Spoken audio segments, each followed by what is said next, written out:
tank, I think, a little bit more of the damage. He does get knocked eventually, and that's going on the push up here. Solo play on this particular ridge. There is a Erangel little boy that could be really impactful, but if another knock comes through, coming out from Cuba currently, they'll be able to talk about vision, but you know what? Maybe they don't need it. Maybe they just need their fragment power. That's so much. So even if you miss the angle, still have to clean up, but unfortunately, the Iesf will pay. Comes in clutch, wraps up. Damage here, down to about half HP. Follow up nade though, is that one going to be out for draw? So much damage at this point in time, and that's going to be Reyes also out of this match. And Argentina here. Knock found from them, and Argentina here falling like flies. And the rampage, right? That is a beautiful serving of aggression that we saw. As an assassin on the hilltop, and Diego is just currently soloing this team off, just clear and sweep the west. It's still in circle shifting a little bit more to the western side. Guatemala.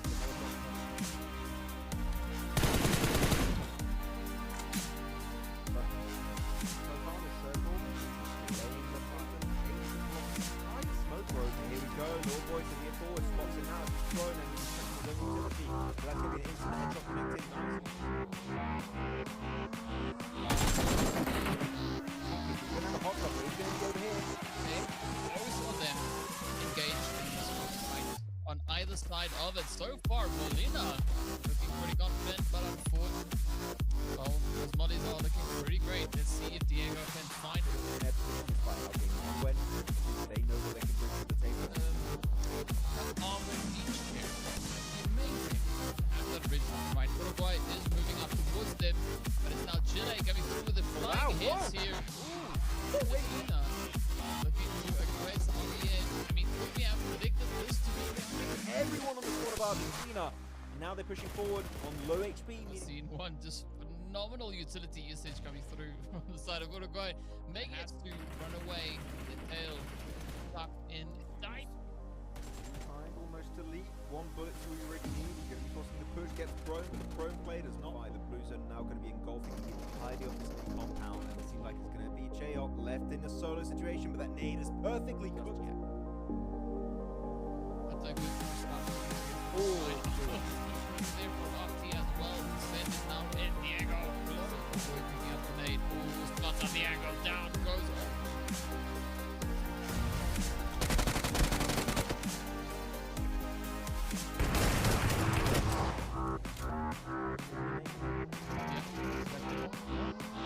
Here we go.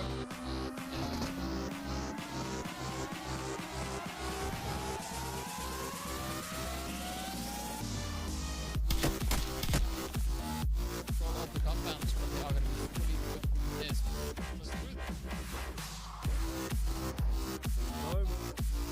Still have quite a bit of motivation coming in on the angle. Working wonders for Brazil. The smoke has been relatively active threat. The nade is on Diego, and that's going to be the pinpoint perfect grenade. Oh, he's just stranded next to the blue zone. Federal able to heal up a little now. DK, I've done two. It depends. Oh wow. When I'm running like Harald was doing over there, who's gonna find the next bit? Ooh, the sprays are in. Look at this. Whoa! Uruguay jumping on Argentina. Who knows? Here's Federal. There you go. That Argentina.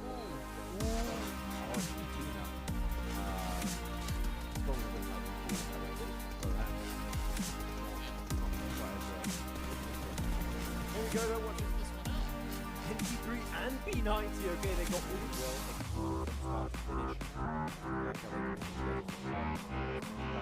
That grenade.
tank, I think a little bit more of the damage, but he does get knocked eventually, and that's going to be Erangel going on the push uphill. Look at solo play on this particular ridge. There is the angle of Little Boy that could be really impactful, but if another knock comes through, they'll be great to block out vision, but you know what? Maybe they don't need it. Maybe they just need their fracking power.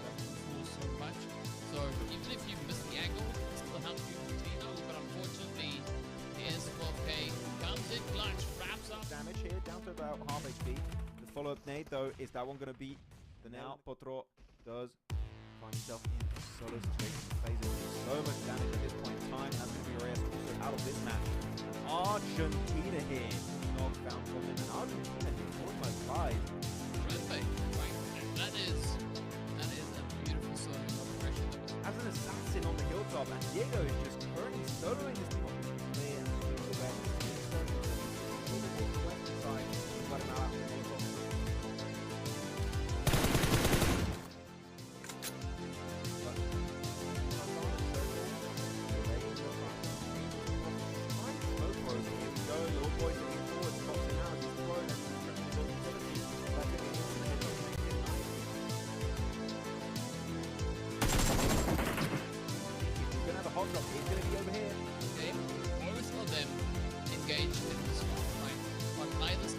So far, Molina looking pretty confident, but unfortunately, well, the bodies are looking pretty great. Let's see if Diego can find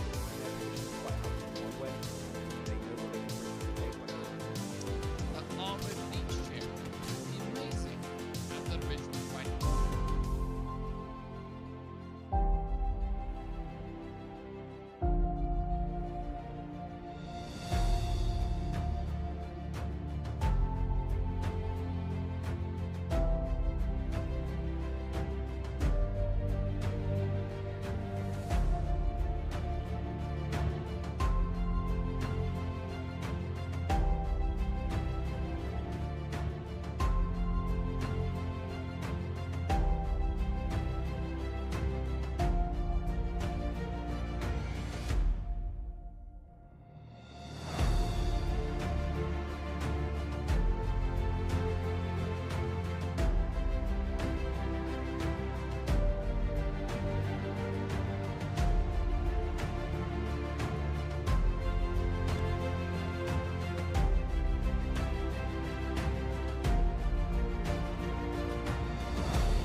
Welcome everyone, welcome back. It is day number 2 right here for the Iesf Americas Qualifiers. My name is DK and I've got the crazy wacky Jackie Max man over there on the side. That's what happens if you're really into PUBG, like a lot. Then you start pulling faces like that. Then you become me, and who would want to become me? You know, it's such a negative thing in life. Thank you, DK, for the great introduction. Like, no one wants to be like me and be a huge fanatic of PUBG Mobile Esport. But no, day 1 for the Americas qualifiers were super entertaining. Brazil was looking really good. Of course, do Brazil. I'm sure Seven's going to be loving hearing how Brazil has been performing so far this tournament, and cannot wait to dive into the second half here of these qualifiers. Yeah, I think today is going to be a very exciting day. Of course, as you pointed out yesterday, Brazil performed quite well, but we also did see Colombia having a very strong finish to the day. Chile performed well as Argentina.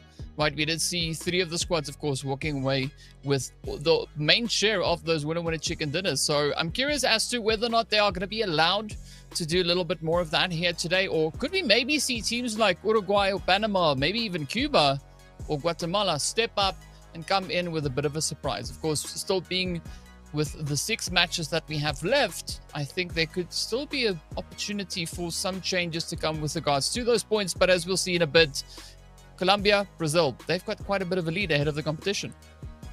Yeah, I mean, Colombia are looking really good so far, especially those Miramars yesterday. They were just on fire, popping off, really loving their performance. I'm still, though, a firm believer of Chile here, okay? I think Chile can bring something more to the table heading in these 6 matches today. Got 1 Sanhok, 3 Erangels, 2 Miramars, so that's going to be the team that I'm going to be mainly focusing on today, because otherwise the big dogs at the top, you know, it would be fun to see some teams try and compete and snatch those 2 positions away for the next stage here for Iesf. So yeah, there's going to be some great matches here today, and I'm intrigued to see if we're going to see any changes in terms of drops, rotates, and how these teams are playing as a whole.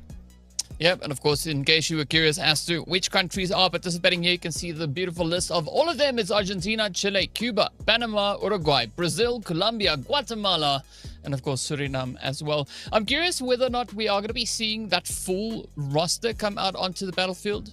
Have all the teams participating here.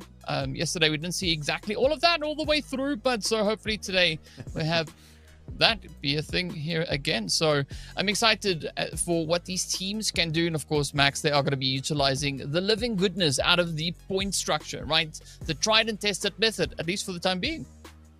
Hopefully Suriname will be getting some placement points, you know, today, DK. That'll be the entertainment factor. If we can get an extra team, of course, that would mean that would make it a little bit more interesting in these matches. More potential eliminations around the corner on every single one of these circle shifts on these 3 battlegrounds we're going to be entering very, very soon. But yeah, of course, you want to win a chicken dinners, 10 eliminations, which I'm 10 placement points, which I'm sure, you know, you're looking at that.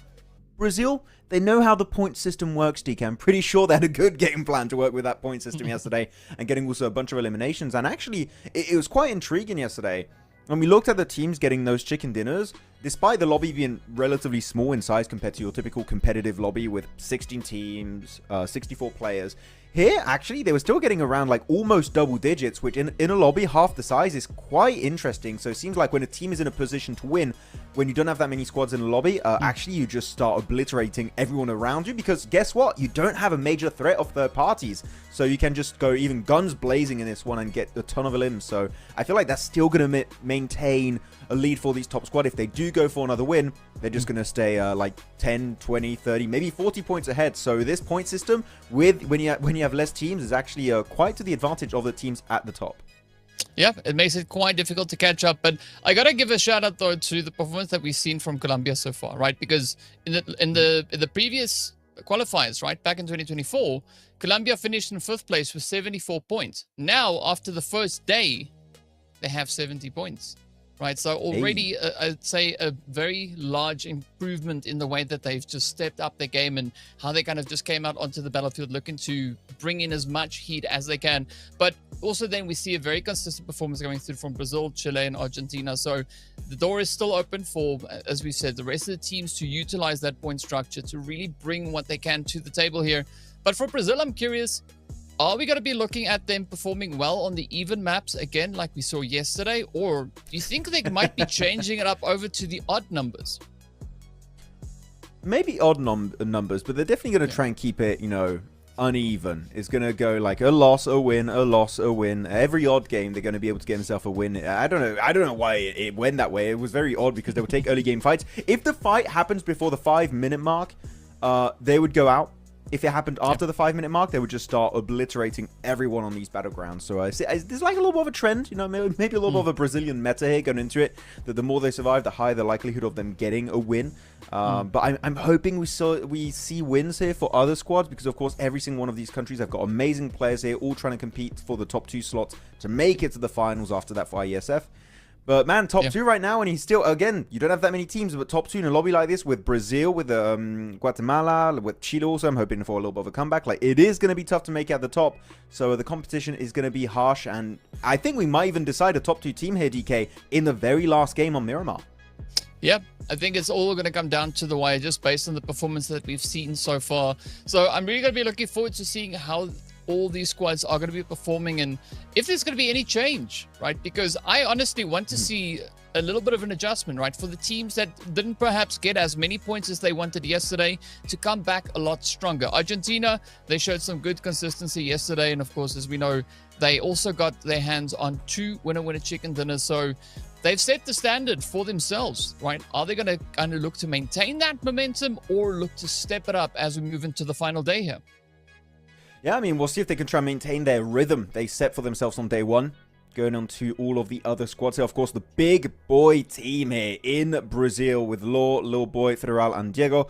I'm still curious. Are we going to see Rato Boy maybe play? Because normally he's on this team, right? So Rato Boy is definitely one of my favorite players from Brazil. I think that he had a great year last year in particular during PMWC. And I wish we could see a little bit more of this guy this time around. But then moving forward. Also, Chile, the boys that I'm looking at, because you have Papi Potro, you have Potro in this one, which had some great clutch moments DK yesterday during those 6 matches. So I want to see if we can see a continuation of Potro and his absolute domination here on the battlegrounds.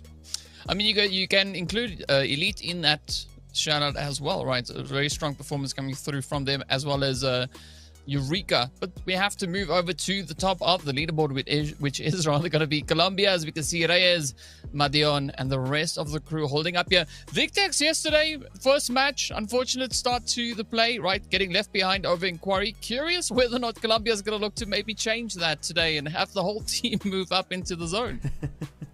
That would be good to see some changes on that front, possibly. I feel like there's still going to be a few iterations we would like to see from some of these squads. Cuba, here we go. Harrop, Dam, Cuba Day, and the side of Tillin they are going to be on this roster this time around. And on the other 4 teams remaining, you got Guatemala that should be coming up next. Hey, got it right. I remember the order here, DK. I remember what order we were going to work with Cheo, J-Rock, TMP, and Mr. Tero. Again, I still believe is truly the best name in this lobby outside of Rato Boy. I'm sorry, Rato Boy. It's going to be tough to beat. Yeah, there's some competition in the lobby when it comes to those names. But aside from Guatemala, we are going to be taking a look at Panama. And I was going to say, I was quite impressed with what Panama was doing yesterday, right? As we got into the later half of the day, you could see those strategies really coming to the foreground, right? When we moved up into Miramar, they were making it tough. So I want to see, can they take it further today? And aside from Panama, of course, we have Suriname as well here. We are yet to see them really show us what they can do, how they're going to look to come through here. But of course, a strong representation here with those names as well. And then the last one is going to be Uruguay. Uruguay. I'm never sure of the pronunciation. You know what? Maybe I should have Googled it to make sure. But the French way is a little bit different. But Joico, Siege, Saz, and of course, Cardi Puck going to be into this roster. But yeah, I'm mainly looking at Suriname. Of course, I would love for them to play. I feel like having this lobby a little bit more stacked, a little bit more populated would be very entertaining for the eyes. But here we go with your same good old map rotation that we had yesterday. Of course, if you're familiar with Pubg Mobile Esport, we do have Rondo this time around, though. Not going to be here for Iesf. It's the OG Sanhok map. There's going to be part of this rotation, followed up by 3 Erangels and then the double Miramar back-to-back matches at the end to wrap up things with a nice little tie and cherry on top. So, I'm intrigued in particular for the Miramar. I think we had some very interesting near Los Leones finishes, especially on that second Miramar. So that was definitely one of the highlights for me when it comes to yesterday. But Erangel, not going to lie, I'm always looking forward to Erangel because Sanhok is like, it's meh. Erangel, the best map. It's so good, DK. Like, come on. Everyone loves it. Yeah. I mean, it could have been even smaller, right? It could have been a map tinier than Sanhok. And as we know, of course, there's only 2 maps, if I remember, that is smaller than that. But hey, you know, speaking about maps, we got to map out those points, as we mentioned. Colombia sitting at the top of the board, coming through with a glorious 70 points too. Winner chicken dinners going to them. Brazil just trailing by 5 points. So I'm expecting Brazil to really come in hot on the tail here of Colombia, trying to see if they can close that gap and catch up. Not only catch up, but hopefully surpass them. But I'm very impressed with what Chile has been doing so far. Sitting in 3rd place, and they do not have a single chicken dinner to their name, right? And they are right there with 52 points ahead of Argentina. Yeah, I mean, 52 points there, Chile. I said I want to come back, which is kind of a big word, but I just want to see them in top 2. Like, I feel like they can make that final ascent towards the top 2 position. I'm looking a little bit lower on the leaderboards here, actually, DK. I'm looking at Cuba, that they only played 5 games. They missed out on one of the matches, and yet they're still flexing on Guatemala and are actually still 1 rank above them by 7 points, which actually in a lobby of this size is quite sizable. That is a pretty sizable lead they were able to create in just 5 matches compared to the 6 of Guatemala. Can we see them try and jump up a little bit more despite missing out on 1 game yesterday? Hopefully so, and hopefully They will play all 6 matches, and especially I'm hoping Suriname are here. I think they would, again, elevate the amount of entertainment and skill that we're going to be witnessing in these lobbies. But it's going to be down to the wire. Even though you might see some teams at the bottom struggling a little bit, DK, there's still a ton of room for them to initiate that comeback. And especially on Erangel, if you're good on that map, who knows, maybe you could be part of the only top 2 teams there that will be moving to the next stage of Iesf. Yeah, there's going to be a lot of excitement and a lot of hard work for these teams to try and get themselves to qualify for the next stage. But as we said yesterday, right, we touched on Cuba being the new squad, right? The new kid on the block, having their representation right here in the Iesf Americas qualifiers. I'm quite impressed with what they've done so far, right? They've, as you've mentioned, right, done quite a bit of work in 5 matches. I want to see what they can do in 6. Right, let's add that extra one on top, add a little bit of more pressure on for the rest of the teams.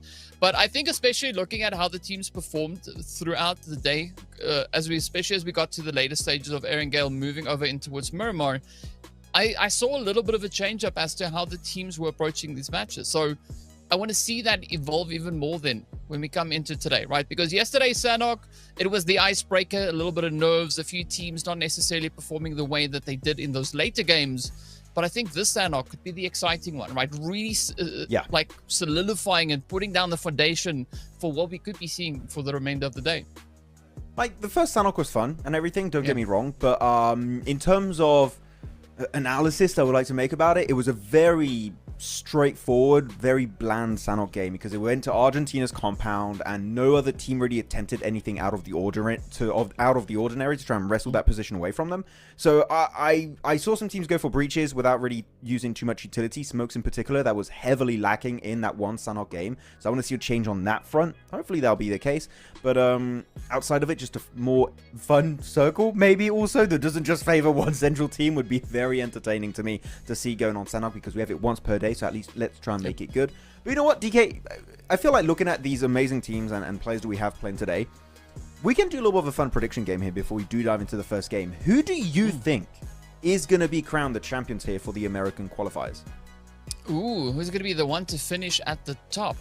Well, I want to go for a bit of a shake-up, right? Let's go for a bit of a shake-up. I'd say Argentina. Oh, 4th place team currently, 40 points. Okay, 30 points behind first, and you think they're going to do the comeback and jump up to first. That's your bet. Yeah. That's the bet I'll go for. Who do you think is going to be the team to sit at the top of the board at the end of the day? Brazil. I'm so basic. I know. This is the most basic of prediction I could have given you. But I'm going to go Brazil. I feel like they had a few fumbles yesterday.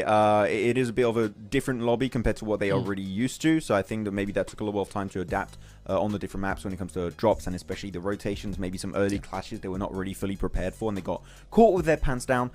Which is a very poetic way to put it.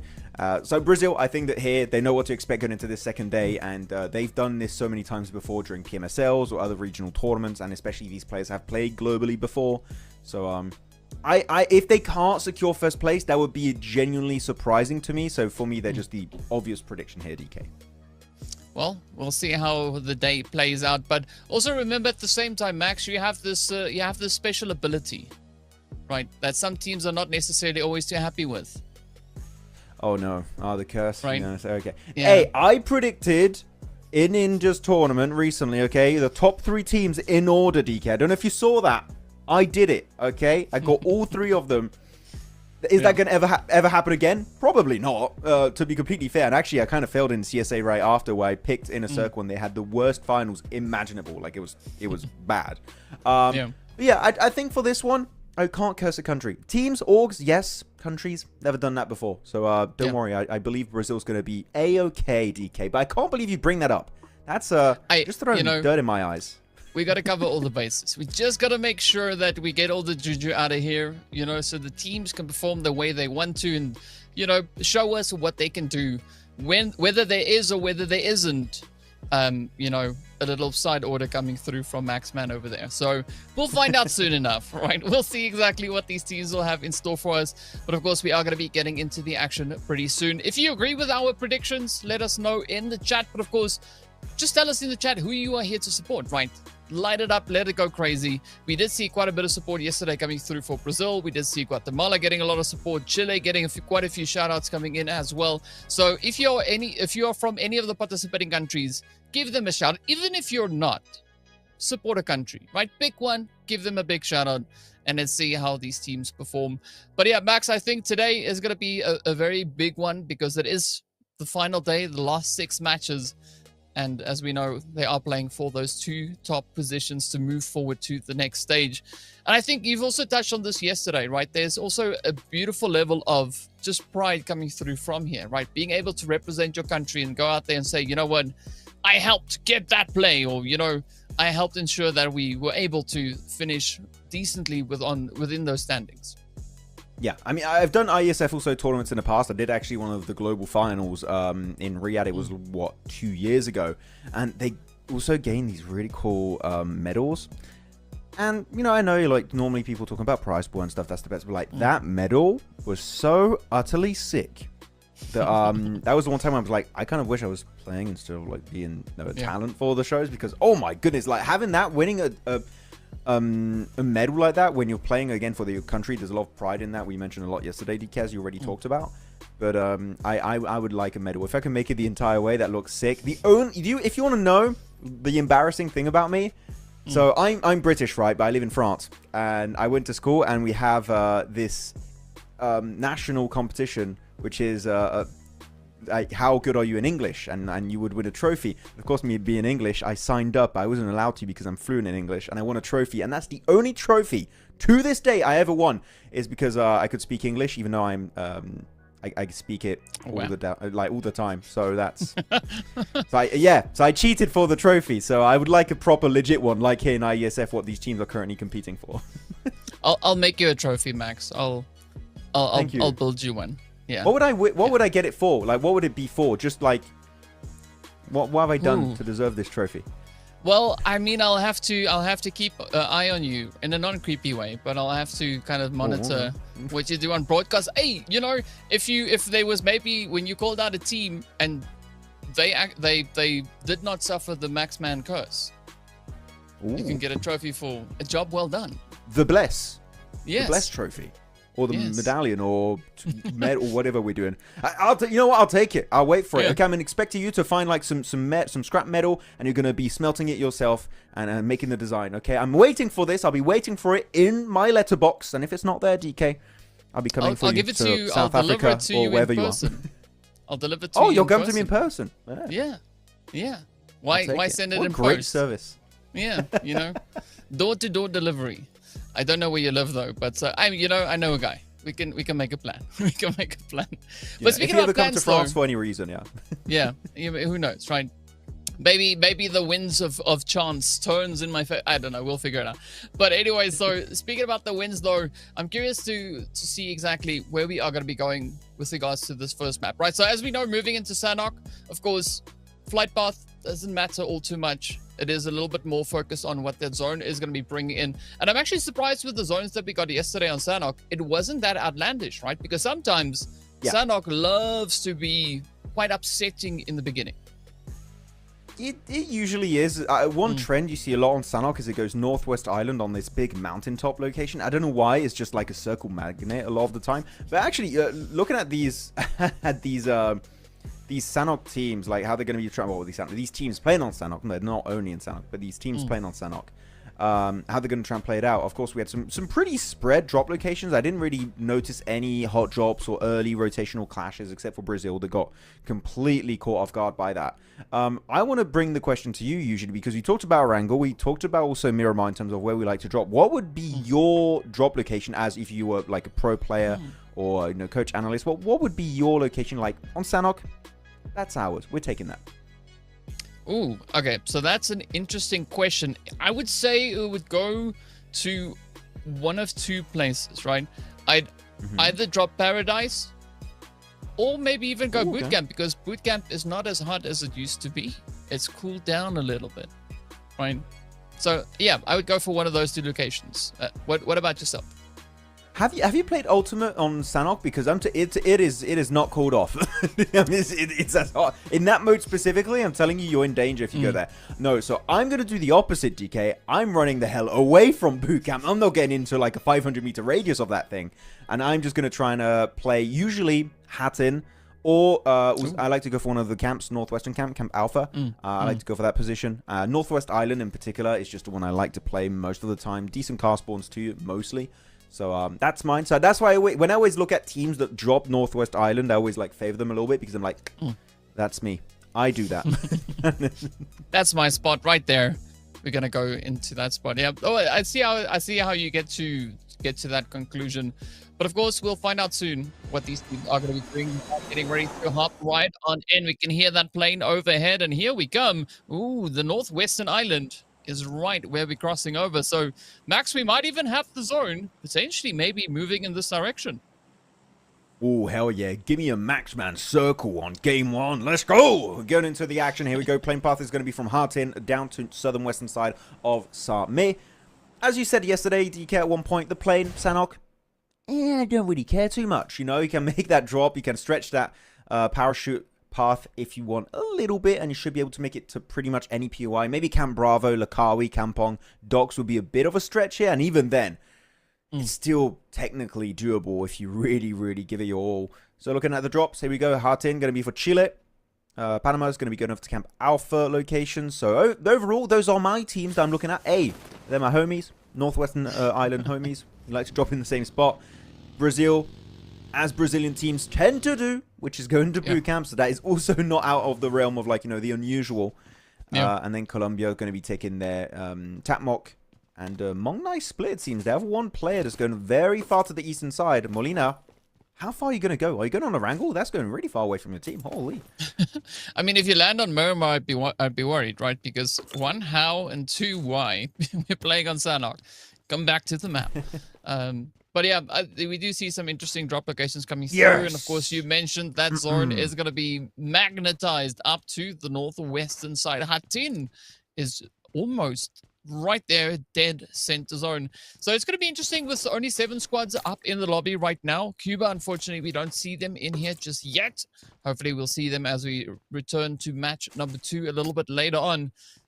But all things fair, though, I mean, we don't have any hot drops, no teams fighting for position. Everybody now has the opportunity to get themselves properly looted up and all ready to rumble, as we'll be approaching stage number 2 very, very soon. Oh, soon-ish. You know, like we got a minute, 20 seconds of looting. He's gonna move in like soon-ish, but because it is Sanhok DK, it does come sooner than the other maps usually. So that is true. That is definitely a fair point. I'm actually looking at the circles. So I told you these circles, Northwest Island, they happen all the time when it comes to playing on Sanhok. But actually, if you looked at the circle a little bit longer when it was happening, when it popped, the eastern side of the circle is actually still mainland, and it does happen quite often that if it tends to shift away, that area that goes a little bit deep into the island itself, it kind of digs into the mainland of the northwestern island. It could shift over there. Like, we could have a big eastern hard shift, like happening maybe 2-3 times in a row, and then Colombia could be favored, Uruguay could be favored, maybe the side of also Brazil could be favored. If it goes that way, then they don't have to make that transition over the river, over those bridges. So just something to keep in mind, that northern bridge next to Hattin could be very valuable as a transitional resource if you play around it. So I think that especially Chile, as they drop Hattin, DK, I'm going to favor them even more because even if the circle is really bad, they are still in an amazingly good spot right now. Yeah, I mean, they're gonna have quite a bit of an opportunity available to them. I like the fact that we're also now seeing Uruguay starting to move up from that eastern side. But I think for Uruguay here, they need to be quite careful because Colombia is hanging back, right? They are situated up into Cau and Tatmok, so there could be a little bit of danger looming just behind them. But Panama, they have no chill. They're just going to continue to move up. Going to look to get themselves situated deep within that zone. Oh, man, taking the charge here, moving way up in front, getting that scouting going. But we do see the engagements now also starting to happen over on towards this northern bridge. Already the first eliminations have been secured. Uruguay, the first squad to lose a player. Let's see, can they bounce back against the defenses here from Chile? Oh, we'll have to see very soon, ADK, the resolution of this fight. Yuruka Going to be taking a few sneaky shots with the DBS through that window. Not resulting in anything. Actually, the second time it will. That was a sick jump shot connecting for Eureka. And that is going to be a squad wipe already. Uruguay, that was a very quick one. They went for the transition over the bridge.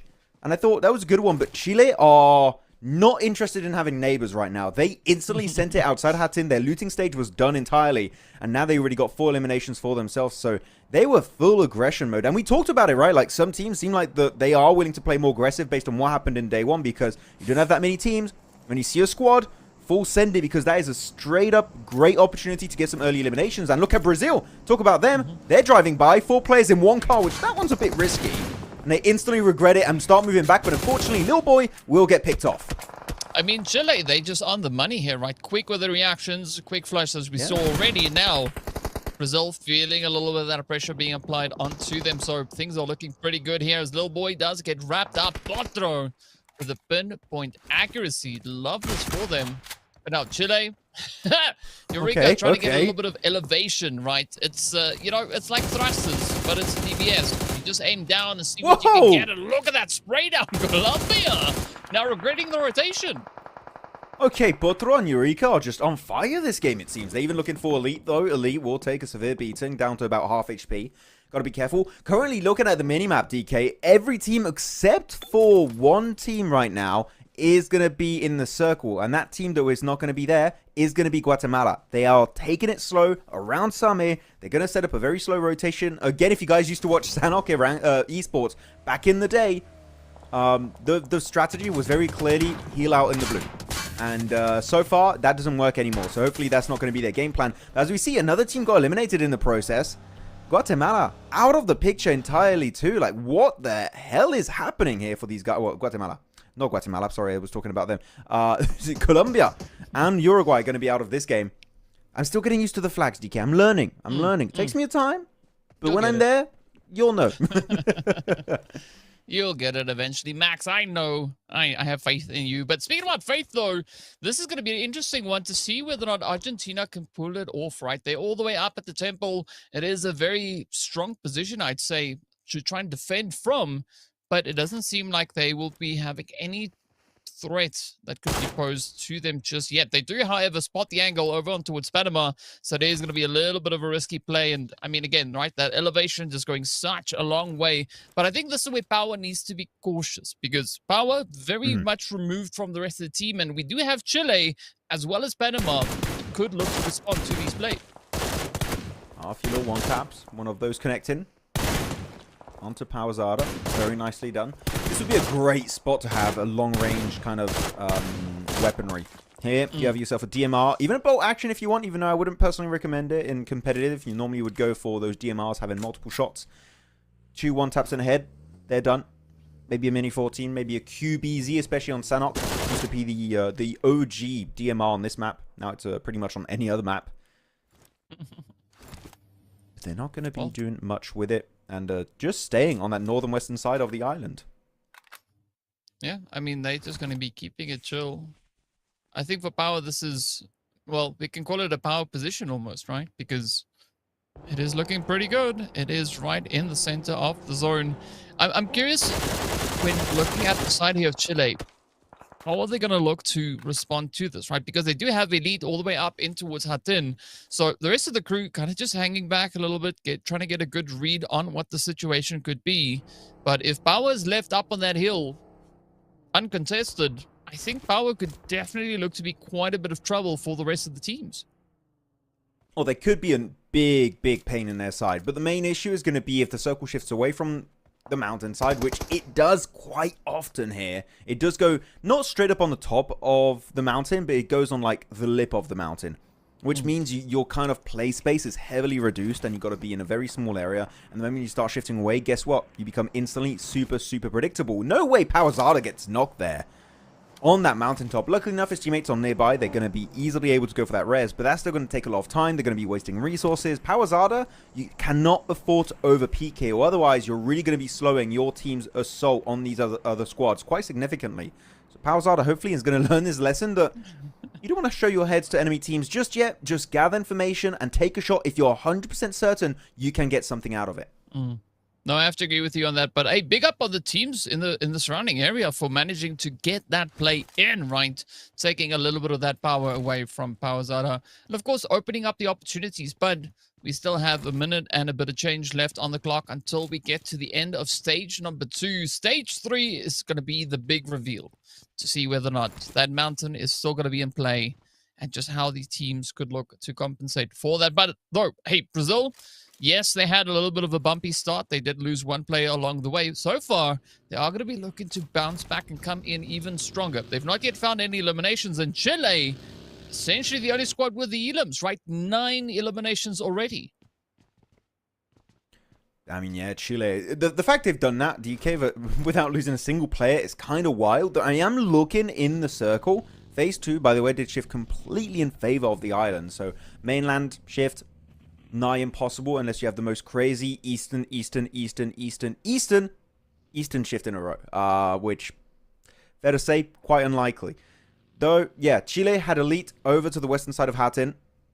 And they're just going to maintain the strong position. And this is the way you play Hattin, by the way. You don't play it super split all over Hattin because you're very vulnerable then to a breach. You just commit to one cardinal position. And here it seems like their main focus is going to be on the western side of Hattin because it gives them information and direct eyesight onto Brazil that currently is dead center of this circle. So actually, Chile, I feel like have a very good setup game plan that I really appreciate. 3 players are going to be moving up here. But there's one player, Eureka, that is remaining on their previous compound over to the eastern coast. And I feel like they're just keeping that open as a backup option in case Circle goes hardly away from Hattin. They can just go to another compound that they know as a fact is still going to be open. It's going to be interesting one. Ooh, the zone is going to be shifting straight up north to Hattin. So still a generous playable area remaining on that mountain. But I'm going to be looking over to the side of Guatemala to see how they're going to get over the waterway. Because fortunately for them, Chile is quite distracted with Brazil being situated just on that western front. So there is a bit of a window for them to try and creep over into the zone. But Chile, they are going to be looking to reposition. They know that all the focus is going to be placed on them. Argentina will also have quite a bit of a challenge at hand, right? They've got one player in zone. The other 3 still needs to move up. How are they going to look to play out these positions? What is it called where it's swimming like that? In French, it's la brasse. I forgot the name in English. Just breaststroke. Yeah, that's the one. There you go. The breaststroke. Forward. And that's a Lamborghini stroke in the water. I don't know. Quite an expensive way to swim your way across, and I feel like, unfortunately, it is just a one-way trip.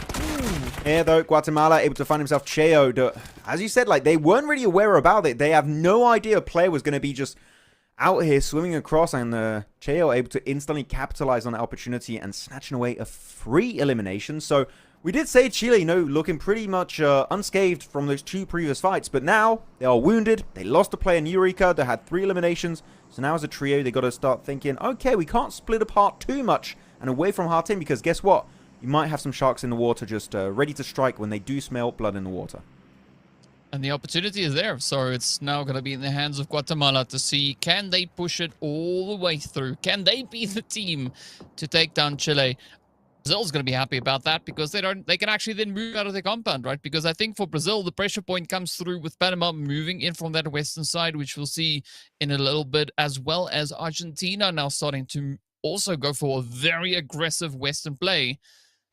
And it's going to be a pretty tight spread across the zone. But for the time being, Chile, they've lost the angles on the teams up on the hill. Of course, Argentina, they completely disengaged. And now they're looking for that next rotation in. But Guatemala taking it nice and easy. Winter spots out the play on towards power. And this could be yet another turning point. Yes, this could cause a little bit of disarray on the side of Argentina. They should be able to go for that res pretty easily. But do keep in mind, if you guys are still new to PUBG Mobile Esport, when you get knocked multiple times in a row, you're going to start bleeding faster and faster and faster. And that's pretty much getting worse every time you do get knocked. So getting knocked 1 time, it's not too bad. Twice, okay, still not too bad. But 3, 4 times, you've got to be very careful. So you want to make sure the same person doesn't peek all the time in the same spot. Or otherwise, you're going to be in danger and he's going to bleed out in a matter of seconds. Though Argentina, here you go. After going for that res on their teammate, they're going full aggro here, it seems, on this compound breach. No one's hit. They're just pre-firing with the S12Ks around these corners. No, they're just not sure where anyone's currently positioned, but they do get Winter as Panama just completely leave the vicinity, it seems. So Argentina given a free compound breach.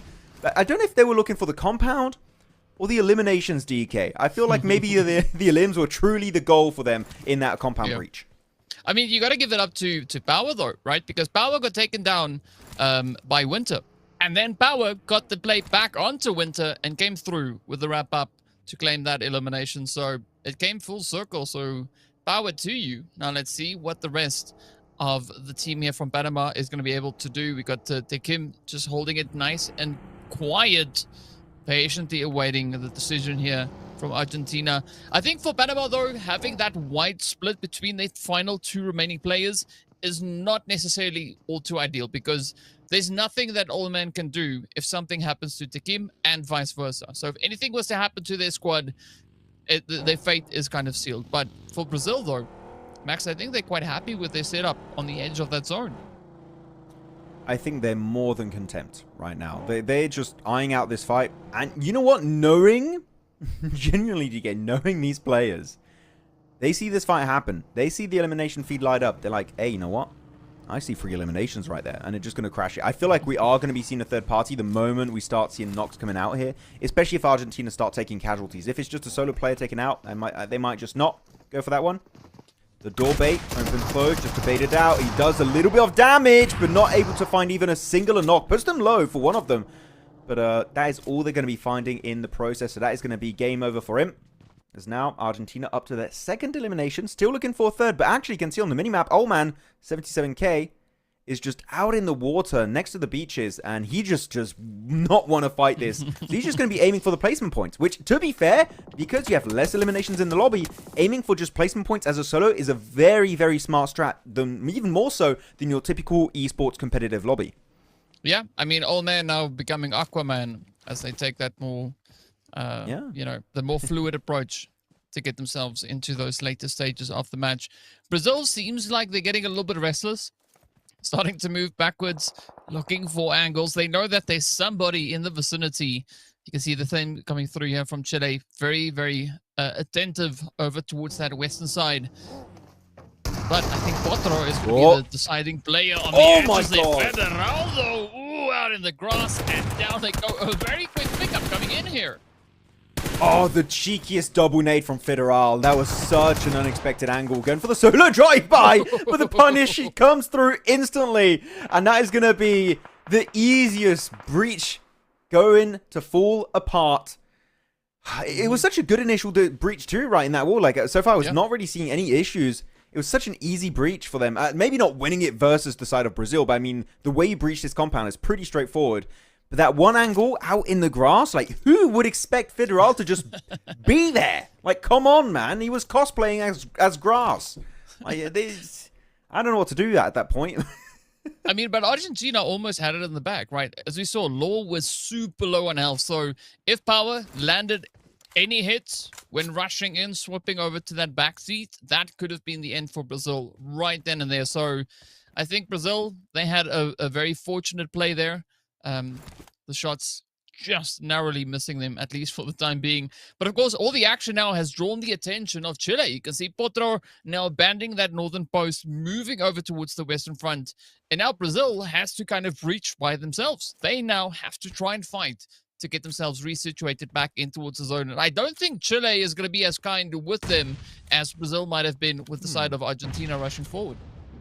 I was going to say, are they doing or smoke road, or are they going to be using a car? Seems like they're going to be putting the cars in the smoke road, at least for the car of Law. Federal is going to try and do that one by foot. I feel like this is going to be a little bit of a debate situation as they try and make their approach into Hearten itself. And here you go. They made it to the southern western ridge in nade range, and they instantly pop in some utility, trying to keep them away from the side, allowing Federal to also make that cross with the smoke road we just talked about. So now, the thing is, the car rotate has stopped. The players of Brazil in Law and Diego have gotten out of the car. They're now in the grass, being very, very silent. So now, Chile really just don't know where this breach is going to be coming from. It could be very slow. It could take a while. Or the moment they get a knock, they could just fully push it and take a 3v2 engagement. The moment they get that opening knock, they're going to be trying to get with those nades. The circle shifts away, and the side of Brazil, once more, have to make their ascent into Heart-In. I think, especially looking at Chile and Brazil's position here, the first team to get a knock is going to be the one that could potentially be winning this fight, right? Brazil, I like how they are positioned here, very close to each other.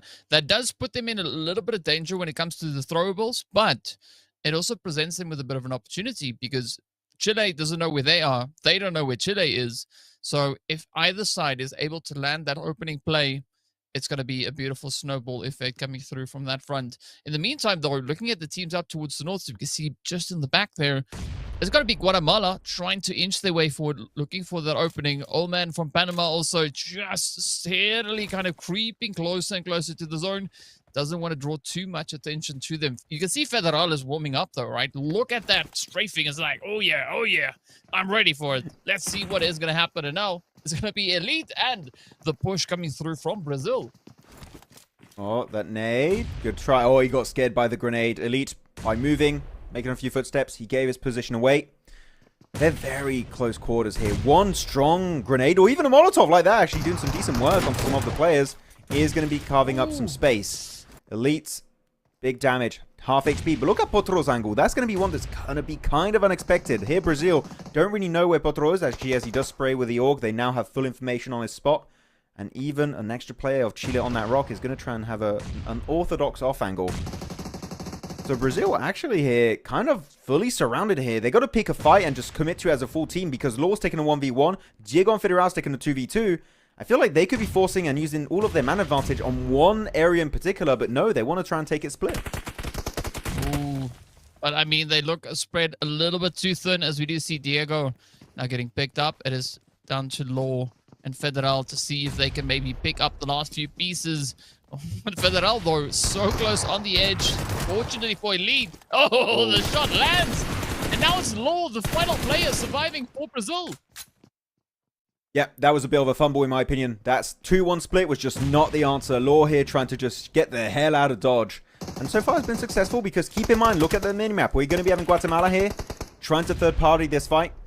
And so far, they're taking it a little bit slow. I thought they could try and save Law if they went for it fully. But no, Law here with the S12K. Looking to defend the entry point. They're making it over. Here, the DBS shots will be coming through, and they will be able to just fully surround him. The 3v1 going to be going easily. Oh, 3v1, actually, wait, play it?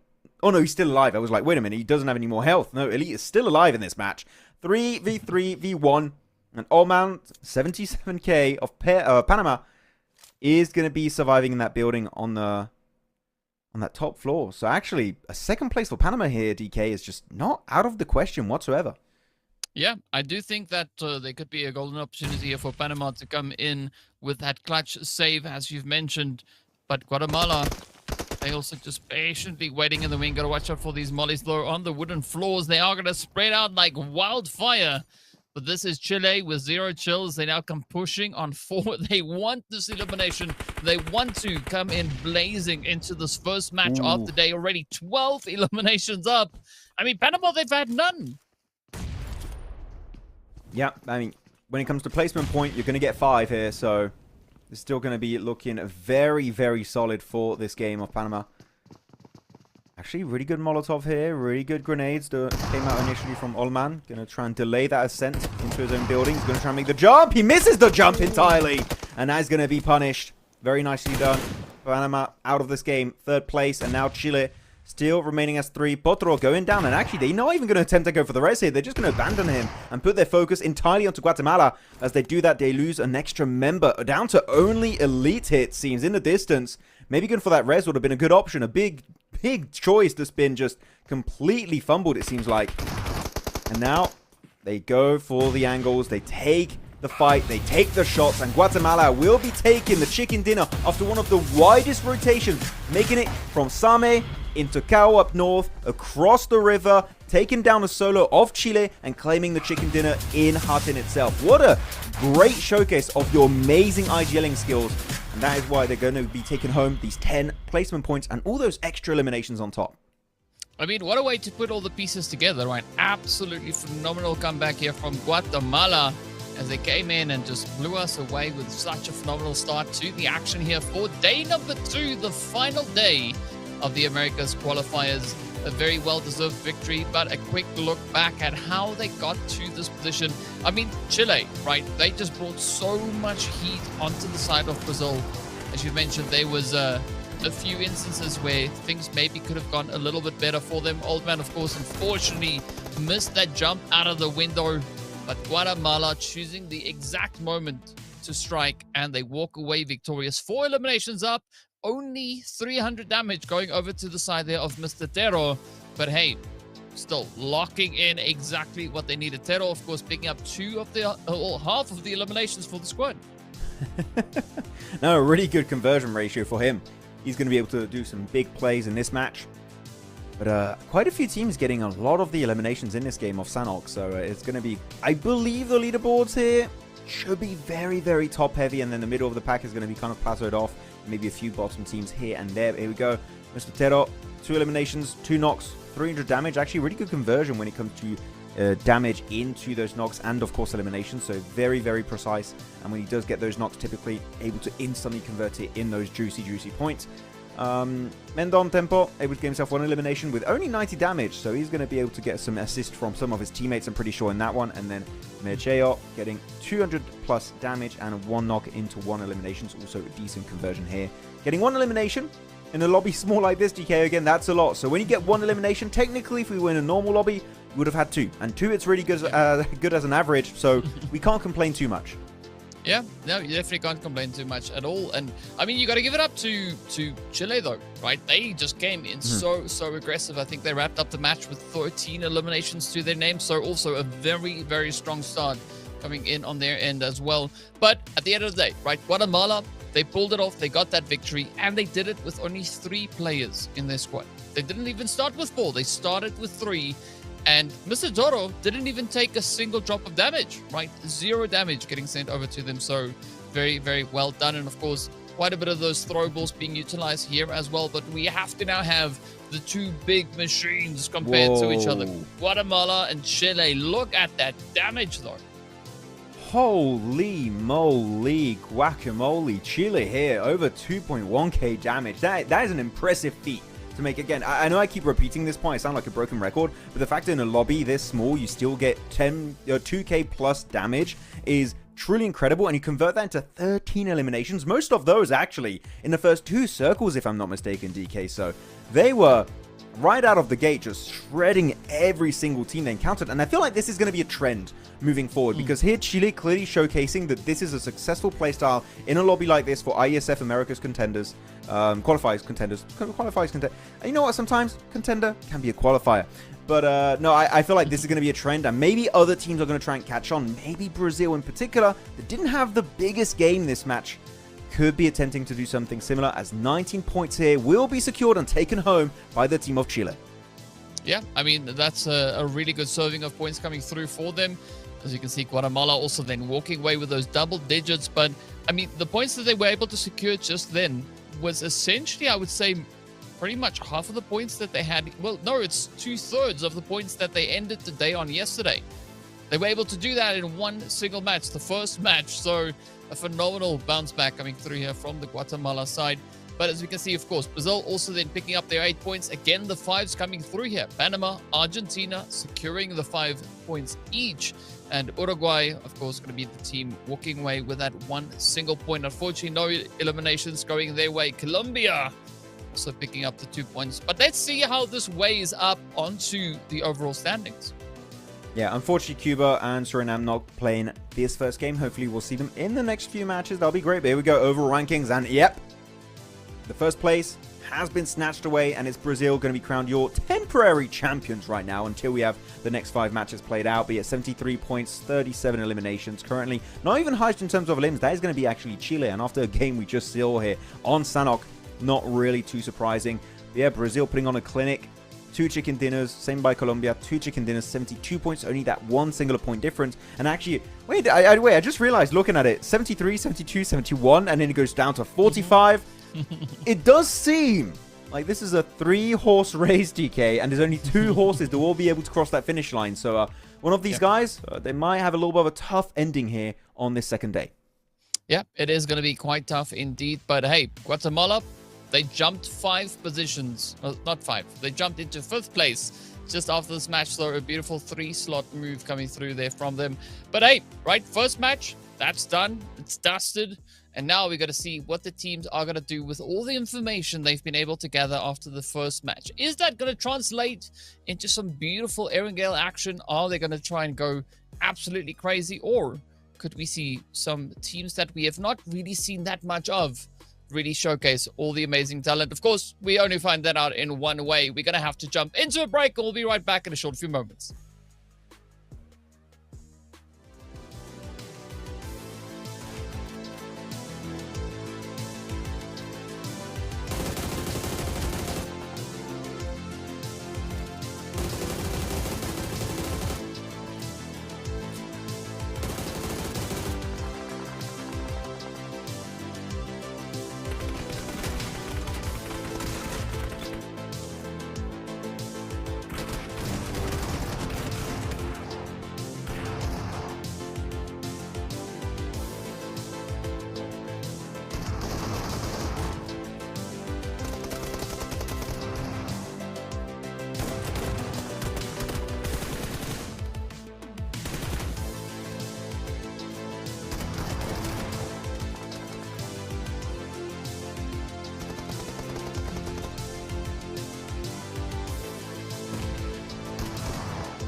Welcome back, everybody. We've got cool man Mr. Max over there. It looks like he's drinking tea, but I know that's not tea because, well, you told me it's not tea, but yes. You know, I realized coffee with milk and sweetener is actually not too bad, and I was a coffee hater until literally 30 seconds ago. So yeah, actually it's not too bad, especially if you're doing a show from 1 a.m. until maybe 5 a.m. So actually I recommend it. But no, very exciting game just happening. I don't know, I'm just doing weird stuff at the start of these segments now. I don't know what to do. Very interesting Sanhok, but of course that was our last Sanhok. Some of our best games yesterday, of course, were on Erangel.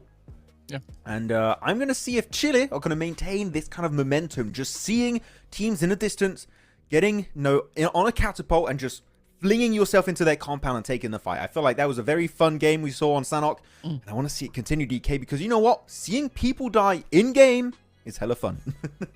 It's going to be quite interesting indeed to see how and when all of that is going to happen. But hey, I mean, you said yesterday, when we went into our first Erangel, it was we saw quite a few strong performances coming through there. Brazil yesterday picked up those 14 eliminations, one more than we just saw in this past match. But yesterday, the first match, the highest elimination count was 7, right? So yeah, Chile, they don't like to bring any chill with it when they come in after having the opportunity to kind of re-strategize and bring in even more pressure. And you see those reactions that Max is giving over there. Those are the ones I live for. I need another sip to get through this now. I can survive these DK jokes. It's fine. I'll be able to make it through, okay? Yeah. Look at this as a 2-day event. So. I'll survive away from this one.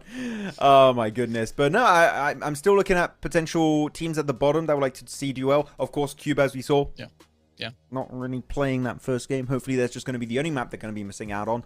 But I really enjoyed Guatemala. Like, genuinely taken out of the picture the fact they got himself some eliminations and got himself that chicken dinner.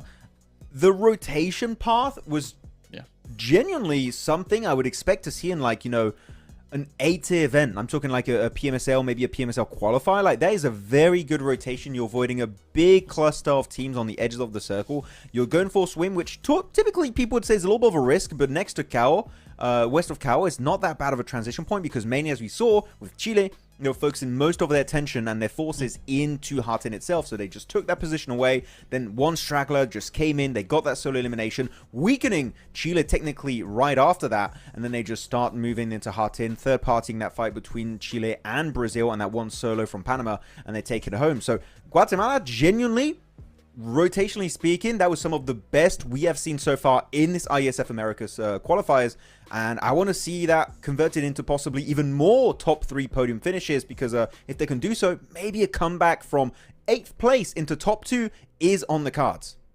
I mean, it's definitely possible. So we will have to hop into the next match to see what that bag of tricks could hold for us. But yeah, I have to agree with you with what you were saying about the rotation coming through from Guatemala, but also just that pinpoint accuracy with when they chose to execute their strategy, right? I mean, the rotational pathway working out so phenomenally, and they were just right on the money when they started to play and push in to close up the match and secure themselves that victory. But it's all going to come down to, can they repeat that, right? Because we are going to be hopping over on towards Erangel, which is slightly different, right? There's a little bit of size difference. Maybe a lot more than a little bit of size difference. But, you know, this is where, of course, the flight path becomes a lot more important, right? Also where that zone is going to be going and how the teams are going to look to get themselves situated. Now, yesterday, we didn't see necessarily any team being blessed with flight paths, right? It was quite challenging across the way. I'm curious as to whether or not today it might maybe be a little bit different. Is the zone and the flight path going to play along, or will the teams continue to have to work for it? I like it, though, if they have to work for it. What plane do you want here, then? Like, what's your dream plane in this game? A fast one. So I would say... Okay, yeah. Sure. If you want. You don't have time to drop out. You just instantly at the end of the plane path and you just kicked out and it's a mini hot drop. Yeah, it's like, whoa, there you go. I would have to say, ideally, I would like a centralized flight path going from north to south, right? Starting like Savoni area, heading down towards the Millie base. But then the zone is not there. The zone goes corner, big one. one. We'll find out. But yeah, Max, where would you like? I want a plane from Stolber to Western Hospital Coast. That's just, I'm just asking for it. If it happens, I would go absolutely crazy, DK. But there's like no way we're going to be getting that plane path because it's so rare. Oh my god, it's happening! No way, Stolber Hospital plane path, DK. This is the first time. Okay, now this is the game of the tournament happening right now. Oh my word! For those of you joining in just now, this is Max on Coffee. Welcome. This is good stuff. This is good. Yeah, it's be like this all the time. Oh wow. Yeah, pretty much. If you could see it to drink it, that's what's gonna happen. But hey, any coffee sponsors out there wants to reach out to me? I'm open for work. Yeah. It's been a while, but hey, we'll see how it goes. Where that zone is going to be popping into as well. So far, decent spread. Nobody really hot dropping, and we appreciate that, of course. But I want to see maybe a little bit of action going over to the side there of Heaven. We were talking about it yesterday. We did get some Heaven kind of play right over towards that eastern side of George Paul up on those hills. But I want to see. The teams are already kind of in that position, so if the zone decided to go there, I wouldn't say no. Oh, I mean, it kind of is. Somewhat. You're stretching it a little bit, but somewhat. It could be. You know what, DK? I like your enthusiasm about these circles. I think you were getting too excited about this plane path. It's like very normal. I don't know why you got so hyper, but like, calm down, DK. Okay. I'm trying. Okay, I'm trying. He's on something. Okay, right now.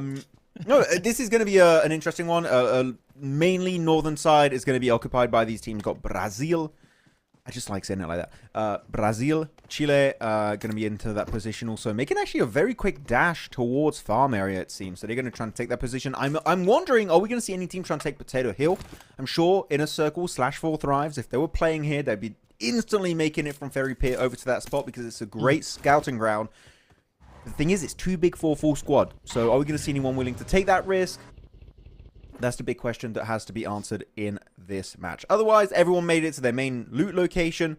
So I think this early game is going to be pretty laid back until Chile sees the team. And then all hell breaks loose. Yeah. No, that's what we're hoping for, right? But I would say I want another team to maybe get that same kind of approach here. Is that going to be possible? I hope it is. Who will be the victim? Who will be the, well, not the victims. Who will be the one that we decide or hope for to be that? I don't quite know. Maybe Uruguay. Maybe we can go for Argentina, or maybe Guatemala is going to look to double down on the efforts that we've just had from them. But again, coming into this game, we don't have Colombia here.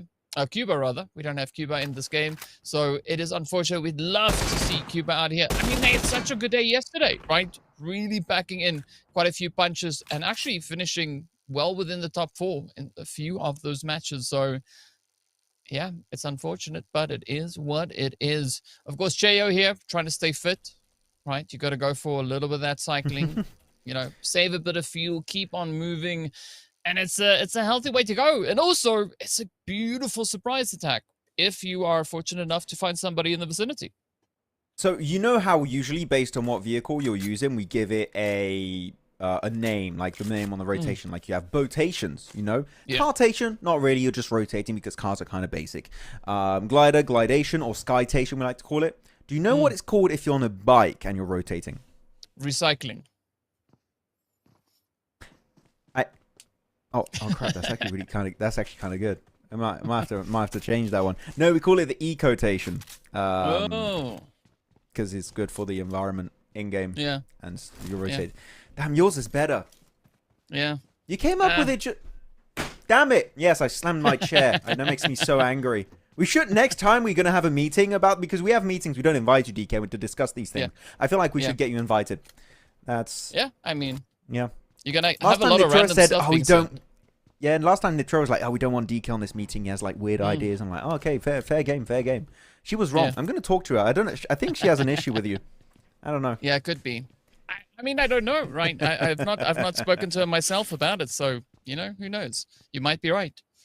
But yeah, I mean, I'm curious to see when these meetings are held and whether or not that invite actually comes. I'm joking. But we'll see what these teams are going to have for us, though. Because, I mean, Chile, though, Max, they just going out, taking position over in towards farm. Colombia and Argentina. Oh, no, this is Guatemala. Wow. He's learning the flags too. Hey. I mean, like, you could... They're both blue and white. Yes, I know the lines are going in opposite directions. But, you know, if I look at them really quickly, I see a flag. Okay, but you know, guys, just to know for chat, like I'm trying to give a little bit of a TLDR as to how I work. If I say the name of a team correctly based on their flag, then I'm perfectly fine and normal. If I do a mistake, then I'm colorblind during those like few seconds. That's I might just be blind fully when I mess it up, but then I'm not anymore. When I get it right, then it's all me. Okay.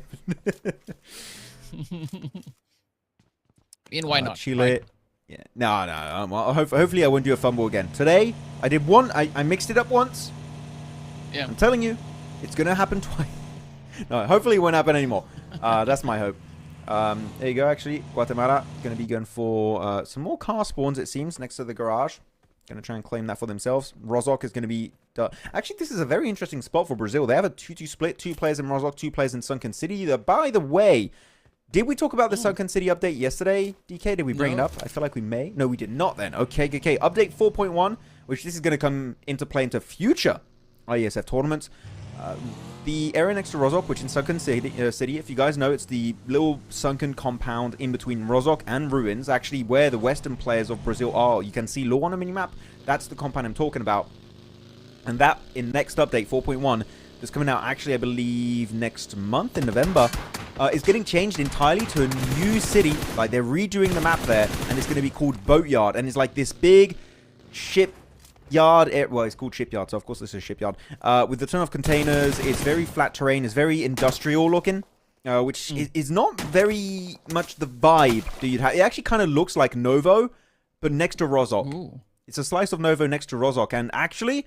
I might start dropping there because it's a genuinely super fun drop to play around, and it's got very different layout. The loot is pretty good in those warehouses, so I'm curious to see, even just in esports in general and in the future ISF tournaments, DK, who's going to play there, because I feel like the dynamic next to Rozok is completely going to shift moving into 4.1. I mean, it definitely could shift just as much as Don Tempo would have to shift that tempo to get out of harm's way, because those shots... We're just locking in on them. But, I mean, it's going to be interesting, right? Especially if they keep updating the map, giving the players and the teams more positions to try and play through and add more variety to the plate for these squads. So, yeah, I'm all for it, right? It always makes for a lot more excitement as the teams have new points of interest to look to get those engagements going. At least for the time being here, it is going to be the players from Colombia that are getting real close to that Rozok position. But, well... Brazil, they decided that, you know what, maybe they want to get their hands on a few of those potatoes, go to the hill to see if there's maybe an opportunity there. They've not quite made it all the way there. Instead, they found themselves a bit of Uruguay along the way. Argentina are going to be pushing up from that northern side, but the zone playing into the favor, right into the hands of Chile and Panama. This is going to be an exciting one. Gonna be a fun one, yeah. Next to the Cube compound, southern side of Pachinki, western side of Farm. Chile's in there. Panama's gonna be in there too. Looking at also Brazil making a quick pivot in that position. I'm being called in the chat a prophet about that plane path, and I'm not gonna lie. Truer words were never spoken. Okay, thank you, MLG Beavis. You may join the Prophets Club. My club, the Maxman Club is what we call it. You may enter. Free entrance. You got to bring a beverage though. DK, what are you bringing? What would be your beverage of choice to join the Maxman Club? What's in your hand? Coffee. Well, coffee? Yeah. Okay, but I'm still like I still like sweet stuff. You know, like bring me a soda or something. Then the only other one would be Sprite Zero. I dig it. Yeah. You're allowed in my Maxman Call Club. Yep. I allow you. You free entrance. You're actually going to become, an elite member. You're going to get the S Plus tier subscription. Very easily. Although I was going to get an S Plus subscription. Victex here. Got to hit them shots. Nothing going to be really connecting too heavily onto Guatemala here. 4 players in 1 car though. I'm seeing this way too much, DK. This is not. This is not the way. This is not the way of the Jedi. No. It's definitely not, and of course you got to watch out for those rocks and the trees. I mean, one big boom into a tree or a boulder, and you'd have a big chunk of health getting just taken away from everybody. But hey, though, so far it's not too bad for them as they actually managed to keep on driving. We've not yet seen those flying vehicles, but we could maybe get closer to that. Of course, Heaven now completely out of the way. We're not going to be moving into that region whatsoever. So maybe the players will surprise us with a few more amazing car skills along the way. Send it over the cliff in the water, please. Will you win the game? No. But, hey, I would laugh for, like, maybe 20 seconds. And that's worth it. For my entertainment. And you may join also the Maxman's Cool Club, okay, if you do that. Yeah. So, please, Guatemala, I'm begging you. Here you go. Victex. Yeah, I would say that's fair. Give up on the chase. Or maybe, okay, I take it. He's not giving. I thought he was doing a U-turn. He wants this fight, DK. He's very, very excited to get those eliminations onto Guatemala. And they're just going to be here, corner next to the crates area. Victex scouting just a little bit over that dirt pile. Have they given up, or are they just waiting to regroup before fully committing to this fight? I'm not sure, DK. I'm a little bit confused as to what the game plan is. Maybe just waiting for the circle and seeing, is this fight worth it, or should we move further into the next phase?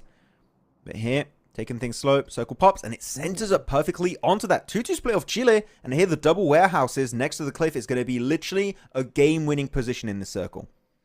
I mean, it definitely could. So I'm curious as to what the pressure is going to be on that spot. Guatemala, at least for the time being, still just going to be chilling, holding it nice and quiet.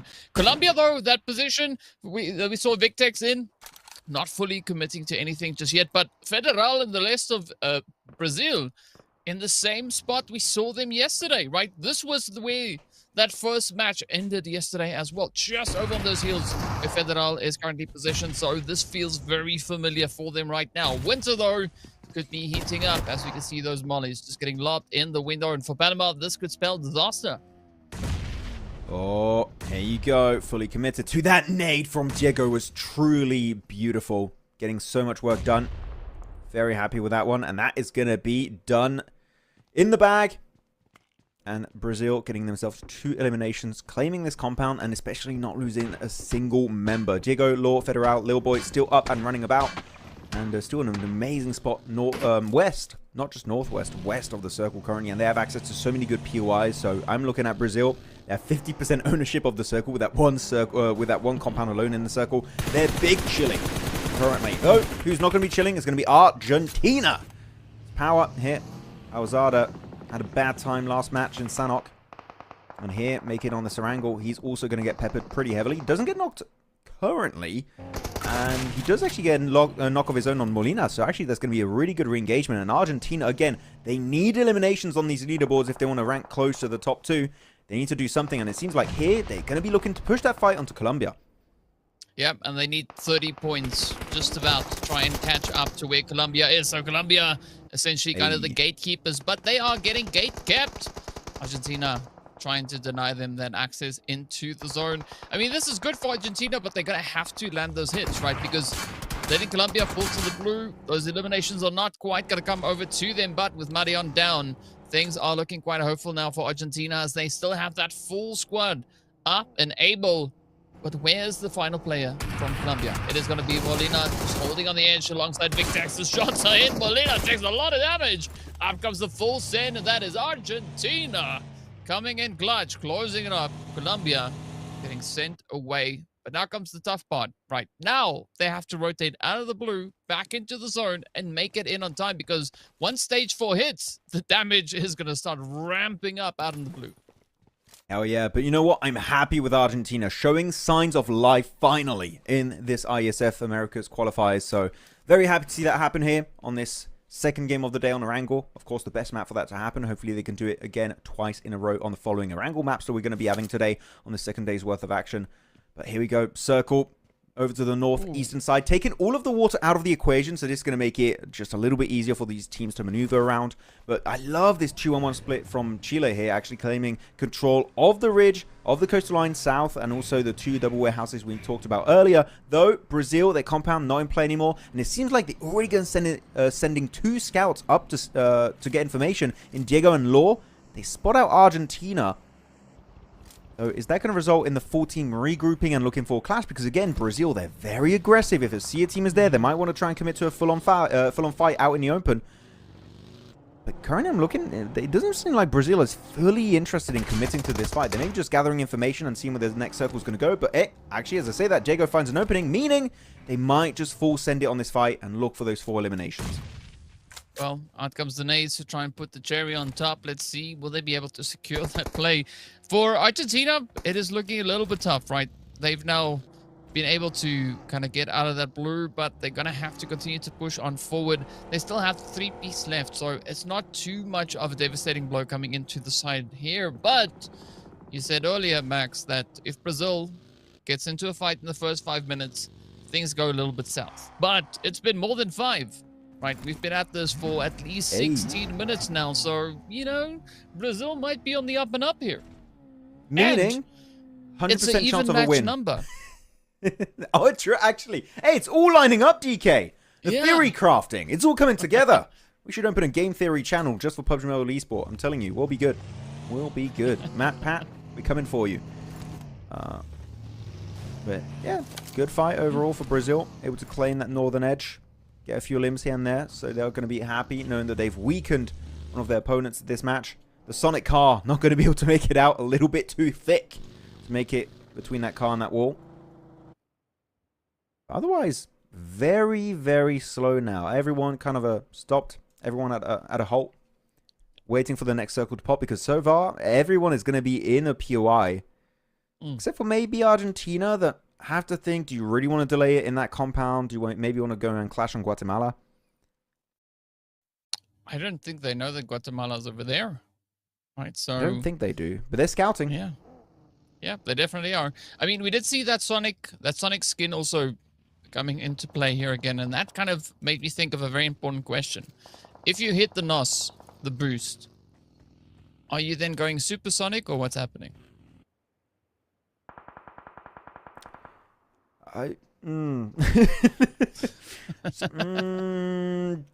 Supersonic Sonic.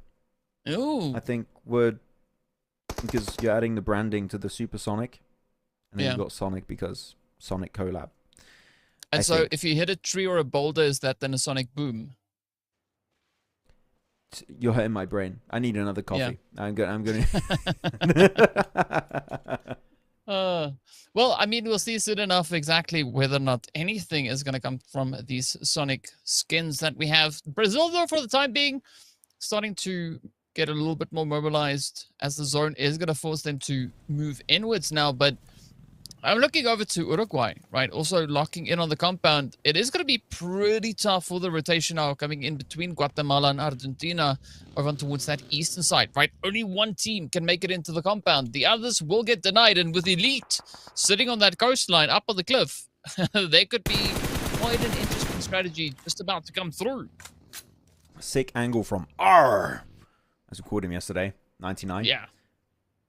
The pirate from Argentina. He's just looking for some sick angles. I think Guatemala here, you should try and eliminate them. But actually, no, they're going to try and leapfrog this position entirely. Argentina looking to play the pacifist route, claim this little cliffside away from Elite. And I think Elite here instantly being super respectful of that position. Not even willing to try and contend with Argentina for that spot. So actually, I kind of like it. This is why these splits are so good from Chile, because you can decide to play aggressive and regroup, or you can try to play passive and regroup in another position in circle away from these altercations. I'm a big fan of it. That nade, though, onto R. I call him R. I know it's H99, but I'm having a fun time calling him that. And yeah, left behind here. Didn't really have a car on top of that hill, so that was a big fumble from Argentina. Losing a play when really they could have easily avoided that. So now, losing a member, going to be weakened and really going to struggle to make this game work out as a duo. Yeah, it's going to be a pretty tall order for them to kind of keep that same consistency going. So let's see if they can pull it off. I mean, I like what Guatemala is doing here. They started strong on match number first, and now coming into the second game, they are looking to continue with that same kind of play, with that same momentum. But if Octi has anything to do with it, they might try to stop them in their tracks. A quick little pit stop over in the shack there, but you got to watch out because Uruguay also just towards that northern edge. So Cardi C is going to be holding it nice and steady. And all these shots, Max, it's drawing a lot of attention. Oh, it is. You're definitely going to have a little bit of a target on your back here, especially if Brazil, naughty Brazil, hears you, because you know they want to look for those eliminations. They're kind of the evil roster in this lobby. Another crate coming down. If it's an MG3, you should risk your life for it. I don't write the rules. They're in the game. When you sign, you know, the terms of agreement and everything, you say if there's an MG3 in a crate, you should risk your life for it. So I don't make the rules. Should definitely try and get over that. And Guatemala also trying to make it back to their teammates on that shed, but it's just not going to be working out for him. They do get a res inside the shed itself, but everyone on the East having such a tough time, DK, making those transitions uphill into these dips, into these sheds. And I feel like we are going to be losing not only Argentina, but maybe Guatemala in the very, very near future. Yep, they really have to be careful with how they push through this. But hey, big ups onto Argentina. Octi definitely locking in some beautiful sprays. So it's now relying on Mr. Tero to see if they can bring the team back on their feet. Cheo and Don Tempo slowly being brought in. I'm not quite sure if they will be able to attend to Cheo just yet. But this is the beauty of it, right? Keeping that pressure on and not making it easy for anyone to get good footing. Why was he panning his teammate in that shed? What's that about? You guys should be trying to work together. Like, I do that to DK on the games, but like, you know what? Like, not in an esport lobby. Come on. You guys should be homies.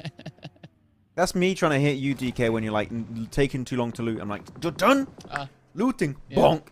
I thought I noticed something the other day. I wasn't sure what it was. But now I know. Thanks, Max. It was me panning your head. Oh, that makes me, yeah, like the cast iron skillet on my skull. I'm like, I was told that's not a great health condition to have. Yeah. Yeah. Hey, who knows? Maybe it pans out. Ooh, that nade! DK, I'm going to call the cops on you. Good nade coming out from Octi, able to clear that entire shed. Team squad wipeout comes on through. 4 teams now remaining.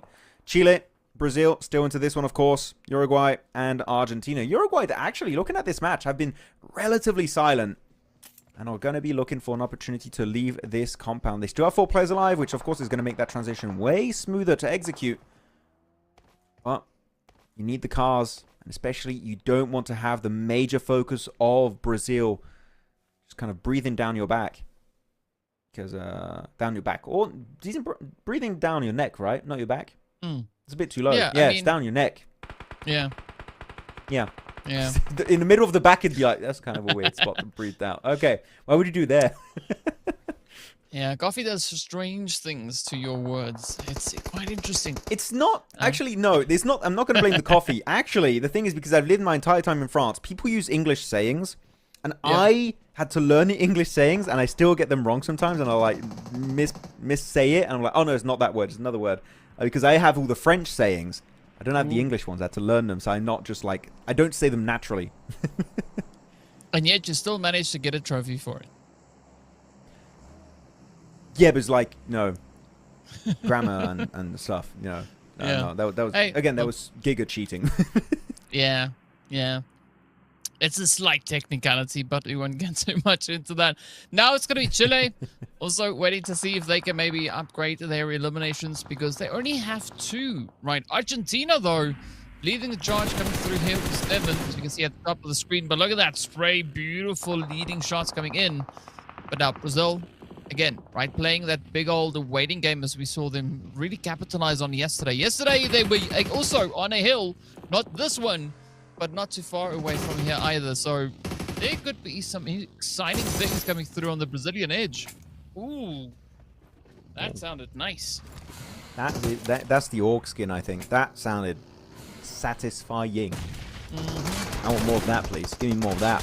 Here you go, though. It's going to be Uruguay taking a fight head-to-head, 4v4 versus Brazil. I'm putting nade. Is looking decent. Will do some damage. Pushes the car away. Actually, if Law wants to reposition, he's going to struggle to get over to that car. But you know what? Can he even reposition? Definitely not when you're knocked, when you're in a bad physical condition. Yeah. All of Brazil now going to be thinking, what should we even do? Do we disengage this fight? Do we fully commit to it to try and get Law back up? I feel like Uruguay in particular should be the team looking to push it. And they got 2 players finally in that front car. But the nade almost got the double in on Uruguay. That would have been such a close one. But yet Federal through the smoke doing so much work. I want to see Federal's POV there. That is a crazy shot to hit, and he still connected it and found one of the players. I mean, it's crazy, right? The level of skill that we see coming through on here is absolutely insane. But now, Brazil not out of the woods just yet. Yes, they still have all 4 players up, but Uruguay not going to be backing down just yet, right? Keeping it nice and tight here. They are, of course, trying to bring that full squad back on their feet. Cardi C managing to evade quite a few of the utilities getting flung across, but Lil Boy has taken a big old chunk of damage. Needs to try and recover that as best they can. Fortunately, with Law and Diego down on the floor, down on the ground, they can definitely look to bring in quite a bit of a response, but up comes that push. Uruguay now trying to double down with the efforts here. They got to send to the zone. Is going to move. The first player goes down. This is now the opportunity for Brazil to try and see if they can take it up, get that glut, get the win. They do get the Elam. That is now 4 points secured. Chile, in the meanwhile, opening up the drops, but the action is continuing to cook on up. The grenades, Max, fly all over the place. That's why I was actually surprised initially that Brazil decided to commit to this fun Uruguay, because you're making yourself so vulnerable to a third party from Chile, and I feel like this is maybe a little bit overzealous from their side. But you know what? They still have Diego. He's got 4 eliminations, meaning he can pop off once again. Little Boy able to tank a few more bullets off that shotgun. Can he get brought back to life, though? It seems quite unlikely. The nades missing out, actually, for one of the players of Chile. But they're trying to take it home here. Diego in the 1v4 scenario, fully surrounded by foes. Chile is looking for the easiest chicken dinner of the evening here with the man advantage. And don't forget, they were just shy of securing that chicken dinner earlier. The Molotov coming out, not able to make it in. He's stuck it with an A2. He can't escape. He takes the damage, mollies himself, and tries to deny that point away. Smart play from Diego, and it will be going up to Chile for the second chicken dinner of this evening. Yeah, some quick thinking plays coming through from the Brazilian side. I mean, they came so close to getting a chicken dinner again on the even-numbered match. But unfortunately, Chile are just out with a vengeance, right? Strong play coming on the first match. Second match, going for gold. Walking away with a full belly and a glorious winner chicken dinner to back it up. Also, 8 eliminations. Max, I think that was a very well-played victory coming through from the side here of Chile. 8 eliminations. I would have gotten 12. No, I would have gotten like 0. I'd be -1 on the elimination. No, definitely 8 eliminations in a lobby like this, again, is very strong. If you get 8 eliminations in any lobby, that is good. But when you have this small amount of teams, this is definitely going to be even better of a performance overall, meaning you took down a big percentage of this lobby. I like Diego trying to confirm the eliminations, not leaving any stragglers, like really trying to confirm as many single points as possible. He's been really detrimental to the success of Brazil so far in this event for the Iesf Americas qualifiers. That was a cool nade animation there. Actually, you get the knock, and it was like a ton of gold coins rushing out of this crate. That's a cool elimination animation. I want that. Where is it? Which skin is it? Tell me. I'll buy it now. Yeah, it should just make that whole ka-ching sound as well when it happens. I mean, that'd be glorious. Yeah. But hey, we can shout Eureka now, as Eureka got the most damage here for the lobby, right? As a player, 513. The only player that came close to that was Octi, with 499 damage secured. So a phenomenal performance on the Chilean side. Absolutely magic on their edge. 8 Elams is going to bode them quite well. And of course, we'll see pretty soon how this match has impacted those overall standings. But we got to take a look at the team stats and who contributed what. As you can see, it's a very even play, right? Otro only bringing in 1, Elite bringing in 1, and then the other 2 each walking away with 3 eliminations apiece. And almost no damage. Yeah, the thing is, this game for me, for Chile also, was not a big fragging game. Like, sure, they do get themselves always that 8 eliminations this match, but the main thing I'm going to focus on, it was a very big zoning game for them. Just making sure no one can take these cliff positions south, taking the double warehouses, and they just hold on to their resources. Just like, okay, we're going to do nothing this game. We don't have to fight. Literally, fighting at this point would be dumb, because we've taken a risk of missing out on a ton of eliminations and a possible chicken dinner here. So they just take it slow, very laid back. And the moment they see a big fight happening north between Uruguay and Brazil, they're like, okay, this is it. This is our moment. We're going to full send it. Send the 4 players. Don't even have to really send in the building. Just hold on to the angles and make sure you get those juicy 10 placement points. I think here, Chile, again, highlighting that their team, they're here to play. They're in the big 3 currently, and that top 2 position should be secured by them after this Erangel game. Yeah, I wouldn't be surprised if that was what happens after the points have been kind of added up and everything is signed, sealed, and delivered.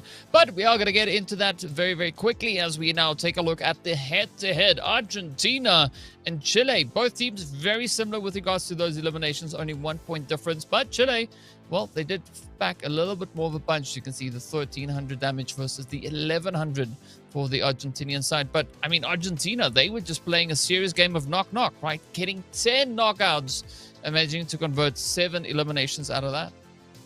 Just giving the players they knock a second chance sometimes. Just like, hey, we'll give you an opportunity, get rest up, and we'll knock you again. Oh, rest up, we'll knock you again. And just trying to be the friendly enemy here. What friendly enemy? No, you know what? That would suit Argentina this game. They were definitely kind of an oddity in these matches. 18 points though going away of Chile, 8 eliminations, 10 placement points off the back of that chicken dinner. Again, they are here to play.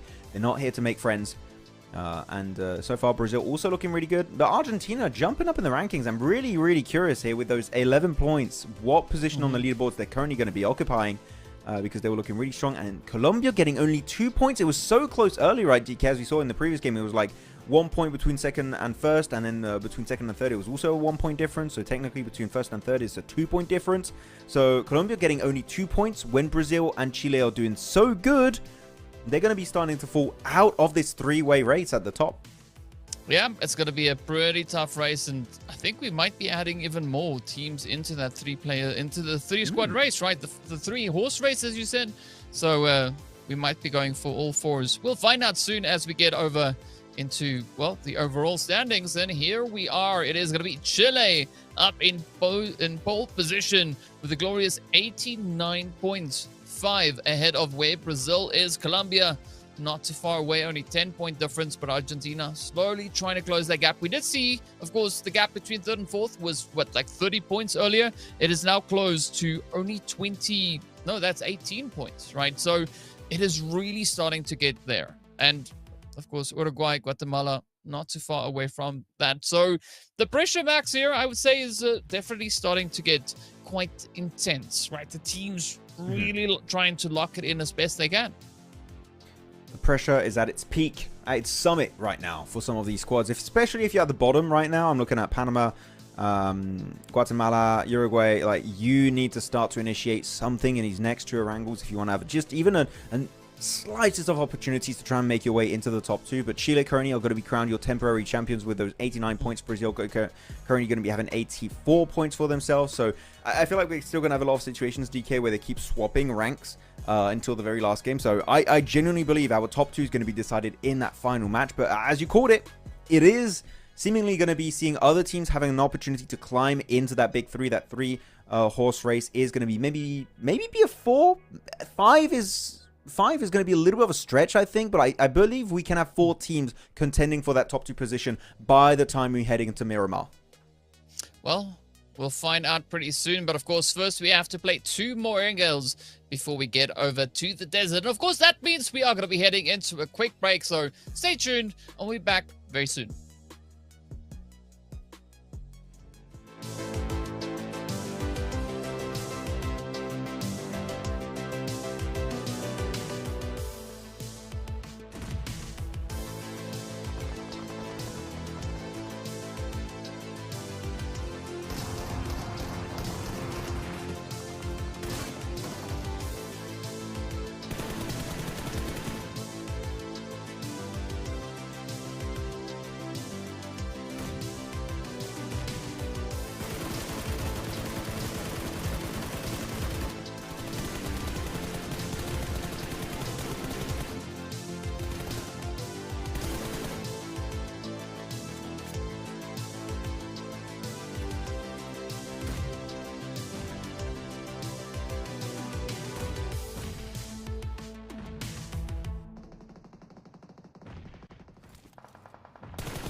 What's up, Max? So, Welcome back, everyone. I was just like, I'll do a cool chair spin. I forgot to put my sunglasses on. I turned, I was like, damn, it's too late. I didn't take the sunglasses. Ah. Yeah. I don't even have funny sunglasses here. That's unfortunate. But it is what it is. Professional welcome broadcast, back, guys. Everyone. Yeah. Welcome back. Yeah, welcome back. We're getting ready to move into our third match of the day. We've wrapped up 2 so far. Tres. Yes, we're going into match numero tres. You were for a second there, you almost had me going. It's like, wow, did I forget how to count? Like, no, I guess I did. No, you were right. I'm just miming whatever you're saying. I'm just. Yeah, oh yeah. You should ignore me. You know what, DK? Okay. They should make you work with me more, just so you know how it is to work with a child. That has no self-control, and that's working with me. So I feel like you'll feel bad for whoever was working with me on shows. You'll be like, I'm happy that's not me. Yeah, this is I have a few solutions I can think of in my head. I won't say it in public just yet. But hey, you know what? We'll find out whether or not any of the craziness is going to be, being erupted from Max onto these teams, as we are going to be getting into our second Erangel yet to come on through. The flight path is going to start coming in hot pretty soon. Chile, though, they've been having a yesterday wrong. They're going to have to pack some heat and make game number 3 work really well for them. I'm telling you, DK, Argentina win incoming. Okay? Do you have anything to back this point? Not really. I just thought I would say Argentina and support them this time around. As you said, we currently have a 3-horse race. I want it to be a 4-horse race. And Argentina, I think, can be the one to actually join that horse party at the top. So there's a chance they can make it happen. No, but I think Argentina had a really good approach this game as what they wanted to do. The train was just not really kind of working in their favor. The circle just kept shifting away from the eastern edge, which if it went east, I feel like they could have easily made it into a really strong top 3 position with a lot of players alive. But of course, Battle Royales, Pubg Mobile in particular, there's still a little bit of layer of RNG you need to work with. And in this case, it was just not that good for them. But here we go. Our second Erangel that's going to be marking the halfway point here of our second day for the Iesf Americas qualifier. The plane path is going to be from Severny, making it straight. Well, not Severny, actually shooting range is a little bit more to the western side here. Yep, shooting range down to military base. And indeed, it is shooting range. I corrected myself. I was good. Ooh, I feel like I know the map and stuff. Look at that. Yeah, you deserve a high five, right? You can hand yourself a self 5. Woo! There we go. Yeah, I do that a lot, but I'm swatting after mosquitoes. But it's not quite the same thing. We'll be seeing though where these teams are going to be going. I wonder if anybody's going to be dropping down a mini base, right? Because I mean, the flight path is literally taking them to that mini base entrance. So I'd love to see a little bit of a play come there. Who knows? Maybe even the zone could be heading down in that direction. Look at the way the squads are going, though. It's a decent spread, right? We might have a little bit of that Zaki play coming in yet again. Ooh, I mean, yeah, we had some eliminations yesterday on Zaki too, right, if I'm not mistaken. I feel like there was a little bit of a chase situation happening up there, which is very unusual. You wouldn't see that usually in a competitive lobby whatsoever. But that could be the case. Though Northern George, Colombia, Panama, going to be sharing that position. Ooh. So it is big enough to share between 2 teams if you really want to. They are going to be in circles, so they can take their merry time if they want to. That's a great parachute, by the way, on the picture-in-picture. But here we're going to have Colombia on the western side, eastern side Panama, southern side crates. It seemed like it's going to be Uruguay.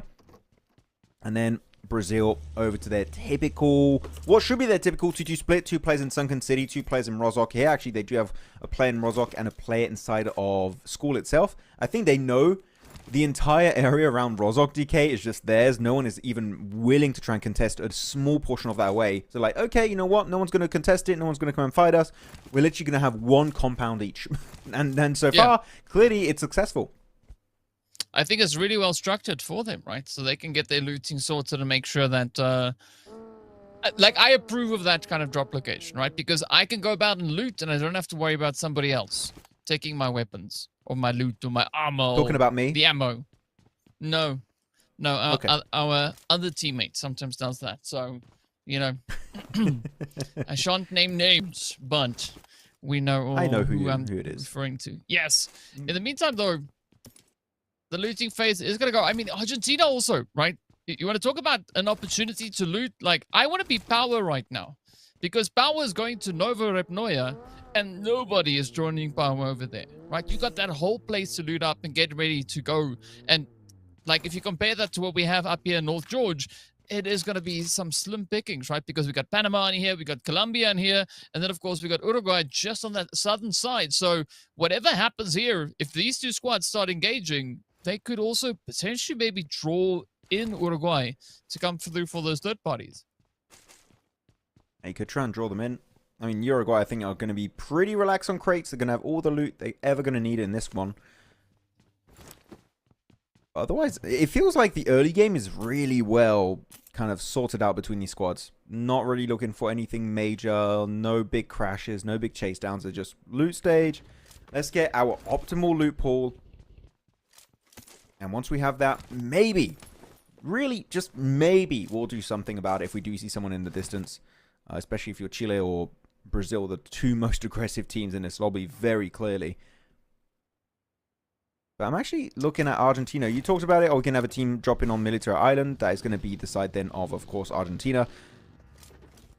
What's going to be the entry point? Because they have a lot of options here they can go through. They can just play a normal southern side. They can go actually and hug the western coast if they want. That could actually, because of the plane path, that would mean that they would technically have less people that could be clashing onto the western coast. So I feel like that, if I was the IGL of Argentina, I'll be making that decision right now. Just hugging that western coast, the beaches, making it towards hospital area, maybe even Everest if you want later on. There's a good scouting ground and strong overall POI in this map. But Argentina, yeah, I'm going to keep an eye out and see what they do. And I think there's a lot of potential for them to show what they'd like to achieve in a rotation like this. I think maybe like going over that western bridge, rotating through Gatka up onto Everest, that could be a good play for Argentina to try and make here. I think going for the western coast, it's you really have to commit to that western path as soon as you cross the bridge, right? Otherwise, it's going to be a little bit of a bumpy ride to get there. It's not going to be as smooth. So I think it's either that or just a straight send to Gatka. I think they might maybe go for the Gatka route, but we'll find out soon. The fights over here, they could be, going to the next spot here as Tekim gets taken right on down to Colombia, not waiting for anything, but that nade almost taking Victex down. Tekim going to be completely cornered on this building. Headshot from the S12K. He's put to death with that weapon. And now Panama here just completely surrounded on this side of the road. And it seems like Colombia have a very clear game plan, which is just use most of your forces, push one player solo that you know is split apart from the rest of the squad mates, and find it that way. Actually, Winter, though, going to be completely left solo in this 1v1. Now turned into a 1v2. Really good backup plan from Colombia. I love this answer going out from them. Now going to be a 2v2 split. They're going to go for that flush onto Winter. Confirm that elimination while they still can.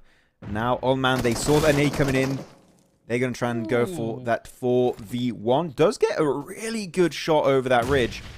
So that means they're going to go for that res. But the grenade is going to be sealing their fate. Panama out early. Eliminated in the northern side. But Uruguay in the distance here. Actually, maybe going to be eyeing out a third-party opportunity as they're jumping over these ridges with their cars. I don't see them stopping. So a third party might not be the plan for them just yet.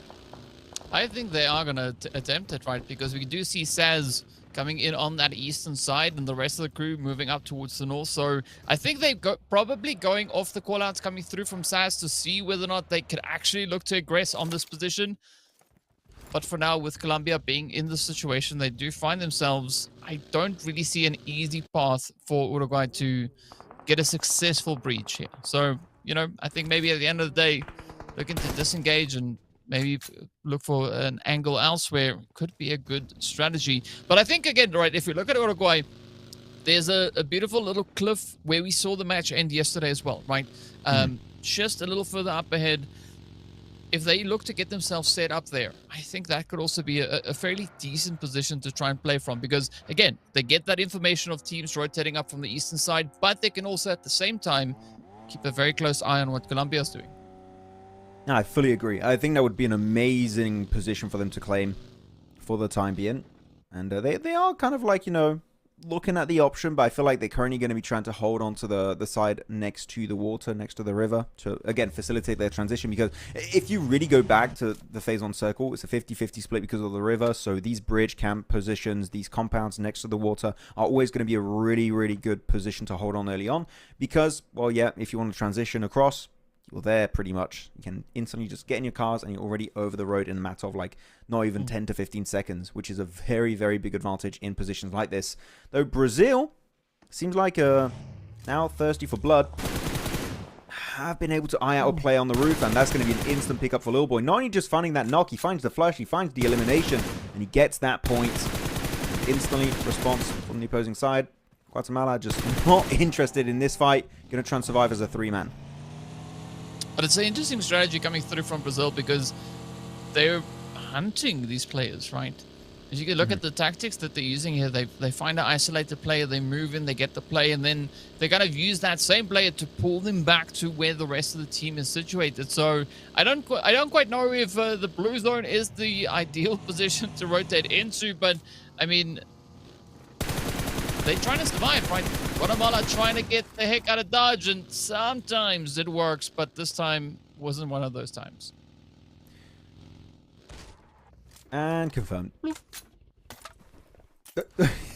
That's the sound you make when someone gets squashed and eliminated. I mean, it was just like bloop, down they go. That's it. Like, job done.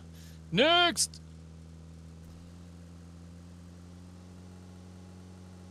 Definitely not a voice actor. Actually, would that count as voice actor? That would be like, what's the job when you're creating sound? Actually, that would be an interesting job, like making sounds, not voices, but sounds that happen in movies and stuff, and you got to replicate it. That's a job. Yeah, no, I don't know what it's called. Yeah, it is full-on job.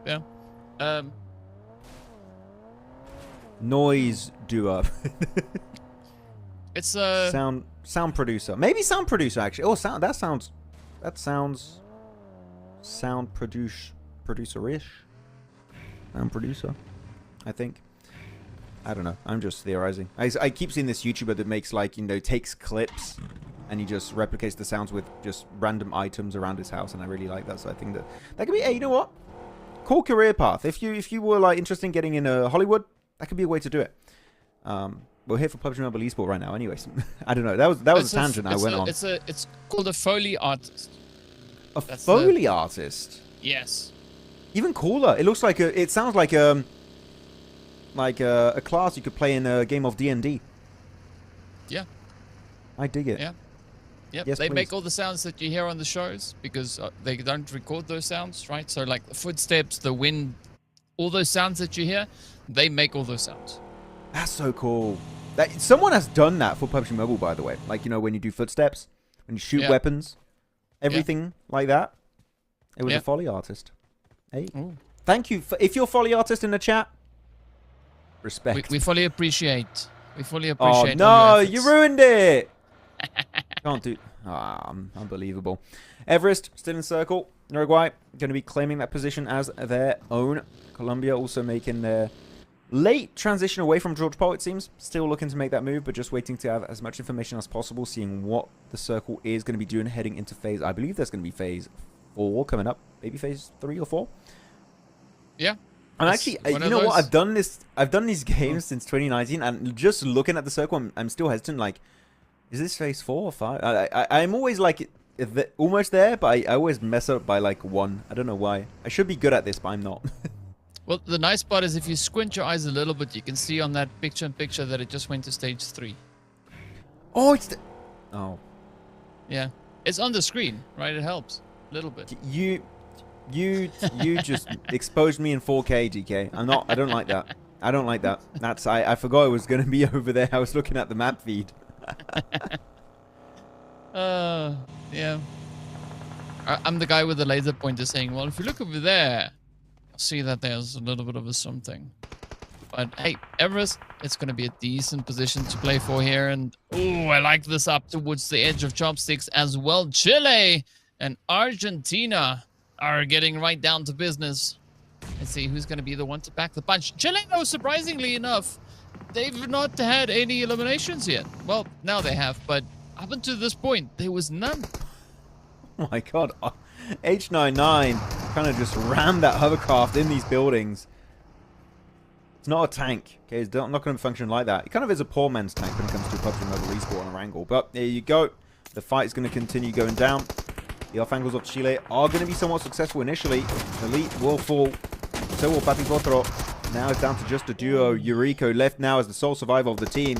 Can they redeem it as they attempt to make an approach in the compound?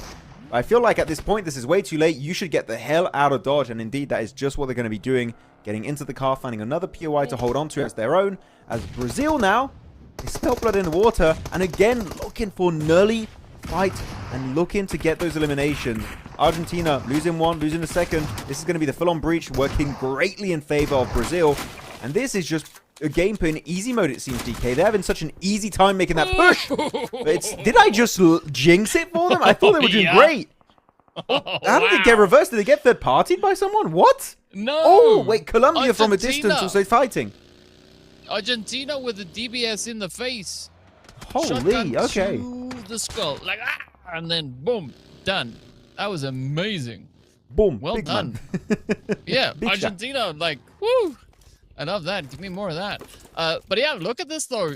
Uruguay, they just big chilling on the opposite end, getting some drops going, you know, upgrading the gear. MG3s coming out. Ooh. What's next? Say that again. MG3s. Say that again.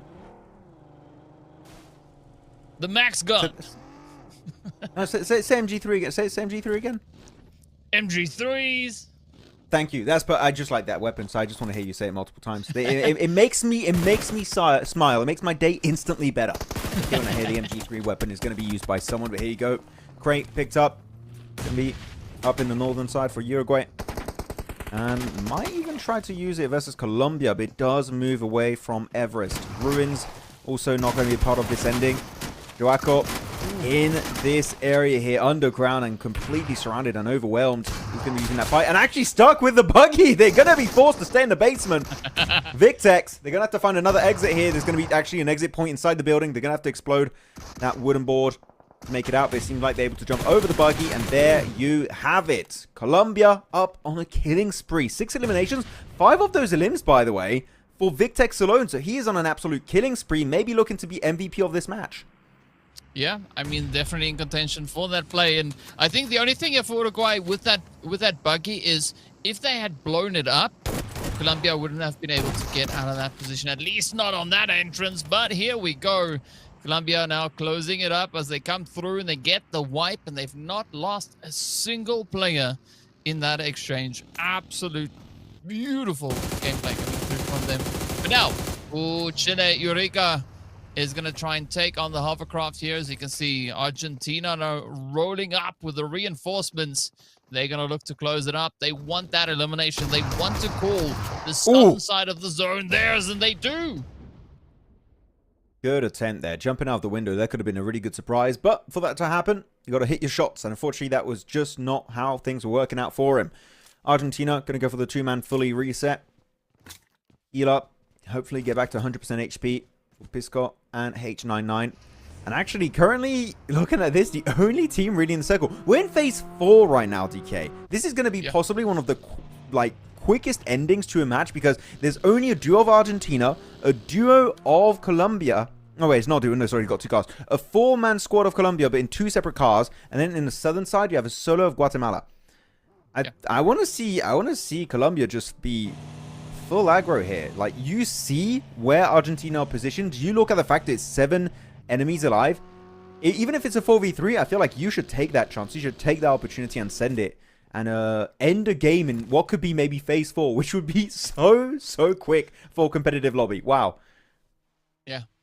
The quickest one I've seen was a match getting wrapped up in stage 3. Done. Really? Well, like a 16-team lobby? Yeah, full lobby. What tournament was Zone that? 3 done. I don't recall the exact one, but it was absolute insanity. So, oh, look at you! Whoa, that was close. Strong effort. Love that though. That was great. 2 teams now. Max, that's it. Argentina and Colombia. The final 2 in the showdown. 6 eliminations on the one side and 8 on the opposing side. What was that epic voice that just came out? It's like, oh, very deep voice. I kind of like it. That was nice. Very suavemente. Oh. Si, senor. Very caliente, even, I would say. Can you say that? Isn't it just for food? I thought it was just for food. Oh, that shot from Pisco. That was a sick one. Straight into the hovercraft. Are you looking to go for a push on that position? It seems like they are looking for the aggressive approach. Making their way forward. Making their way downtown in the hovercraft. Across this farm. Into the building. And they make it around the corner. Pisco, here you go. They do get the res onto Victex, instantly swapping over to the S12K, and is going to be successful now, looking for the sole survivor. If they get this elimination, it's going to be game over in favor of Colombia, and they do confirm it. Colombia going the entire way and securing a chicken dinner as we move away from Circle 4. We were speedrunning this match, and Colombia get an insane elimination ratio on this game too. Yeah, I mean, they walked away with double digits. What a way to clutch. Wow, I'll get the word eventually. To clutch up the weekend chicken dinners. Here we go. Yeah, I'm now having a Maxman moment. You're having a Maxman moment for sure. You're having a 5 a.m. Maxman moment. Yeah, that's what's happening. It's because I'm not drinking coffee right now. That's probably why it's happening. I feel you. I feel you. You know what? Got to go on that coffee train. I heard it was pretty good, and I heard that from myself now that I learned the addiction of coffee. But yeah, I feel like that was kind of a weird push. Yeah, I'm looking at the way it was executed, and Argentina, you have a hovercraft. Get the 2 players in the hovercraft, like, and then you jump out. You take the fight together. I feel like they have instantly a way better chance of coming out on top of that fight. But no, they decide to go in 2 separate vehicles, make inside the building, and then just get picked off one by one. So anyways, in fact, they still had 4 players. Went heavily in favor of Colombia. And they do get himself 6 eliminations for Victex. So this guy was hard carrying from start to finish, and he was really putting Colombia on the map here on Erangel. Yeah, they definitely did put the team on the map here. But, I mean, look at this beautiful spread, bro. Yeah, we do see a lot of Victex there, but Marion was in there with the representation as well. Bringing in the damage, not being able to get any eliminations out of that. Molina also not getting a single drop of the action here. But that just speaks to the power and the veracity coming through from Reyes and Victex, right? They were just like pushing out. They're like, we'll take care of business. You just there, bring us the meds, or just like, just accompany us and, be the moral support. Because either which way, we're going to lock in this winner chicken dinner. Yeah, really good stats coming in. Only 2 players really getting the elims. 10 eliminations between Reyes and Voltex. So overall, really good stuff from these 2 players in this match. Looking at the match statistics from these players. 2 airdrops looted, one of those being an MG3 that we didn't really see get used too much, unfortunately. So my disappointment is immeasurable. And my day is ruined. No MG3. That is not a good day for the Maxman. Hopefully we'll be seeing that on the 3rd and final Erangel of today. Or maybe in Miramar. And longest elimination was going to be almost 200 meters. Which is 200 meters longer than my longest elimination. Because I can only fight CQC because my eyes are garbage. That's why I wear glasses. Well, that's IRL and Pubg. Because, I mean, you would then be using a pan to get the job done. Right, because I mean, yeah. I thought you meant like pans instead of glasses. I was like, I'm pretty sure I could not do that. You can't see through those. I don't think they make.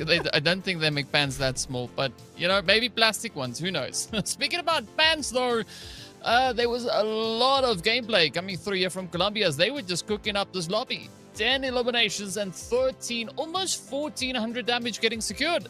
All of that out of 6 knocks and 7 assists coming through. Argentina also bringing in a lot of heat. I mean, I don't want to be a chef in this kitchen because there's too much cooking going on here. Yeah, I'm just surprised with Brazil. I genuinely thought they were winning that fight on the western side, and then they just started dying. And I was like, wait, what just happened? They had everything under control, and then it just kind of fell apart instantly. But yeah, 20-point game here. One of the few 20-point games we've gone so far this tournament. And Colombia can be proud about their performance this match. Followed by Argentina. They're, again, still playing catch-up. That's a few games in a row here where they've gotten a lot of points every single time.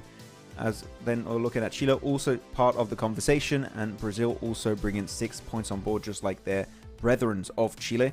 And then Guatemala, Uruguay, and Panama not really able to put too many points on board, DK. So I felt like that point gap that we talked about earlier at the start of the day is just going to keep increasing with these teams unless we see something of value occurring on these next 3 maps.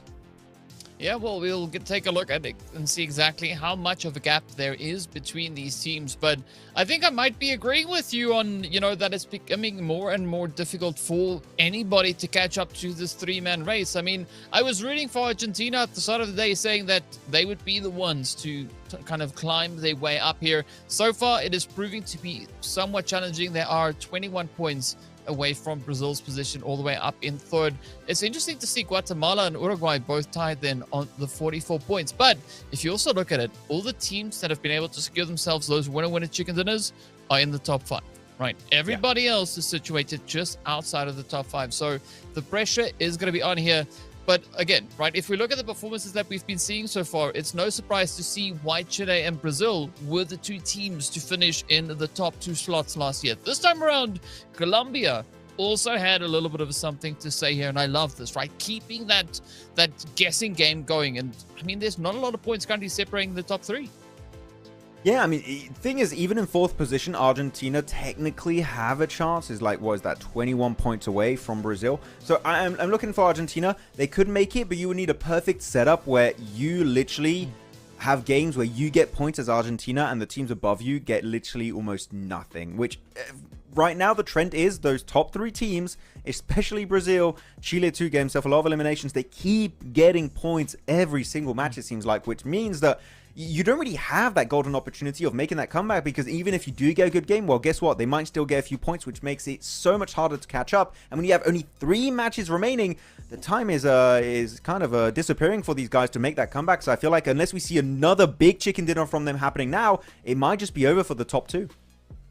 Well, talking about catch-ups, of course, we're going to have to catch up with a quick little bit of a break as we get ready for our final Erangel right here in the Americas qualifiers for the Iesf in 2025. So stay tuned, and we'll be back in a very short few moments.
Oh, sorry. I was just getting a new wallpaper on my phone. Like, look, isn't this a cool wallpaper? Look at that. Yeah, almost. Let it focus. There we go. Yeah. Hey, look at that. Oh, I'm gonna use my phone like 50 times more now every day. Looking at a face like that, that's beautiful. Oh, you flatter me. They look so familiar. I don't know who that guy is, but you know what is also quite familiar? Erangel, right? We've been looking at it quite a bit, and we're going to be looking at it yet again. As there's one more left to go before we get ready to move over into the lovely map of Miramar. I'm excited for Miramar though, right? Because I think that is where Argentina could look to maybe potentially make a bit of a comeback, right? Yesterday they were performing quite well when we went into Miramar, the first one. So maybe they'll bring in a bit of a surprise. But also, I mean, they can do it in the last Erangel as well, right? Looking at the kind of pacing that the teams have been able to kind of set up here. Yes, we do have 3 teams that are currently leading from the rest of the pack. But if there's one team that has some kind of a chance to catch up, I would say it'd be Argentina. Yeah, I would agree. I would say currently they're the only team that can play catch up to the big 3. So we'll see if that can happen. But again, we said it just before the break. You need things to line up perfectly. Like you need the top 3, Colombia, Brazil, Chile, to pretty much get nothing in terms of value of these next 3 games, which is very unlikely because we saw how aggro they are. If they see a team, they're going to chase them down. And you know what? I kind of want that to happen again. I want one of these teams, I don't care who it is, maybe Chile, maybe Brazil, maybe Colombia, maybe Argentina. Loot up in a compound, loot up in a city, get a car or multiple cars, I don't care what you want to do, and just chase down anyone from like minute 1 of this game. Let's see if we can beat DK's record of a game ending on circle 3 and do it on circle 2. That would be cool, and we'll have it in the Guinness Book of Records. Ooh, I don't know if there would be a record for that, but that would be cool regardless. It definitely would. Oh, you know that was one of the I did an event in Asia. It was one of the events in Asia that ended in zone number 3. That was insane. Yeah. Also, no surprise because, as we know, a lot of aggression there. Those squads, they just come in hot. But also, you got to say though, I like the aggression that we've been looking at on the battlefield today, right? I think it's a good transition from what we saw on the first day, right? The team's definitely looking a lot more determined as they are rotating through, getting involved in these altercations. So I want to see just how much they can lock in, right? Can they push those plays? Because, I mean, even Uruguay today, really trying quite a few more strategies to try and secure points as they go. We did see the same thing coming through from Panama as well. Not always having such successful executions of said strategies, but I like where their head's at, right? They trying. They trying. Yeah. It feels like every team, even those at the bottom, or at least the ones that are playing so far today, have some potential. Like, we're seeing some value. They're like, oh, wait, actually, that's quite interesting the way they're playing this particular situation in this game. So I wouldn't give up hope on them long term. Like, maybe for this tournament, it is too late to really compete and reach the top 2. But I feel like overall, they all showed a little bit of potential in their own way. If it's by being aggressive, how they team fight, or how they rotate around the map. There's definitely some aspects that we've seen shine through some of these squads every single match. So I'm very, very happy to see it. So every country, I would say so far, DK, have been very well represented by these players. But we're going to have to focus on, again, on the top 3, maybe the big 4 here at the top of the leaderboards as they try and, again, compete for that top 2, trying to wrestle it away from one another. And this is going to be our final Erangel of this America's Qualifiers for Iesf, DK. So it's down to the wire. If Erangel is your best map, if it's your bread and butter when it comes to gaining points in competitive in Pubg Mobile Esport, you need to make it count now, because then we're going in 2 Miramars. And if it's not your best map, well, guess what? Unlucky rubber ducky. Try again. Yeah, it's gonna be a pretty tough one. So, yeah, I hope. Well, I mean, you've been praising the Americas teams for performing so well when it comes to the map of Miramar itself. So I think they might be some pretty good plays that are gonna be coming in through that. But of course, before we get there, we have to go through the final Erangel to see exactly what these teams have in store for us. Max, give us the rundown, right? Where are we going to go with the zone? What's the flight path going to do? Who's going to be the first team to light this lobby up? And who's going to be the one maybe potentially to be sitting there smiling at the end of the day? Could you give me like 30 minutes before I tell you my prediction for this game? I think 30 minutes would be enough for me to know the plane, the circle, who's going to win the game, where we're going to be ending this match. I feel like once I get all that information, I'm gonna be pretty locked in, DK. That's just what I would need. No, for real. Plane path is going to be from Mill to Power over to Western Hospital, and I'm telling you, circle. Yeah.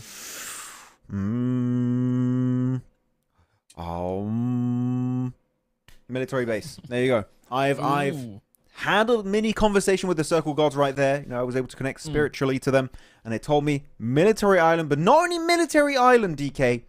It's going to the east. It's going towards that observatory building over to the eastern side next to Novorodnoye. So that's what's happening. And the team that's going to win it is none other than Brazil. They're doing it. Ooh. Okay. Match number 2. Hey, every well, you second heard match, it here right? first. It's an even number match. It's match number 10. We're hitting the double digits as well. So, hey, here we go. We'll find out soon exactly who is going to unpack this can of beans for us. But in the meantime, everybody going into their usual kind of drop locations. We will potentially be seeing a little bit of that Pubg play coming in here as well, as Guatemala is going to be making their way up towards that northern side. Uruguay going down for the south, taking full possession of the lovely military base. And now it's just down to kind of where that zone is going to be popping, right? Is it going to play over to the side where Max said it would? Because, I mean, if it goes to observatory, it's just not. We could see some flying vehicles.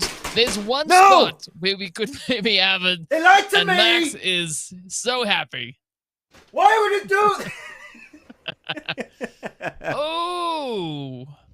That's it. Vengeance. Argentina. Mayhem on the battlegrounds. They took it away from me.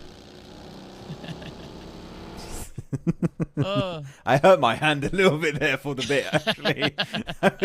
There was a part of my chair that didn't have foam and it's just metal, and that was not pleasant. Ouchie. Yeah. At least that brings you right back into it, right? It's like, oh, I'm here now.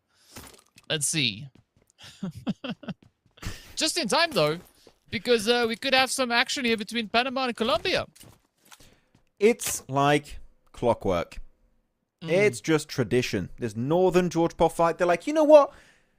DK, Maxman, we know because you have way less teams. You have 7 teams in this lobby. You don't get a lot of early fight. Well, just for you guys, we're going to clash. We could not do it and actually just make it top 2, but that would be too easy. Too easy. So we're going to clash for the memes. And you know what? I appreciate you. Thank you. And because I am the CEO of Iesf, I'm actually going to give these 2 teams the top 2. No, I'm not. I'm for legal reasons. That's not. I don't have that power. Okay. If we could give an extra rank for teams that I appreciate for giving us some early fun times, it would be these 2 squads of Panama and Colombia. As they're just moving around. Typically, they don't go outright for the fight. They just salute up a little bit, and then they start clashing. And as I say that, Reyes is going himself. Here's Scar, finds the knock onto Tem. Actually, Izumi was a Tekim is always the one to go down first. Yep. It's always the first casualty. I don't know what they have with this guy, but they don't like him that much. I mean, like, you can just give it up to consistency, right? Kim, every time. Bad consistency. Yeah, for sure. but hey, consistency is consistency, and so I appreciate that. Fortunately, though, Old Man is there on Winter to try and get the res, but that is gonna not work out as they would have hoped because Molina send in the grenades. Oh, that would have been so great if there was a molly, right? Molina with the molly. Oh, magic. Instead, it is gonna be the smoke road that will be deployed. The DBS now coming through. You can see Reyes now being brought back on their feet, looking to patch themselves up, and now the pressure is on Panama. Can they survive the push coming through from Colombia? Yeah, it's going to be Molina, Grenadolina, and Smokelina, and Flashbangolina. Yes. Those are the 4 players here Exactimo. playing for Colombia. Making it over. Smoke Roadolina. Going to make that... Okay, I'm going to stop with a bit right now. Now, Molina making a Smoke Road. Not actually going to be using it. Maybe waiting for their teammates of Colombia to get a little bit closer to Panama before making that initiation himself. That's a big grenade coming out. Actually, a really big grenade animation. One of those skins actually has a big animation where it just kind of obscures a big portion of these buildings if you use it right. Victex trying to get behind them. Again, they looted so many apartment complexes, meaning they have the resources. C4 right to the face of Tekimk. And he is going to be, unfortunately, out of the picture entirely. There's now Allman 77k. Always the sole survivor of Panama, it seems like. And now with a DBS, with the M249, actually not too bad clutch loadout. Or 1v4 with that loadout. I've seen it before. It could happen once more here. And Victex is the one that's going to be initiating, making it around the corner, and he doesn't even get one shot in. That's game over. And Colombia getting themselves those 3 eliminations for their troubles up in George Bowl. Yeah, well, a very smooth play going through there from the Colombian side, making sure that everything goes according to plan. And hey, 4 points. That is just going to help strengthen their overall position that they have on those standings. In the meanwhile, Argentina, at least, please just fly up the side of heaven. I just want to see one vehicle going up again. Here we have Potro just trolling on the bridge, right? A little bit of a bridge troll position there. Unfortunately for Potro, there's nobody that's going to come over that bridge because, well, Uruguay, they've opted for the opposite bridge all the way on that western side. It makes sense, Max, because it's already kind of in that zone, right? So they're just going to start moving through, looking to see if they can get themselves in a safe position. But yeah, the rotations now there's a good chance for some very interesting pathing to come through here. The center of the circle is completely barren. No man's land. Yeah. No one's over there. You can take it if you want. All you have to say is please, and you'll get it. Uruguay actually currently do have that hovercraft, so they're going to go for a nice little pivot. If we do have a field finish, actually, that would be a very, very nice way to transition over the road, over those fields, that flat terrain, and get it. Actually, I just realized. Oh no. Oh, not that skin. Not that. Oh, okay. Thank you. Thank you. Please don't. Production. I beg you, don't show me that Attack on Titan skin. It's a thing that it came out straight off hell. I don't know why. It was made like that. But yeah, Argentina didn't go for their same drop as earlier, where they dropped a military base. They went here next to Lipovka, eastern coastal side. So they're going to have a little bit of a different rotational path. But is that really that big an issue when you have 7, now 6 teams in this match? I think that it really is just going to be a pretty standard game for them still. So Argentina, I'm not too scared for them. But unlike last game, I want to see a little bit of a faster reaction time to like mid-game circles to not get caught off guard by in a bad position. I feel like if they can do that, they showed already they have the fragging potential to kind of outplay some of these top squads. And if they can do it now, top 3 again, I don't think they'll get in top 3 itself. But they can close that gap in preparation for our last 2 matches on Miramar. Yeah, that's definitely going to be doable. But I'm curious as to whether or not we'll have any teams looking to cram into Gut Cup, right? It is smack dab center zone. It is wide open for the taking, as you've said. So if they ask nicely enough, it'll be theirs. But it does seem like Uruguay is going to be the first team to take the plunge, moving deeper and deeper into the zone. Of course, they do have that hovercraft. Yep, slight little bit of a course correction coming through on that one. And now the Sonic car is going to go flying all over the place. Yeah, where's it? Show us the strategy here.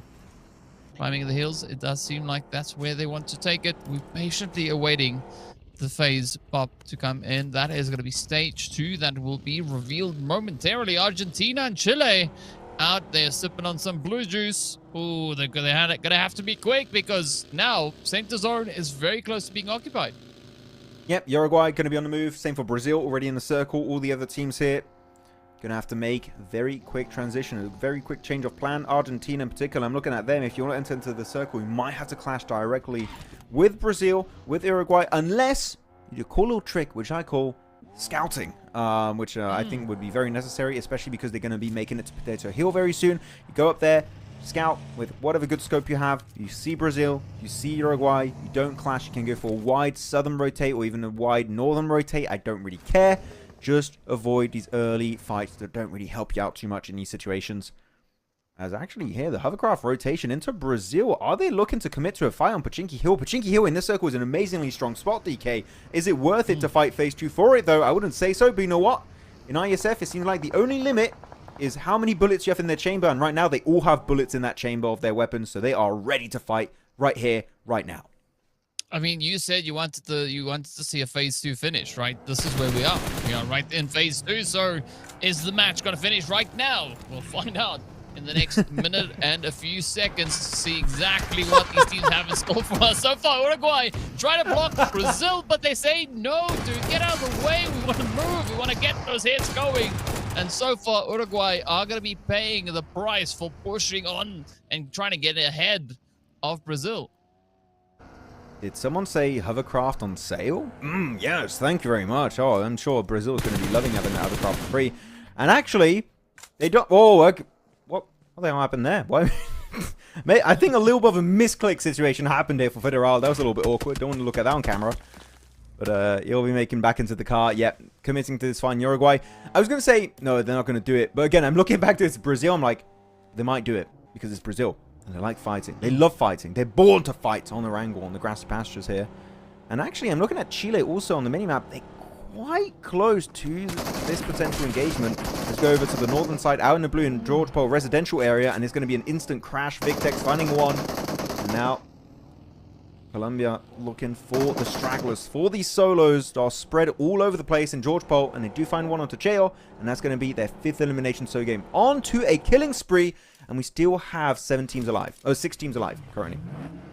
Wow. I mean, it's starting to pick up quite a bit. 2 teams, 3 teams actually securing those eliminations so far. Argentina, Brazil, and Colombia. So Chile yet to do a little bit of something, right? But what they are focusing on is that zone positioning. Looking to get themselves situated more towards the south. And now we can see that repair toolkit coming in clutch, bringing that hovercraft back into the fight. In the meantime, it is going to be Argentina and Uruguay rotating up along that eastern front as the zone takes a nice little bit of a shift. Ooh. Just pulling the teams now out into the open fields. So you see this circle, DK. You see the hill to the western side there? North of the word quarry? Do you know the name of that hill? Observatory Hill.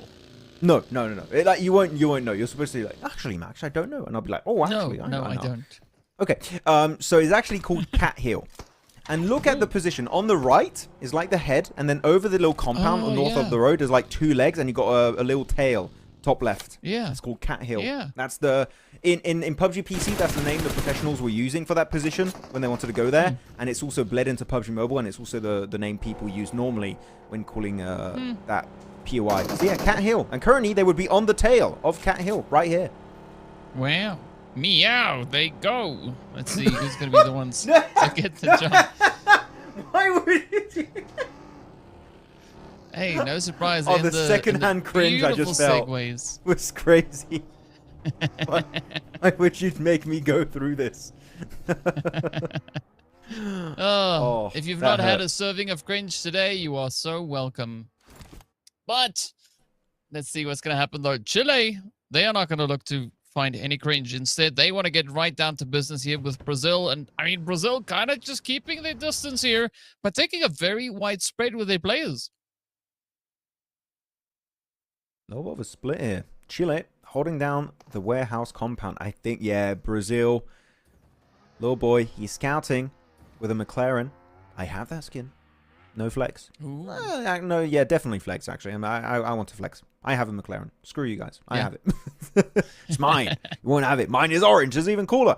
But they are eyeing out this position. Actually, if we could look at the minimap at one point, Brazil have this massive Longwood spread. And if you guys don't know, Longwood is like this little plateau where Lil Boy was on. It's a elevated plateau north of the road that stretches for a big portion of the map, pretty much from here over to Quarry, Southern Quarry. And that's why it's called Longwood, because it's tall, it's wood, like it's trees, forest, and it's a long plateau. That's very original name. Cat Hill was definitely more original and interesting as a name, but this is Longwood, and you can see here they do have a 2-1-1 split in Federal and Law on the west, and over to the east is Lil Boy and Diego eyeing out the Chile compound. Like, we think someone's in there. Maybe they know someone is going to be in there too. They're just not sure how they want to approach and push that compound for themselves.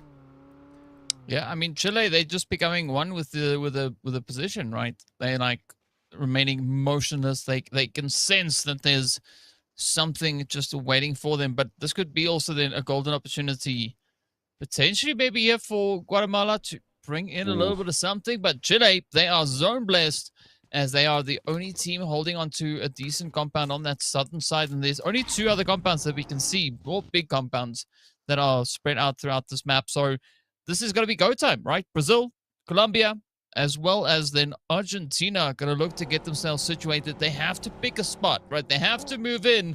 And Octi needs to get in there real quick because that health bar's not looking too great. I mean, possible field finish here. It's going to be the situation. A good angle out in the field. Looking to find it.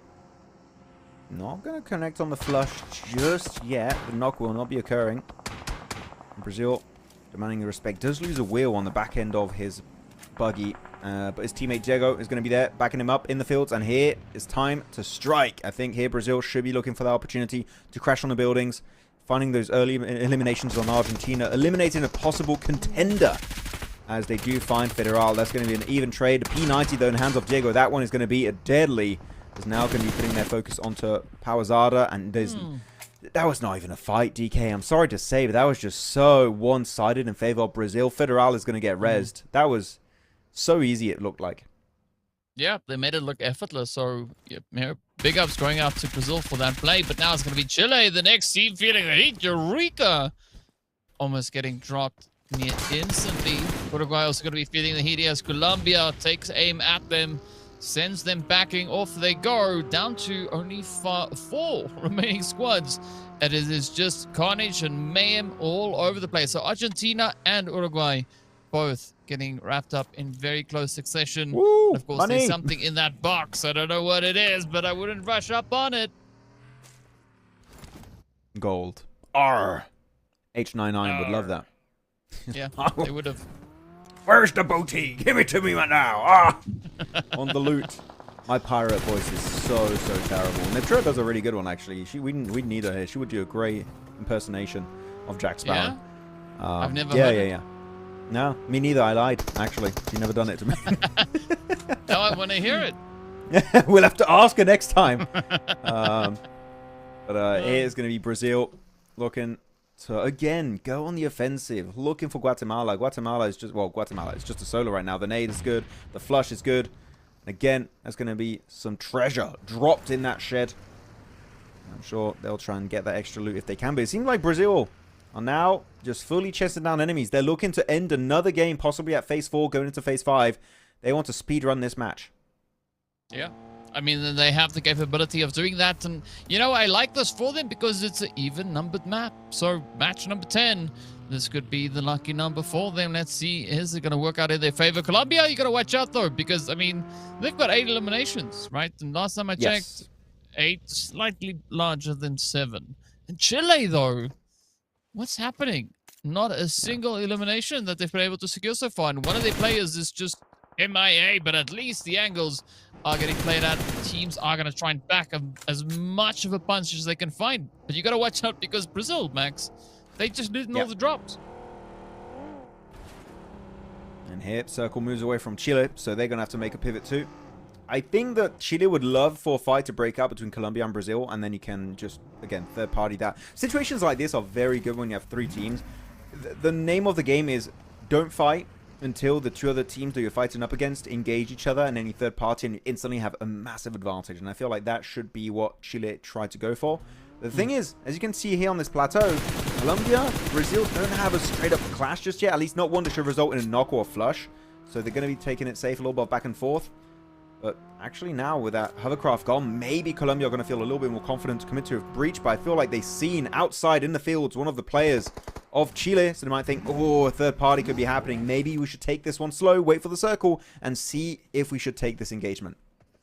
I mean, because that's exactly the strategy that Guatemala used in that first match, right? They waited all the way till the end before they chose to come through with a push. And so, I mean, if that is the play or the approach that Chile is going to go for here, it's going to have to be planned to perfection. But Brazil, they are going to try and stop as many of these advances as they possibly can. Chile not having the opportunity to sneak up on the opposing teams.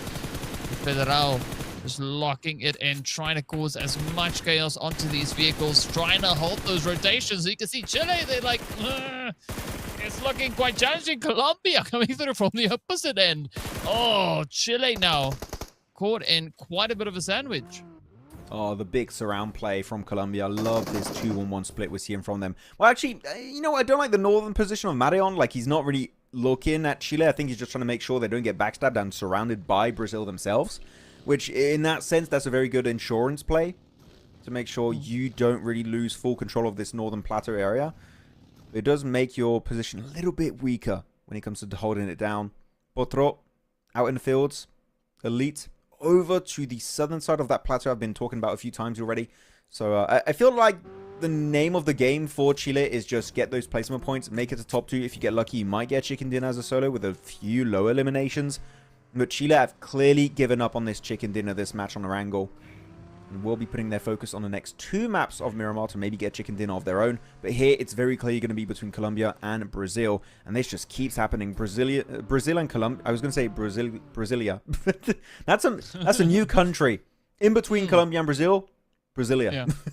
Yeah. But it's going to be between these 2 teams very clearly here, DK, in my opinion. Yeah, I mean, I can't see why not, right? Brazil, again, going to look to play for that consistency. As we know, Chile, we mentioned this before. Last year, they finished quite strong.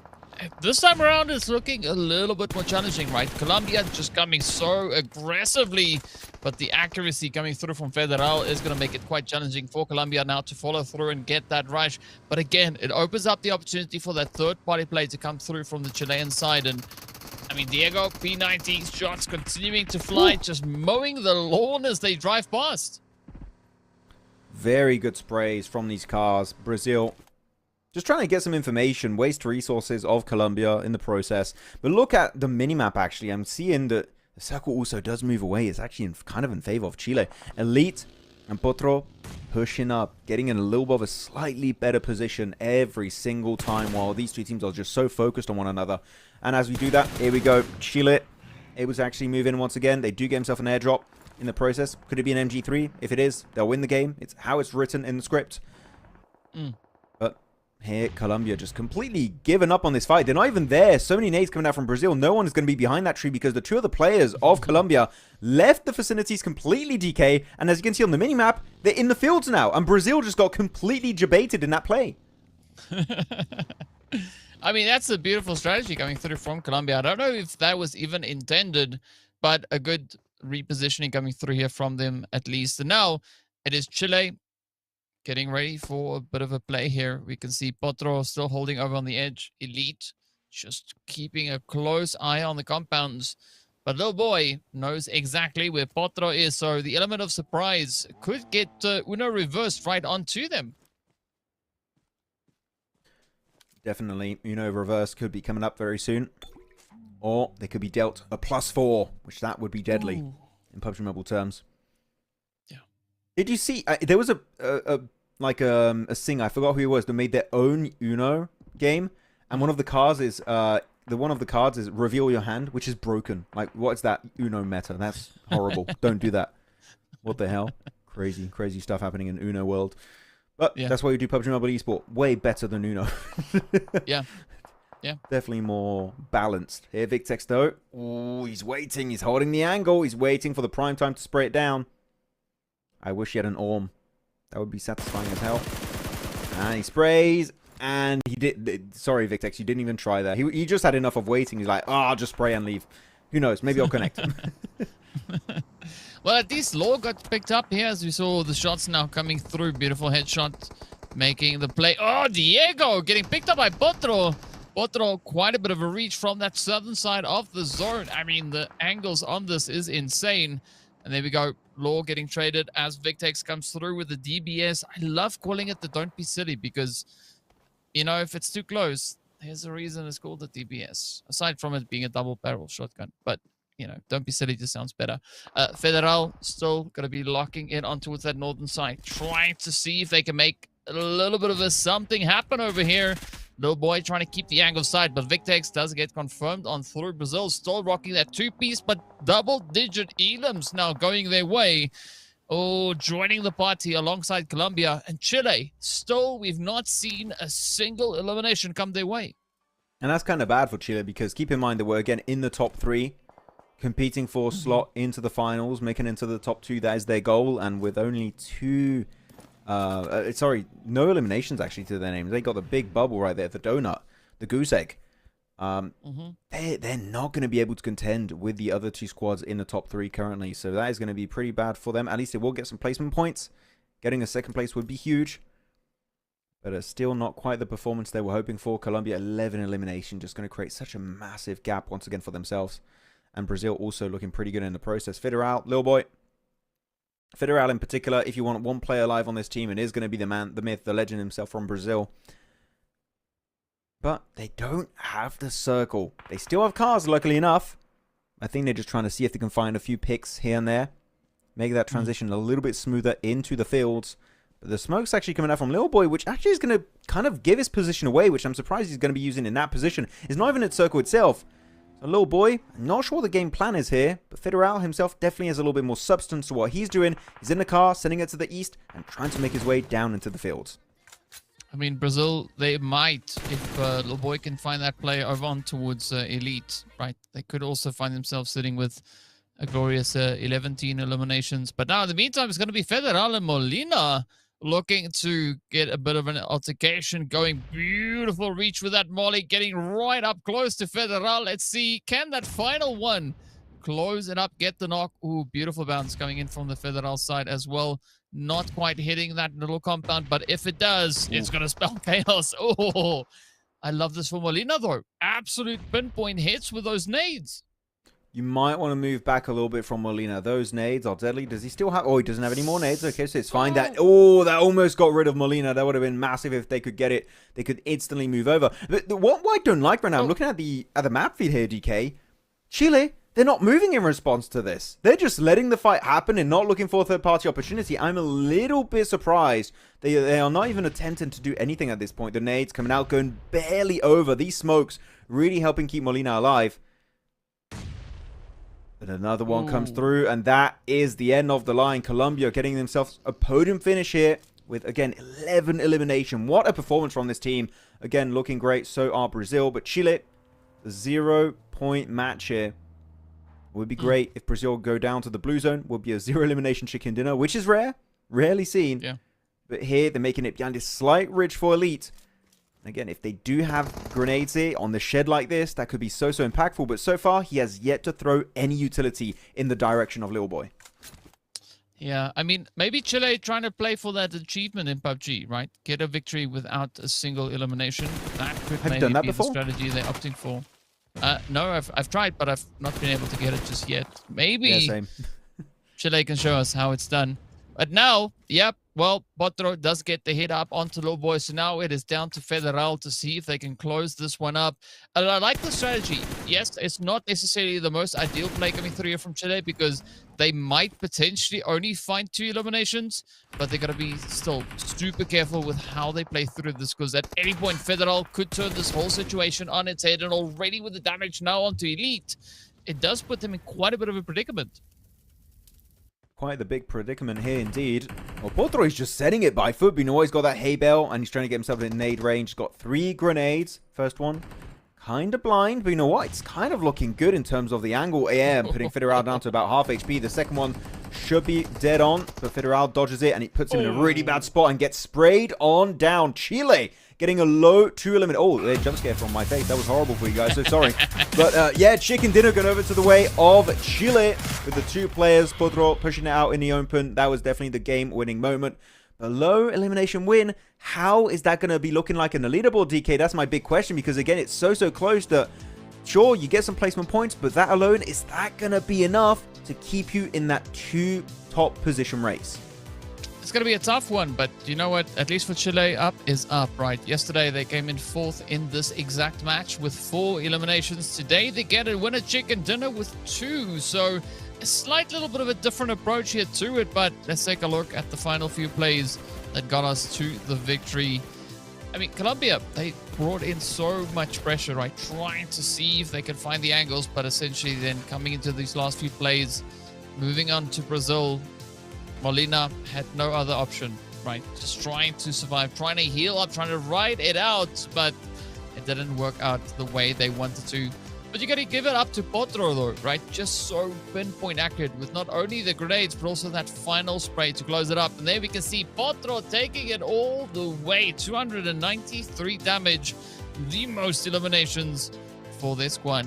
1 assist, and, well, they got into first place with only 2 elims. So it's magic.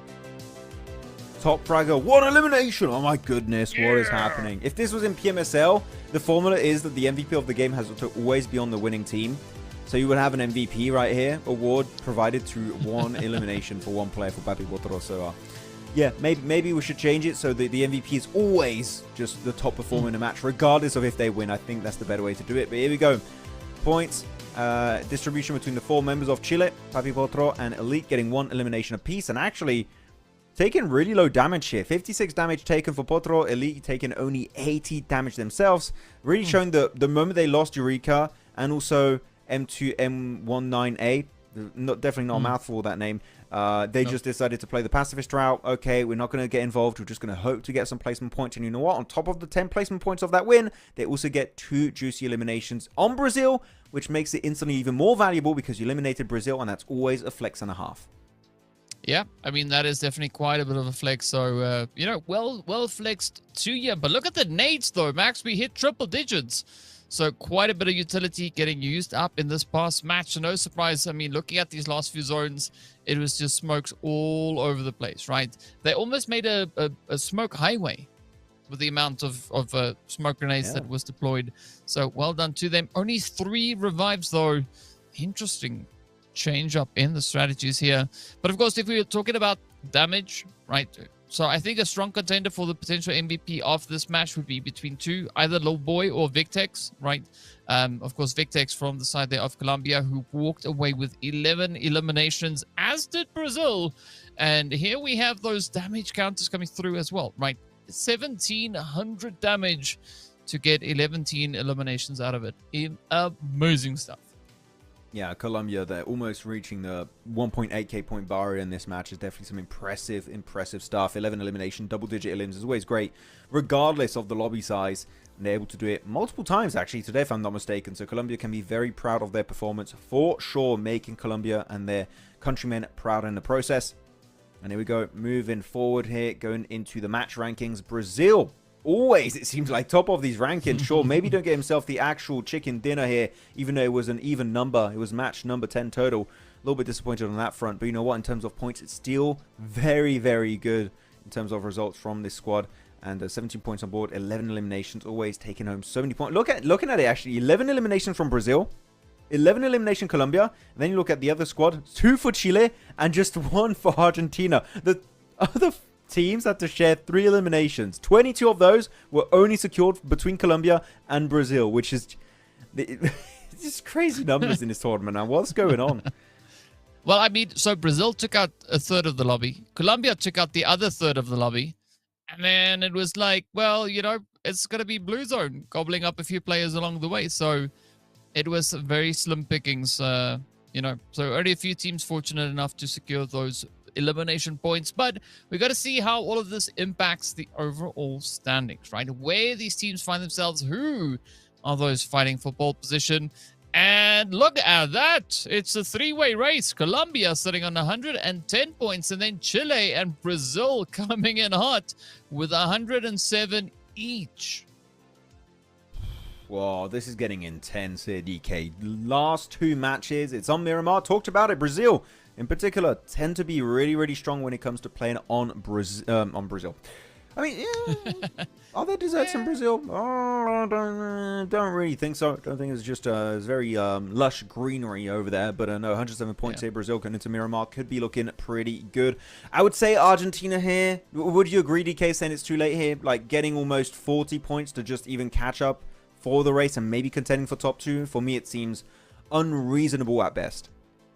It's unlikely, I would say.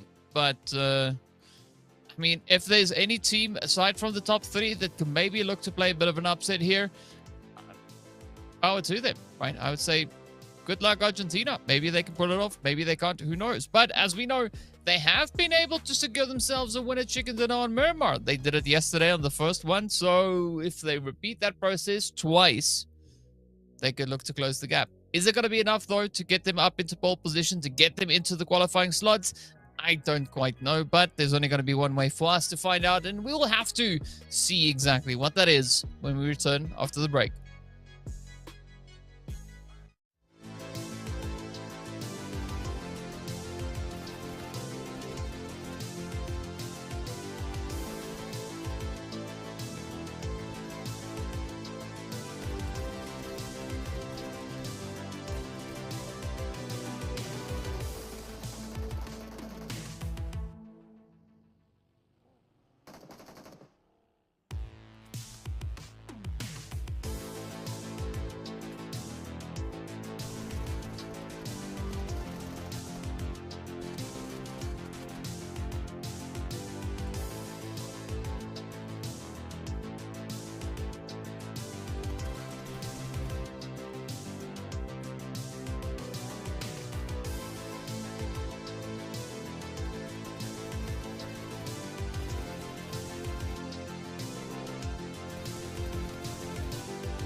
Beautiful.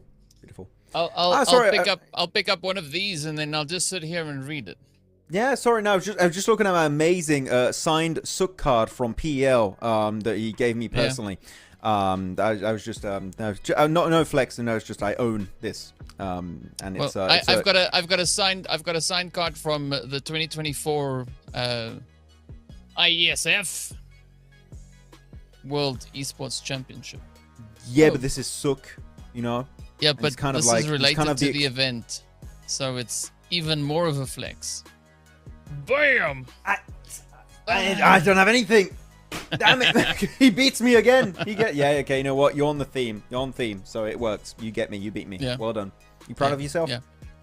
I mean, I'm trying to be, but I'm trying to stay humble all at the same time. You know, can't take too much. But what we can take is some desert action, right? As we are heading into the final map rotation for the day, right? The final two Miramars, the final two games about to be played. And as we saw at the end of the last match, there was only 3 points separating first place from third place. Is Argentina going to be able to catch up? Will they get 20-something points, 25 points to try and play? No, that's 35 points. They need 35 points to catch up to third place. Can it happen in one game? It's not very likely. Can it happen in two? Maybe yes. But I think the gap might be bigger then. But it's really funny, actually. I'm looking at the leaderboards before these matches of today, DK, and the top rankings have pretty much not moved whatsoever. Colombia, Brazil, Chile, Argentina, which is what we have now, except I believe Brazil and Chile are flipped, but they're still tied on 107 points.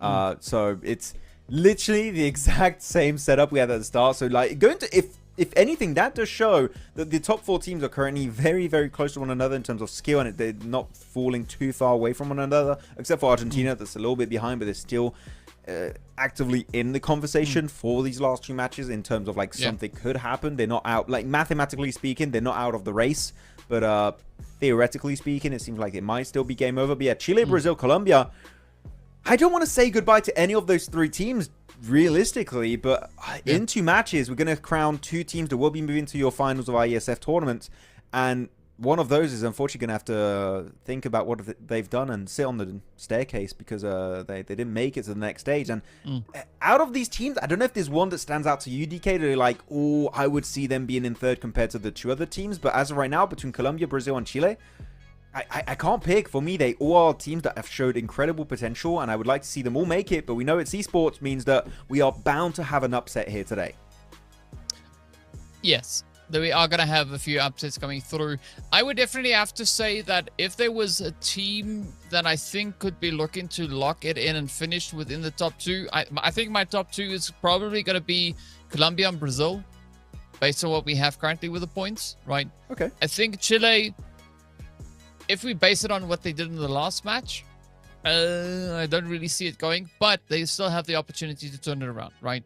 Because they are exactly on par with Brazil. Both these teams, they can quite comfortably secure that themselves the position in the top two and maybe even kick out Colombia. If they do, it would be a repeat of 2024 because then we have Chile and Brazil taking up those final two slots again. So if Colombia wants to stay in this, they're going to have to bring in the heat coming into the final two matches.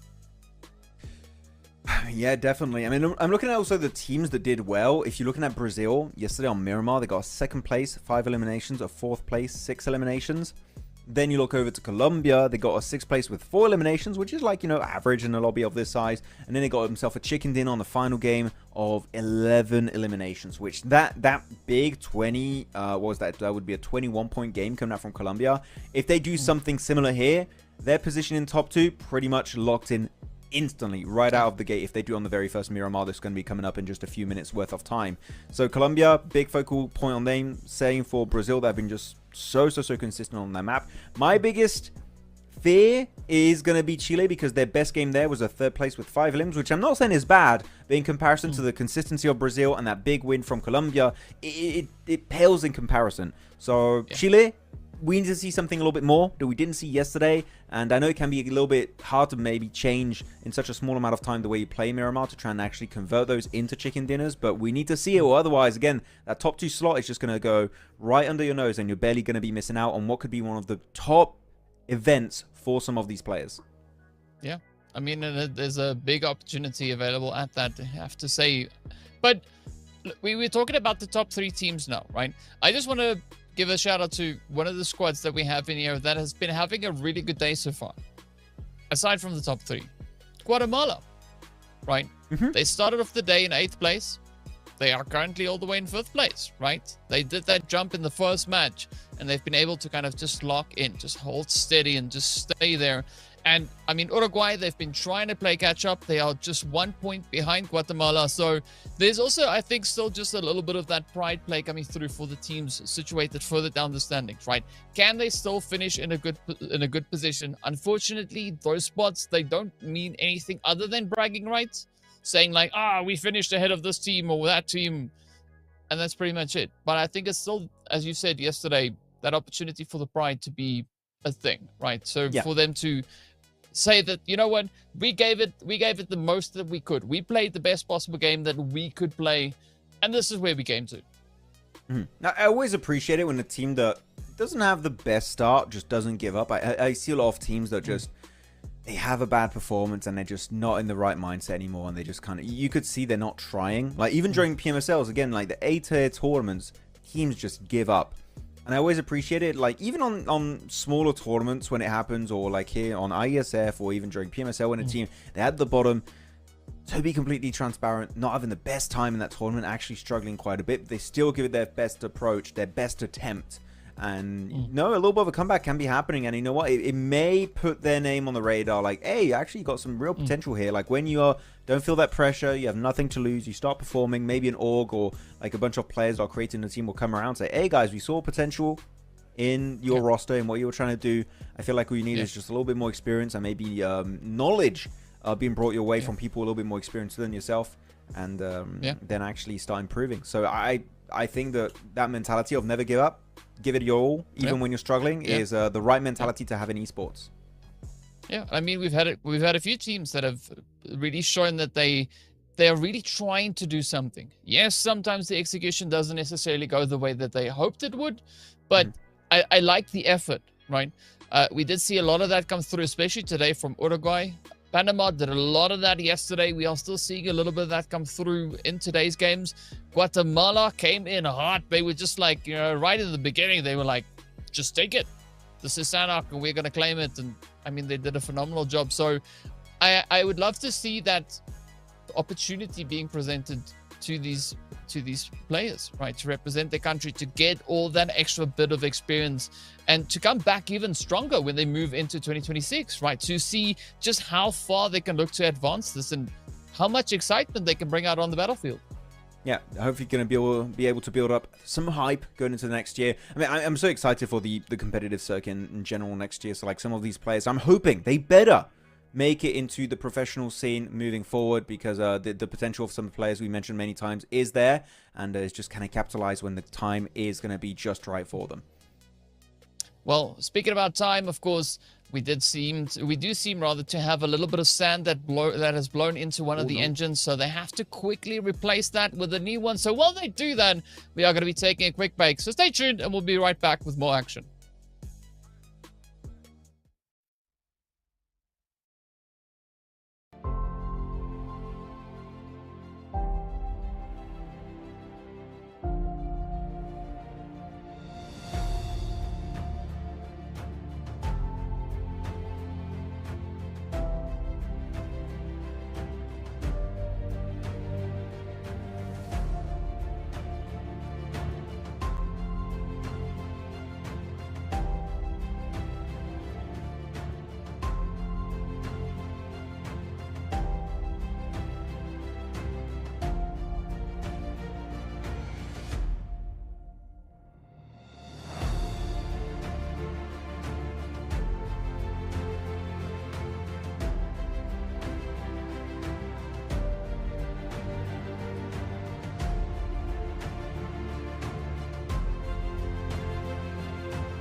And we're back, getting ready to go. It seems like the engines have been cleared up, so we'll be heading over onto Miramar momentarily.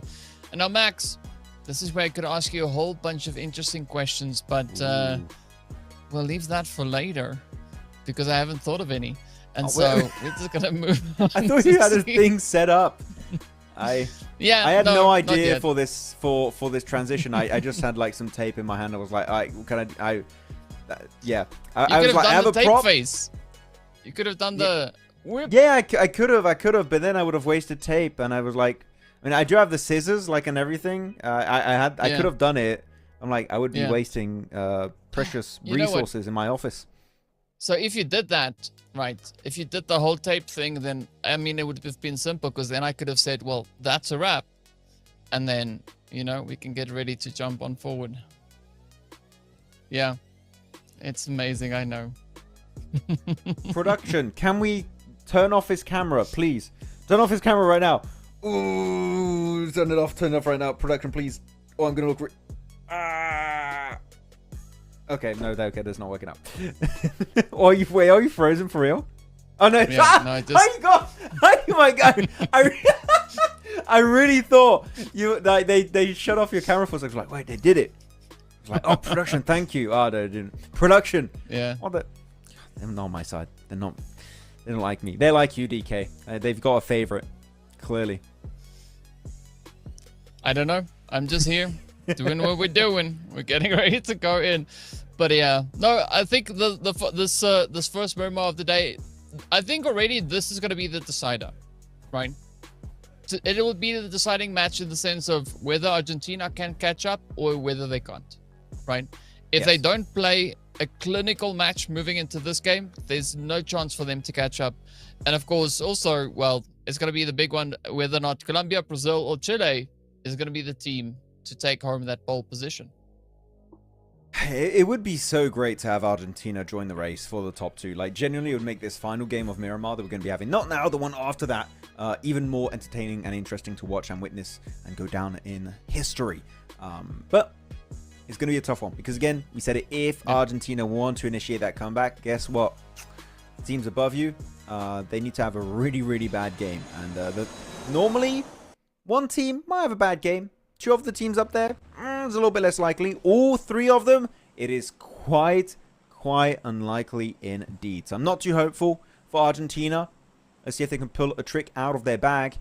So here we go. The plane is going to be up and high in the sky, and it's going to be from Partona over to Ruin/Trailer Park up northwest. So not the worst plane path I've seen, DK, but definitely not the best, because if you're a northeastern team, well, guess what? Tough luck. Yep. You probably won't make it. Yeah, it's a long way to rotate, but I mean, you can still get that done with a vehicle. And I mean, just like as we kind of know the zone, that's also where it might go, right? Into the direction there of Cruz del Valle, Tierra Bronca, and Azahar, you know, somewhere over there potentially. But we also have an upgrade on the airplane skin. Right, it's not the same one that we've been having on all the other previous matches, because that one was white and blue and funny looking honeycomb blocks on that.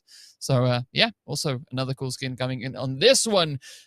The team starting to break off, heading down to their drop locations. Brazil, of course, going to be going straight in the direction of Puerto Pareso, or is that going to be just a cheeky drop to get them up into Los Leones? Ooh, not sure. Not the game plan is. They can go for the eastern road. Actually, while we're waiting here to see if we're going to have any hot drops or early fights between any of these squads, I want to entertain an idea. Like, I'm sure you're quite familiar with the concept of having esport themed skins for teams. You know, like, oh, this org, you have their branding, you have like their theme put into a skin, and it's like that's their skin in the game. Typically, you have that a lot with League of Legends Worlds. They have a skin line made for the winning team, and then it's themed around that org, which I feel like is a sick concept. What if you did something similar for PUBG Mobile with Iesf, right?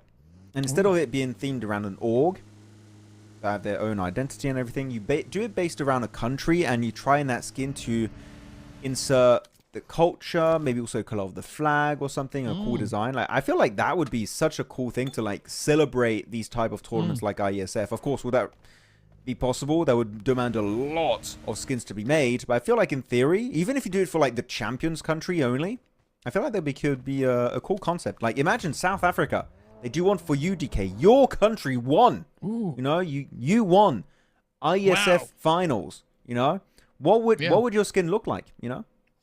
Well, I would definitely go with something that's you know, a cultural piece for the country, right? So, I mean, South Africa has a lot of different cultures here, right? So it's difficult to pinpoint one exactly, which doesn't give the idea of like, you know, favoritism or something. But I would go for like Big Five, because that's a big thing in South Africa, right? So it's like the animals and funny colored ones or something like that. Either that, or you could go for like, I don't know, like our traditional food that we have, somehow try and incorporate that into like the pan, or, you know, whatever it could be. So I think for the concept of having something like that for the countries could be quite interesting. Like, you know, like, let's say like Colombia or Brazil, something that is culturally unique to them, and have that country flag then be incorporated into it, or being the predominant colors be used for it, right? So that could be quite an exciting design. I think some creative people could really, you know, run laps around us with that if you give them enough of an opportunity to do it. Yeah, I think that'll be fun. Like for France, I don't even have to say beret, baguette as like a weapon. Scythe could be a croissant, and a marinière, and black trousers, and maybe a red hat you can have too if you want to replace the beret. Yeah, kind of basic, but it gets the job done. Though one team that's not getting the job done currently, from what I'm seeing, is the team that didn't join the lobby, because we're down to 6 teams now. Originally we're gonna have 9, then it went down to 8 and 7, and now 6. Which team is missing? Because we have Uruguay, Panama, Argentina, Panama. Oh yeah, it is Panama. Yeah, you're right. So no Panama. Yeah. No Cuba. No Suriname. So those are the 3 teams missing. Yeah, very we've got the top 6. Yeah, hey, at least, hey, everybody's gonna get more than 1 point for placement. Yay! Consolation prize! Now this is my kind of tournament, DK. I should be in this lobby. Yeah, see, but like, so this makes it challenging for a team like Argentina to get enough points, right? Because so Argentina will have to go take out 2 other teams and get the winner chicken dinner, and that's gonna be pretty tough. One, where do you find them? Because the map is pretty big. At least we know from what we can see on the map, everybody's in the zone, right? So that's a good starting point. But we do have Uruguay and Colombia pretty close together. So if Argentina wants something, they need to get in there, but they won't know about it because they're all the way over to, well, the edge of Picaro, right? They're making their way just past the northern side of Chumacera. So yeah, I don't think they are going to be able to hear those engagements happening. And of course, we've got the players here from Guatemala currently holding up into Picaro itself. So if Argentina wants it, they will actively have to go out and go look for these squads. Oh, really good angle from Reyes here. With the ASM Abacan, I believe it was. Let's get it. Trying to punish it though. Reyes getting shot at by Joaco, and he's sending it with the car forward. Taking about half HP's worth of damage. But he has the backup of his teammates. Colombia here. Again, this would pretty much just lock in a position to top 2 if they get a big game. And you know what? It's off to an amazing start. They get a flush into a secondary knock on Joaco. And now it's down to the single duo here. Uruguay. I would recommend a full-on prompt disengage. One of the players already the hell out of dodge. But Marion is chasing it down. And I feel like here they're going to be losing an extra player down. Maybe just a solo. Spray does not quite connect. Still on ammo. Gonna have to reload it. He's losing time, but you know what? It still connects on the head of one of these players of Uruguay, and now down to a single player. And you know what? I think Colombia here, they're hungry for blood. They're gonna chase it down. They're looking for that 4th and final elimination. As Cardi, see, yeah, found it inside a building. I'm pretty sure Colombia, like, he can't have gotten way too far, so they're gonna be checking every single nook and cranny of San Martin. Yeah, they are going to clean it up. Go building by building, or just general position at a time. Argentina trying to roll up. Of course, the shots are coming through here from the side of Chile. Oh, Eureka out in the open. gets the shot in. I thought Eureka would be the one to get taken on down, but now up comes H99, or R, as we said yesterday, trying to find the angles, trying to get that spray in to avenge their fallen teammate. Oh, beautiful hits. Flying players coming in yet again. Grenades also now starting to fly on through. Elite taking quite a bit of damage. R gets the hits in. Down they go, but down they go themselves as well. And now it is up to Powerzada to try and keep their torch alight. Let's see if they can keep their torch going, just like in the Olympics. Make it go right to the finish line. So many little fights happening all over the place here on Miramar. And it's kind of surprising because you have one team less. I was like, oh, okay, it's definitely going to be even more passive in the early stage. But nope, seems like kind of the opposite from what we had yesterday. Argentina back in a distance, looking to maybe getting the hell out of here. Just not quite worth it. And Circle about to shift. Could we have an interesting finish here for this Miramar? Maybe shift over to Los Leones. That would be quite entertaining. As center, you can see center of the map is currently being fought together between these two squads of Chile and Argentina. It does shift heavily over to the eastern side. This is a great circle setup for the side of Brazil. So they're going to be counting their lucky stars. As now Powerzada, a player that we've seen DK usually in these matches today, has been going out first. Nope, this time he's going to be the sole survivor, and he's going to try and keep the dream alive of catching up to the big three. But in this situation, especially against Chile, this is looking to be a very tough task at hand. But I think for Powerzada here, the where they might have maybe dropped the ball potentially was not disengaging sooner, right? Because now, yeah, Chile had the opportunity to move up to close that off, and if they were able to put a little bit more distance in, you know, maybe even like get into the zone or into Los Leones, there could have been an opportunity for more survivability. At least I think so, right? Of course, we won't know because, well, it's all over now for them. This wasn't ideal for Argentina, right? They would have, they had to survive into the late stage of the game to get strong placement points, and of course a few accompanying eliminations along with that. So I think this could have crushed the hopes for them potentially, because we still have the top three surviving, right? Colombia, Chile, Brazil, and Brazil is yet to find eliminations, and once they do, you know, the gap is just widening even more so. Yeah, so we agree it's 100% over for Argentina, right? Yeah, pretty much. They're not going to be able to get 30 it's points. Done. Yeah. Okay, yeah, so we agree. Yeah, it's game over. It's done. It's GG's, especially if the other teams, Colombia, Chile, and Brazil, get even just a decent single-digit game. Like, that's going to be enough of a gap being created that, like, you cannot realistically catch up to them. So, yep, I think it is going to be done. If you're a fan of Argentina in chat, I'm sorry, but it seems like their hopes are crushed. But you know what? I will have to say, don't feel too mad about it. I feel like they still played extremely well, and I'm sure that going into Iesf 2026, this team, I would not be shocked if we see them come back even stronger, and actually that time having the tools to compete and maybe claim a spot to move into the finals. Yeah, love to see it. Love to see that that step up coming through. Speaking about step ups, though, Brazil, they've stepped up into a whole bunch of different locations here, right? We got Little Boy on high. We did see, I think who was that? Law also holding up a high position, and quite a wide spread coming through from the Brazilian squad. They are taking up a lot of space, and essentially the only place where we see other teams is up in towards that northwestern section, right? The whole western side of the zone is where all the opposing teams reside. Brazil getting a little bit comfortable here, stretching their legs, trying to cover as much ground, but you can't get too relaxed because you're still in a match and you still have to try and bring home the bacon. You gotta get those points. Yeah, this is what they call the Brazilian trap.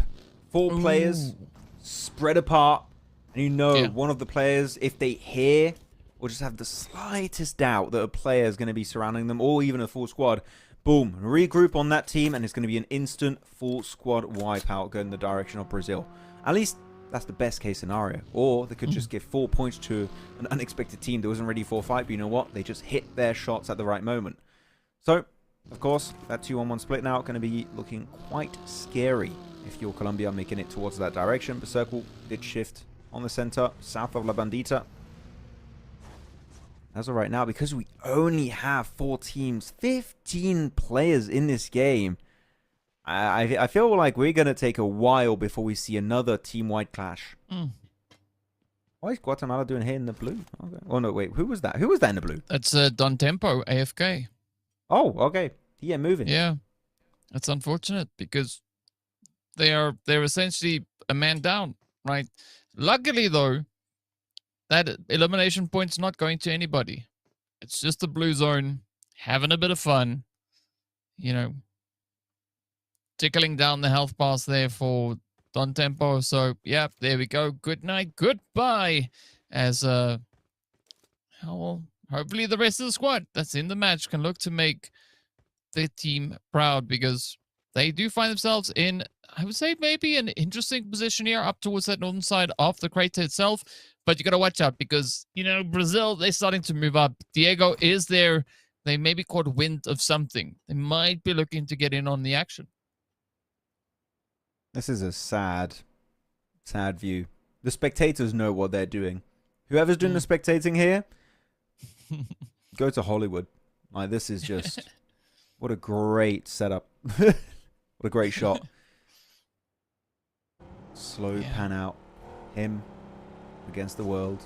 Overwhelmed by the pressure of the universe. And eventually crumbling under that same pressure that created him years and years ago. In the Big Bang. Big Bang Theory. Okay, sorry. I was moving into that. On depression to comedy. Yep, it was going so well. I almost heard the violin starting to play. Almost had. But then... Bazinga. Yeah. Yeah. Bazinga. Influence players here of Brazil. Playing around southern La Bandita. I like Diego's position too. I think he's just keeping an eye out, making sure no one goes in La Bandita itself. And if they do, then they can just surround it. Take the fight. Get himself some easy angles on that position. So I think that's some good little scouting being executed on their side. Next circle about to pop. It goes southeast. Somewhere in direction of Los Leones, but not quite in the city. Because it's just not even in a circle right now. But Colombia, those high ground positions east of the water silos are going to be so important here. And I think that Brazil want to try and claim it for themselves. But because they're already so far away, I think Colombia kind of have a big advantage in terms of getting there first. So the race for the high ground might be working heavily in favor of that team. Yeah, it does seem like Colombia could definitely look to capitalize on that opportunity. I mean, because Brazil, they only have Federal on the front line there, right? So it is going to be pretty tough. But in the meantime, it is going to be Diego now starting to venture a little bit further up towards the north, coming in right alongside Guatemala. But Chile is also there. So Guatemala going to find themselves in quite a bit of a predicament, right? Because as we can see, Diego waiting on this edge.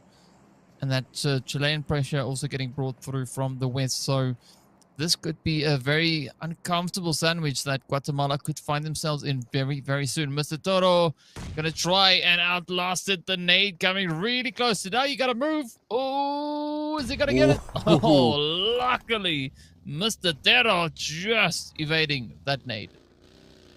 Yeah, I mean, to be fair, Mr. Toro, good response. You have one nade coming your way. Doesn't hit, luckily enough for you, but like, okay, so I'm not safe. Let's get back into the car. Get the car back to safety, and especially myself back to safety. So that is how you should respond to that opening nade, because that second nade, that second nade, DK, I think it could have been good if he stayed there. So luckily, he didn't overstay his welcome, and he got the hell out of there, because it wasn't safe. Though, we did see that super cool Transformer skin I'm still jealous about, and I wish I had, but...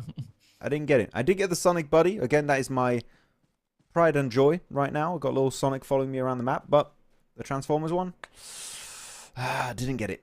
Didn't get it. Yeah. But you know what? Maybe the StarCraft 2 collab that you asked about, DK, will be happening one day. That'll be hype. Ooh. Is it StarCraft 2 or just StarCraft 1 you want? 2. 2? Hey. Yeah.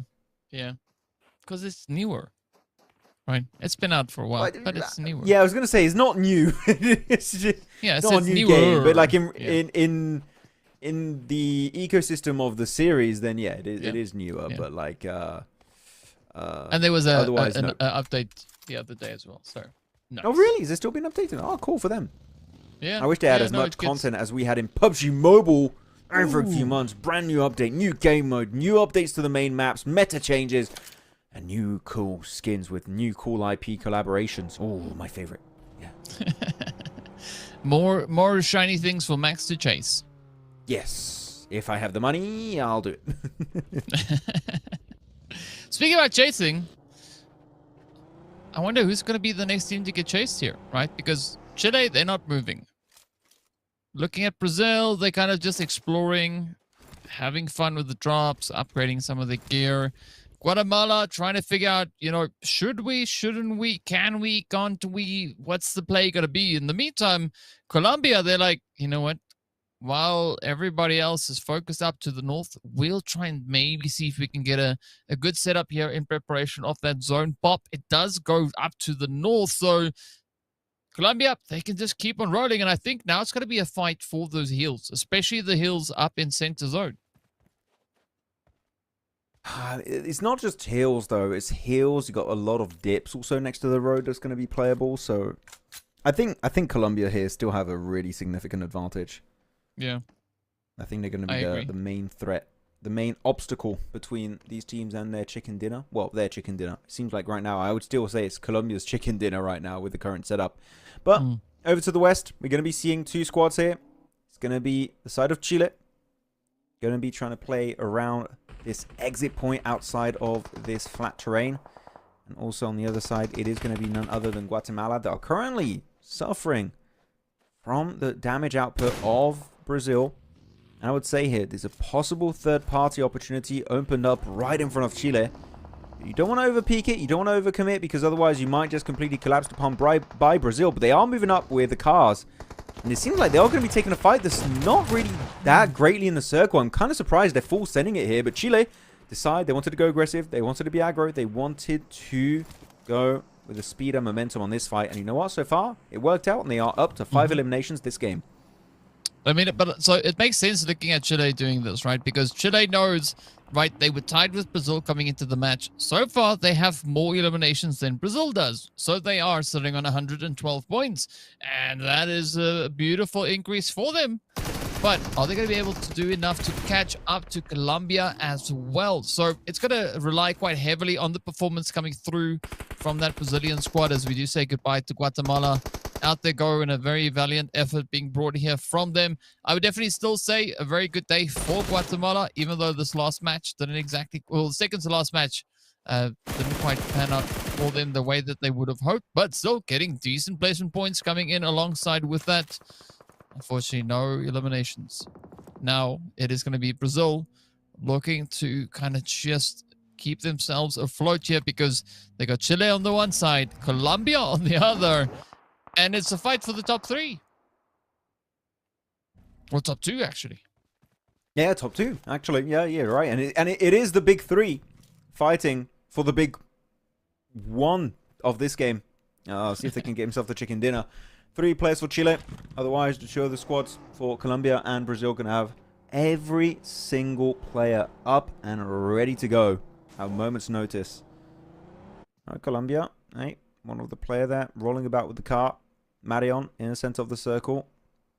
Molina on the southern edge. Nowhere near, actually, this position. If a fight breaks out, actually, DK, between Colombia and Brazil, I'm kind of scared for Colombia because they just don't have the extra play. I would like to see a regroup. And as I say that, actually, I can see on the minimap, he is currently in that car. He is closing that gap between himself and Marion. So if something does happen, it seems like they would have a proper response against Brazil. But because Brazil and Mongolia, I saw the flag of Mongolia. I don't know why they were in my mind. Colombia and Brazil, if they do clash, Chile on the western side, currently seems like they're kind of forgotten about. I think there's a chance they can go for their cheeky specialty, which is the third party winner chicken dinner moment. There's a big chance they could come out on top despite not having the man advantage. Again, when 2 teams are fighting, they're going to be in a weakened state, which is going to be the prime time to strike if you are a Chile player. Yeah, I mean, currently Chile has kind of squared up with Colombia, right? They've caught up with those 3 points because they have 6 eliminations. And so if Colombia gets more points, that means that Chile also will have to kind of follow suit. So they're going to have to lock in on that aggression. Brazil, they're just going to try and ride this one out. Currently, they are trailing by about 4 points. So the odds are slowly getting stacked against them. But Colombia, Brazil, they have the highest probability of taking the victory in this game. Chile, because they only have 3 players in this match, and they have been a little bit quiet, it might be challenging for them to pick up that momentum right as they push into the end. But we've seen them pull it off, so it's not outside the realm of capability. Again, though, Brazil could set up good read on this phase, going for smack dab center, playing that elevation. And it is going to be quite a bit of a tricky angle now for Chile and even Colombia to get a good lineup on Brazil.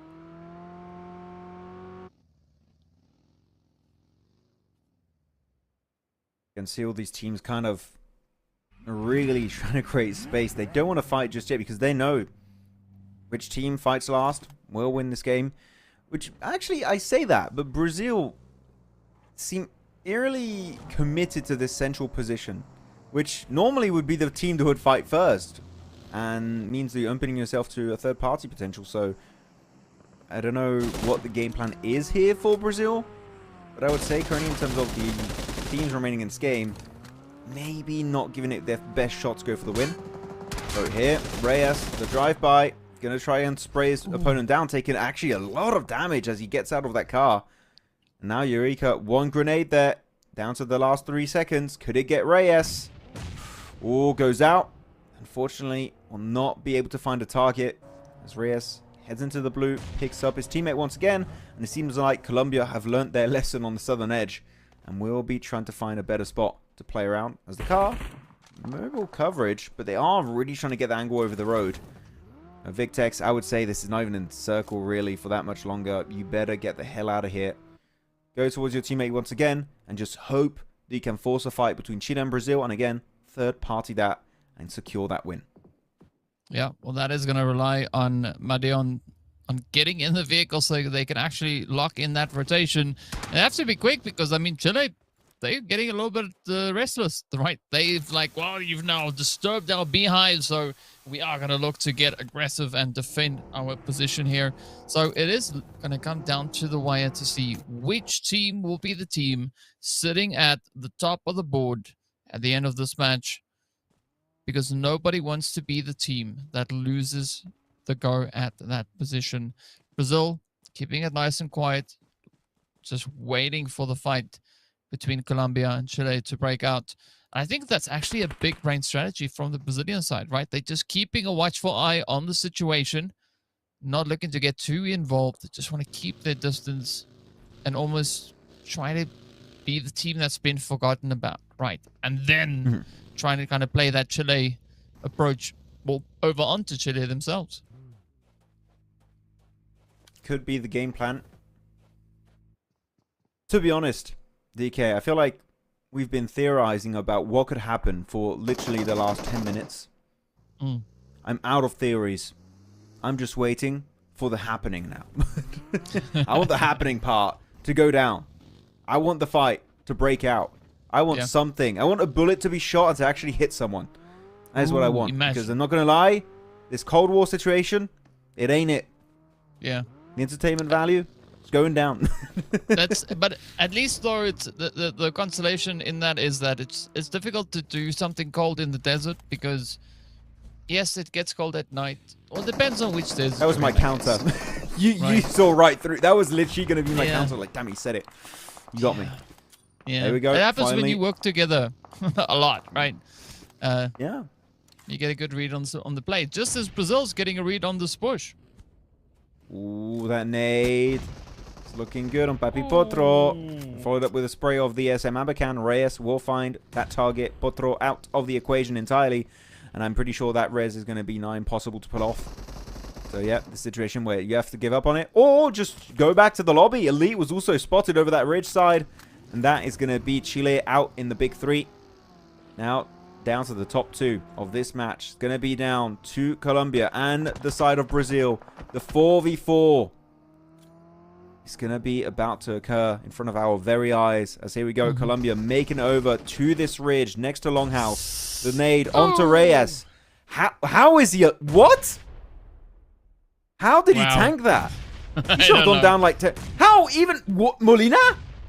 Okay, there was a rock there, fair enough, but like Reyes, I've still no idea how he survived that. That was crazy. I mean, but this is a very important engagement for Brazil, right? Because if they want to stand a fighting chance, they have to win this match, right? They have to get that winner-winner chicken dinner, because I think that's the only way that they can assure that they stay within the top 2. Because Colombia and Chile, they're not going to back down, right? Yeah, obviously, as we know, Colombia, they're not here. It's only not Chile. It's not Chile. Chile, they're not here. Colombia, they're still in it. They've got those 5 eliminations up. But so it's going to be a pretty tall order for either one of these. But I think Brazil, chicken is going to matter a lot more to them. Good sprays, good angles coming through here from Little Boy up on that roof. But you're going to have to take it a little bit further than that, right? Brazil still have 4 players up and a very wide spread as they look to extend their reach all throughout the zone. Marion does find that opening play. They do find Little Boy. Now Federal, Law, and Diego needs to lock it in. I like that off-angle rotation coming through from Diego. Is it going to be enough, though, to distract Colombia, at least for the time being? As you can see, Federal gets picked up and is about to get traded off. They go. Now, Brazil left with only 2 remaining players. It is Law and Diego. Little Boy can't do anything while looking for their change. Yeah, actually, I fully agree with you. I feel like that off angle of Diego is really strong. It's a very, very smart play. But also, you got to look at the response of Colombia. Very smart play too. They send it north of this ridge on Longhouse, meaning that Diego cannot get any line of sight onto Colombia. 2 really smart players from 2 really strong teams back to back as a response of one another and how they're playing this game. But here, Colombia, because of also that angle behind this ridge, Law and Lil Boy just relinquish away this Longhouse over to Reyes and Molina. And Madion is just making sure that no weird shenanigans happen, and no one's trying to go for these little off angles, trying to negate this roof position from Molina. So these 2 teams are playing extremely smart, so very slow, trying to take as little risk as possible. Though looking at the 2 players of Brazil here on the forefront, on that ridge, no nades in hand, which nades here would be so strong to just push out some of these really good angles of Colombia. But no, lack of utility in the late game can really be a hindrance. And in this case, it's really hurting the chances of Brazil to go the entire way. I mean, Molina has nades, right? But it's going to be very selective with how they look to play that beautiful molly coming over onto Molina. Oh, wow.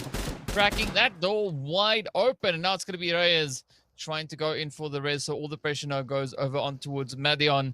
But look at the scent, right? It is going to be Diego. It is going to be Law as well, trying to close it up. This is now Brazil's opportunity to come in clutch to get that winner chicken dinner they needed so bad. But a good defensive angle coming through here. Colombia not going to let this one slide for free. Cheeky nadia from Diego could definitely blow quite a bit of a hole into the side. And there we go. Reyes gets found.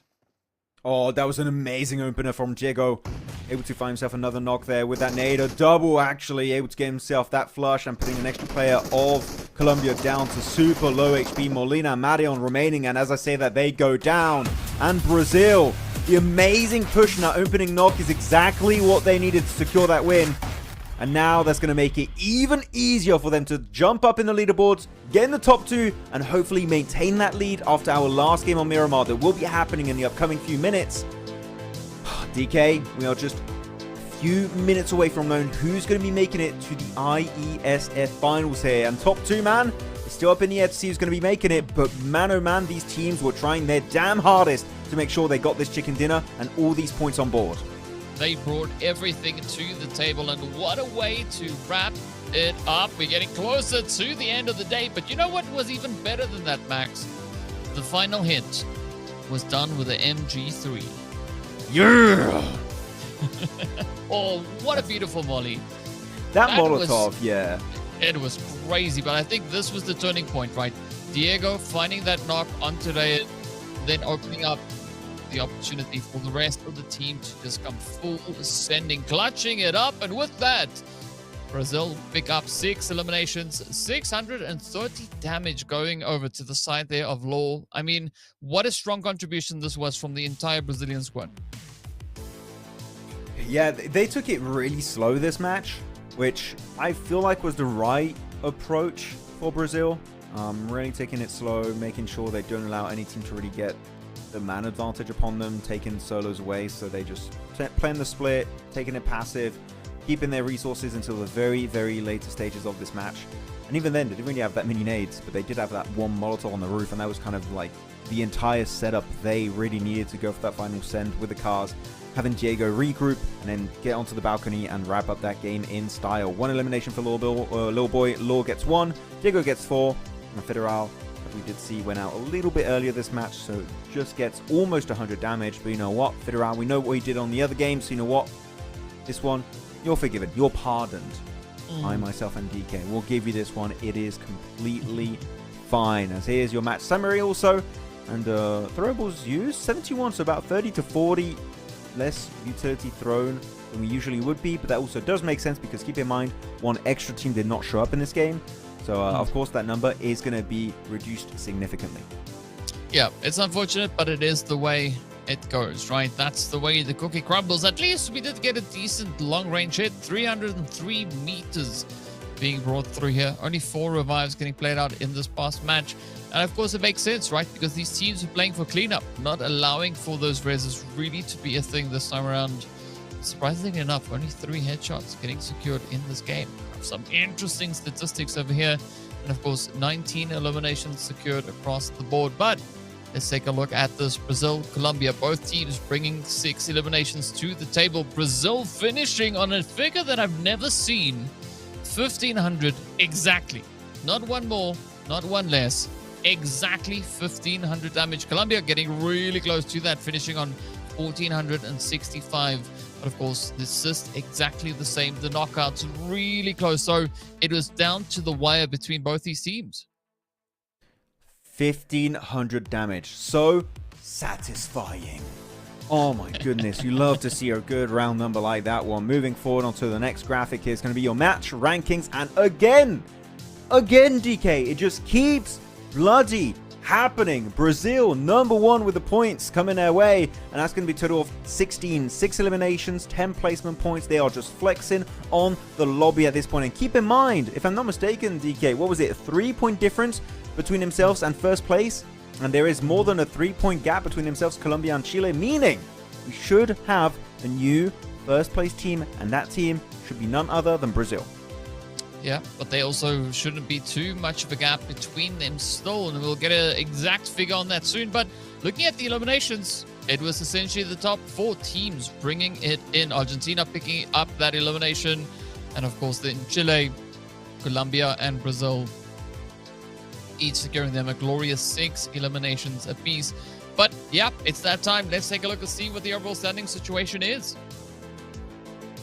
Whoa, here we go. Leaderboards loading up, and Brazil indeed still going to be in that now first position. Only a 1-point difference between Colombia in second and Brazil in first. And even then, you're looking at Chile 118 points. They're just going to be 5 points away from first place. So even then, Chile might not just jump up in second. They could jump up in first based on how things go. Yeah, it's a tough one, man. Literally, this is still anyone's game up there. Literally, Brazil could be in first and drop in third and not make it to the finals. That is how close it is currently between these 3 teams of Brazil, Colombia, Chile. I don't know. What are you thinking here, DK, on this one? Is there a team that stands out that you're like, is going to slip out? Or is it literally just that unpredictable here on match number 12? It's just that unpredictable, right? I mean, I would love to know and I would love to be able to tell you, but unfortunately, that's where my superpowers end, right? I don't know. I simply just can't tell you. And I mean, looking at Brazil and Colombia, same number of eliminations. The only differentiating factor there is the amount of placement points, right? 60 placement points for Brazil, 59 placement points coming through for the side there of Colombia. So again, it is going to come down to the wire, right? Is it going to be Brazil, Chile to finish up in the top 2 like we saw in 2024? Or is Colombia going to look to kick one of them out of that spot? We'll know in one way only, the final match of the day. So be sure to stay tuned and we'll be right back after the break.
The time has arrived. The final match is here for the Iesf Americas qualifiers. The last day, the last match, and the final opportunities for teams to do as much as they can to secure that winning position. Of course, it is going to be the fight for the top 2 slots, because that takes you to what comes next. And we've got 3 contenders rising to the occasion. Not a lot of points currently separating these teams. And Max, who do you think is going to be the one to not make it in? Oh, that's a tough prediction. But if I had to say my prediction, like seriously, DK, like no, it's or buts about it. Full transparency, it is going to be... That's the team that is not going to be making it in the top 2. What do you think about that? I think it's an accurate statement. Yeah. Very accurate statement. I don't think you could have been more right. Yeah, I think actually that is I'm the first person in the world to say those words in that order, and actually I feel like I would get a Nobel Prize for saying what I just said. But what about you, DK? Who do you think is going to be the one to make it? You know what, you were asking earlier, what would justify you getting a medal? That was it right there. That was it? Yeah, I done it. Oh, I would like to thank my and also my... And yeah, that was great. That was great. Yeah, thank you so much, guys. That's very nice. Yeah. Right from the, as you were quoted in the chat earlier, the prophet, right?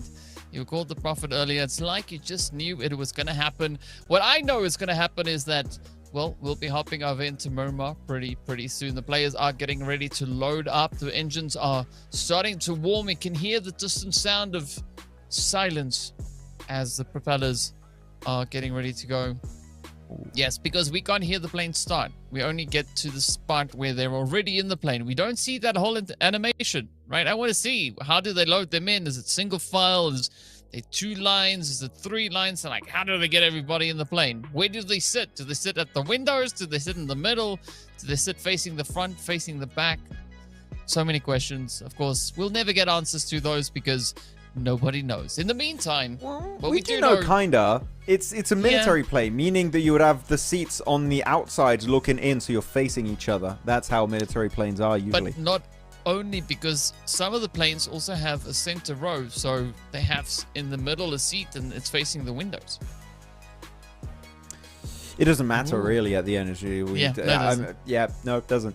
What matters is seeing who's going to be in the top 2 after this final game of Miramar. This is going to be their ultimate test, their ultimate opportunity to prove that they are one of the best in Americas and that they deserve to make it to the IESF finals. Only 2 teams will be crowned our competitors here for the finals and will represent Americas in the next stage.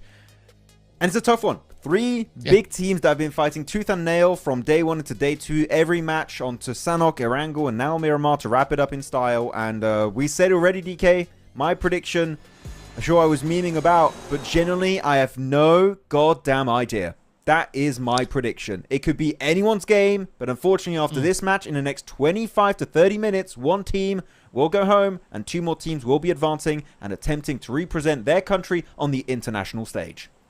And it's going to be a big one, but if we look at the overall performances that we've had so far, right?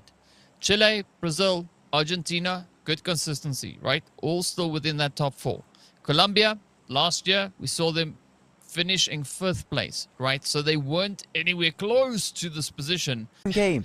But actually, we've played these games before. Squid Game. Ooh. 2025. Same. Same, yes. But no different. Yes. Paris in French. Yes. Yeah. A lot of the same things happening here. But hey, we'll find out whether or not the teams are going to look to play with the same kind of approach here. Brazil, again, taking a very wide spread, utilizing Impala and Puerto Pareso to get themselves looted up. Argentina, as you can see, going about their business right there in Los Leones. So for the time being, there is peace and tranquility out in the battlefield. Picado is going to be where Uruguay are going to be holding themselves for the time being. But I wonder who's going to be the first team to look to aggress, right? Who's going to be the one to get this party started?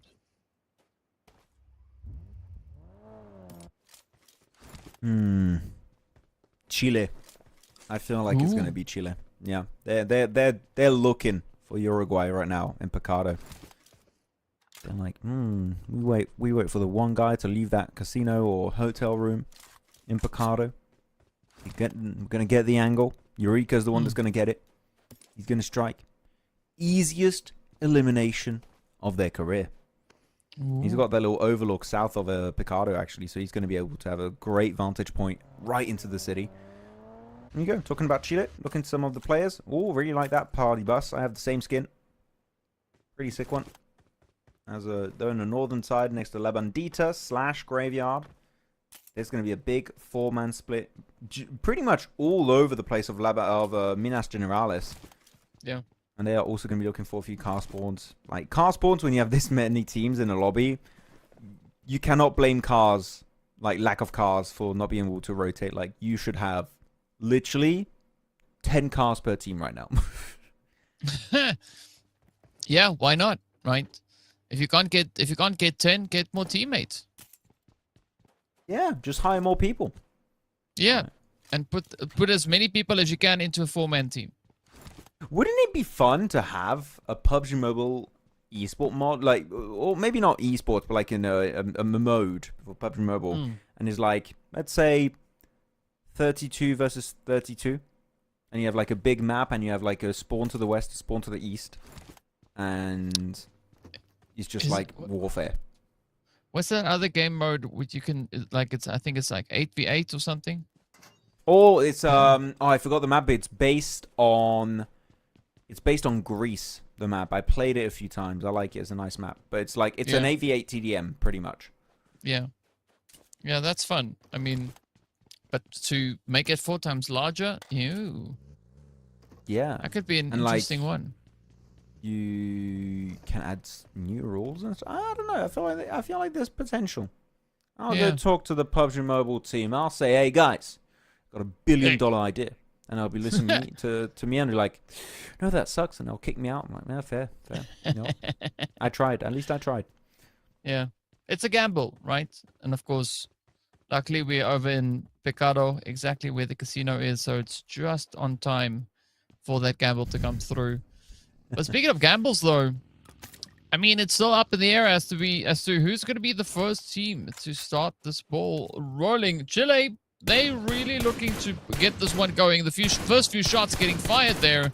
Oh, but are we going to see the hit? Oh, actually, Chile might be the first team to lose a player. Get down, Mr. President.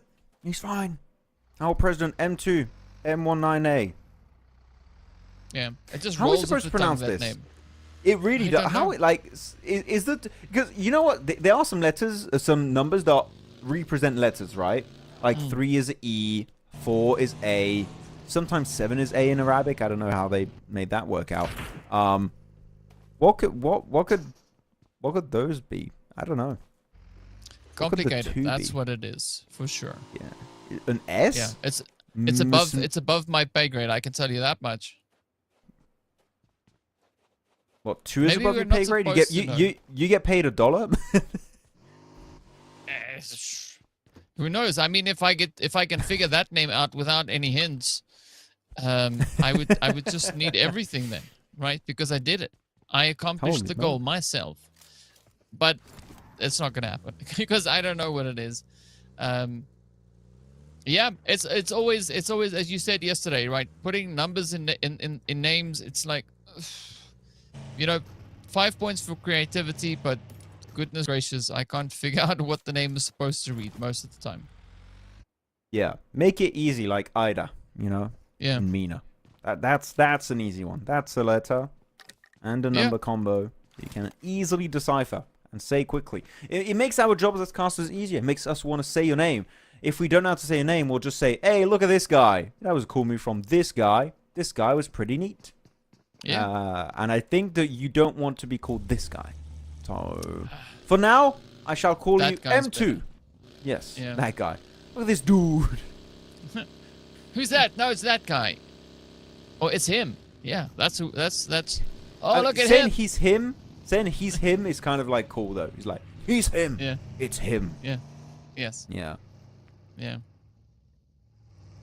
Yeah. Like so, for me, a good name for a team would be what's it called? That's a perfect Oh, that's name for a like. team. Oh, it's called Yeah, what's? that's the name. Yeah. I was like, oh, you're what's it looking for. called? No, that's the team, name. what's it It's called? brilliant. Esports. Yeah. Yeah. What's the name again? Like, oh man, like if I could choose a name, that's what I would go for. Oh, what's it called? Yeah. Yeah. An IGN4 player, like who are you again? Yeah. Yeah. There's a theme there. I kind of like it. Yeah. Yeah. I have that as a name in some other things that I play. But speaking of which, what we also do play is going to be the lovely PUBG right here, as we are waiting to see where the action is going to come from. We still have all the players running around showing us what they've got. And now it is going to be go time here. Argentina rushing forward on towards Chile. To war! Fight! Ah! Shit, well, down. That was a war cry. They have Viking heritage? Jeez, that was guttural. Yeah. I'm scared. You gonna Yeah, do the that blood was- eagle to me or something? What are you gonna do? Just calm down. Depends. It depends. I don't think I you'll said get calm that, down, but- DK. You're elevating your voice right now. Calm down. Okay, I don't like the tone you're talking to me with, okay? Oh, this man, I swear. Working with DK. Crazy stuff. Eureka going for the spray down onto Argentina. As they are a little bit caught off guard by that one. Not sure how to respond. Just going to try and disperse each other. They do lose Biscuits. And I believe that one is just going to be snatched by Elite here. Looking to go for the angle. He keeps sliding deeper and deeper behind that tree, making it even harder for Elite to confirm that elimination. Though Argentina going for the setup. They will not be able to bring Biscuits back in this game. But H99 holding the front line. He's got a few nades to chuck in direction of M2. But M2 holding his ground currently. But look actually on the minimap.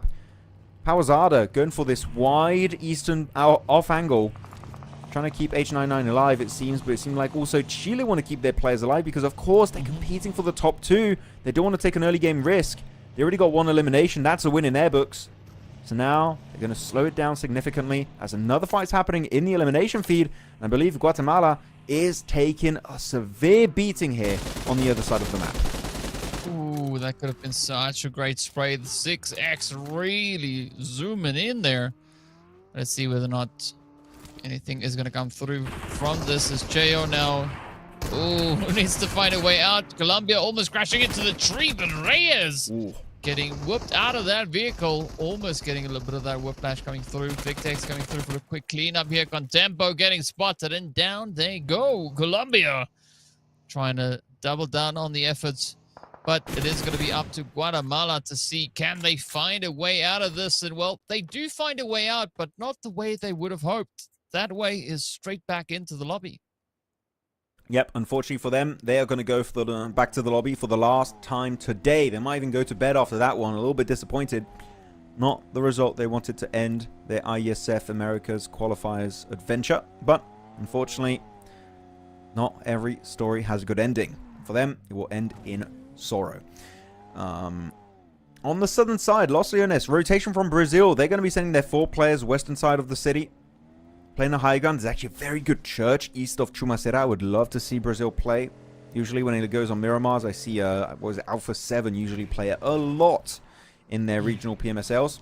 As that car is flipping all over the place. Ooh, but you know what? He lands it. Takes a little bit of damage in the process, but it's still functional, and that's all that matters. I mean, if it works, right? Don't ask questions, just keep going. So let's see how these teams are going to look to play out the final few zones that we have.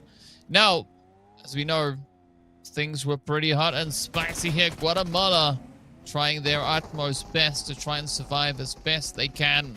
Holding strong, holding steady. Contempo getting taken down, and then the final hit. And down they went. Colombia, though, locking in some very cheeky points there.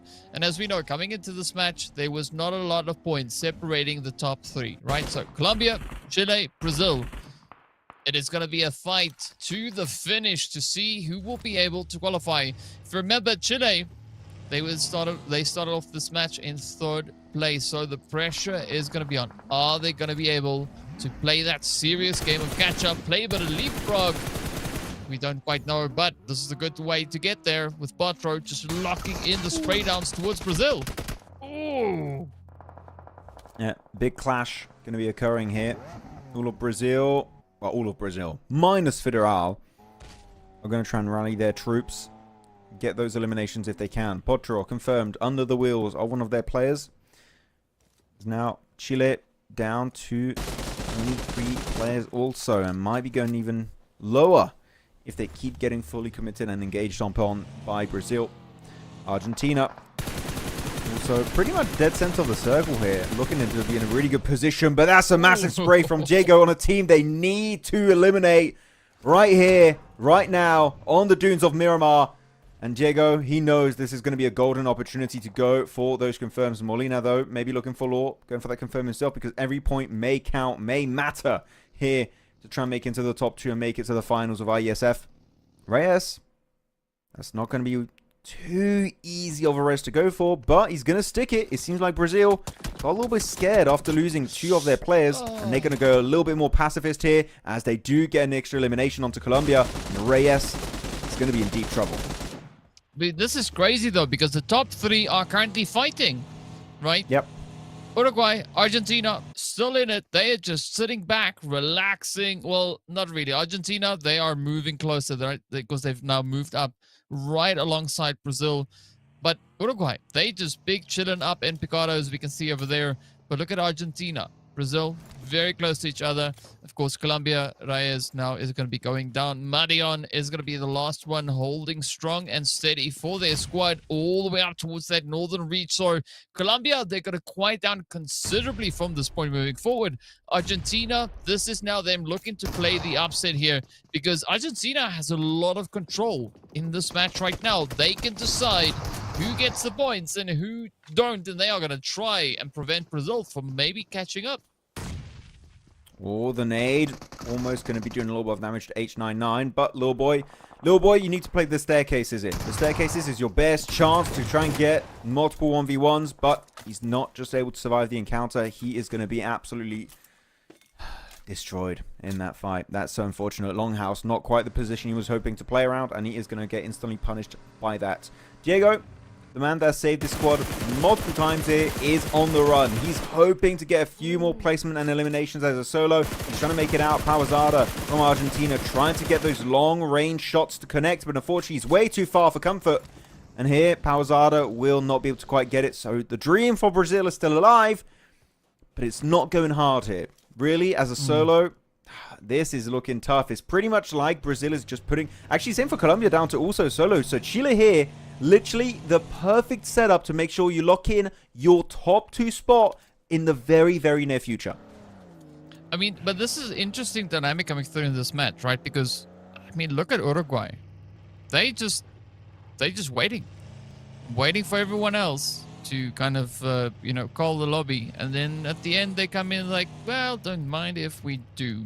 So I think there's a very high chance for Uruguay to claim the final victory, the last winner chicken dinner of this match. And I mean, if they continue with this kind of pacing, the other teams, though, that's going to be the probability, right? Uruguay, they might be taking it in. And so Colombia, they down to 1. Brazil, they're down to 1. Chile, they still have 3 players up. So this could be that opportunity for Chile now to play the upset, right? To get all those last few important points and secure their seat up into the next stage. Yeah, next stage is going to be very important. By the way, we're going to be getting into stage 5 of this game. So we're going to start to really speed things up. A lot more fights are going to be occurring all over the place on this Miramar map. Argentina, good little high ground position here. Going to get some good possible sprays. Not sure it's going to connect, but at least it's going to be scaring your opponents away. Making sure your position is fully respected. Airdrop, going to be looted up by Diego. Was in MG3 again. I know he plays the MG3 quite a bit. I can see an S12K in his loadout. But what's his primary weapon?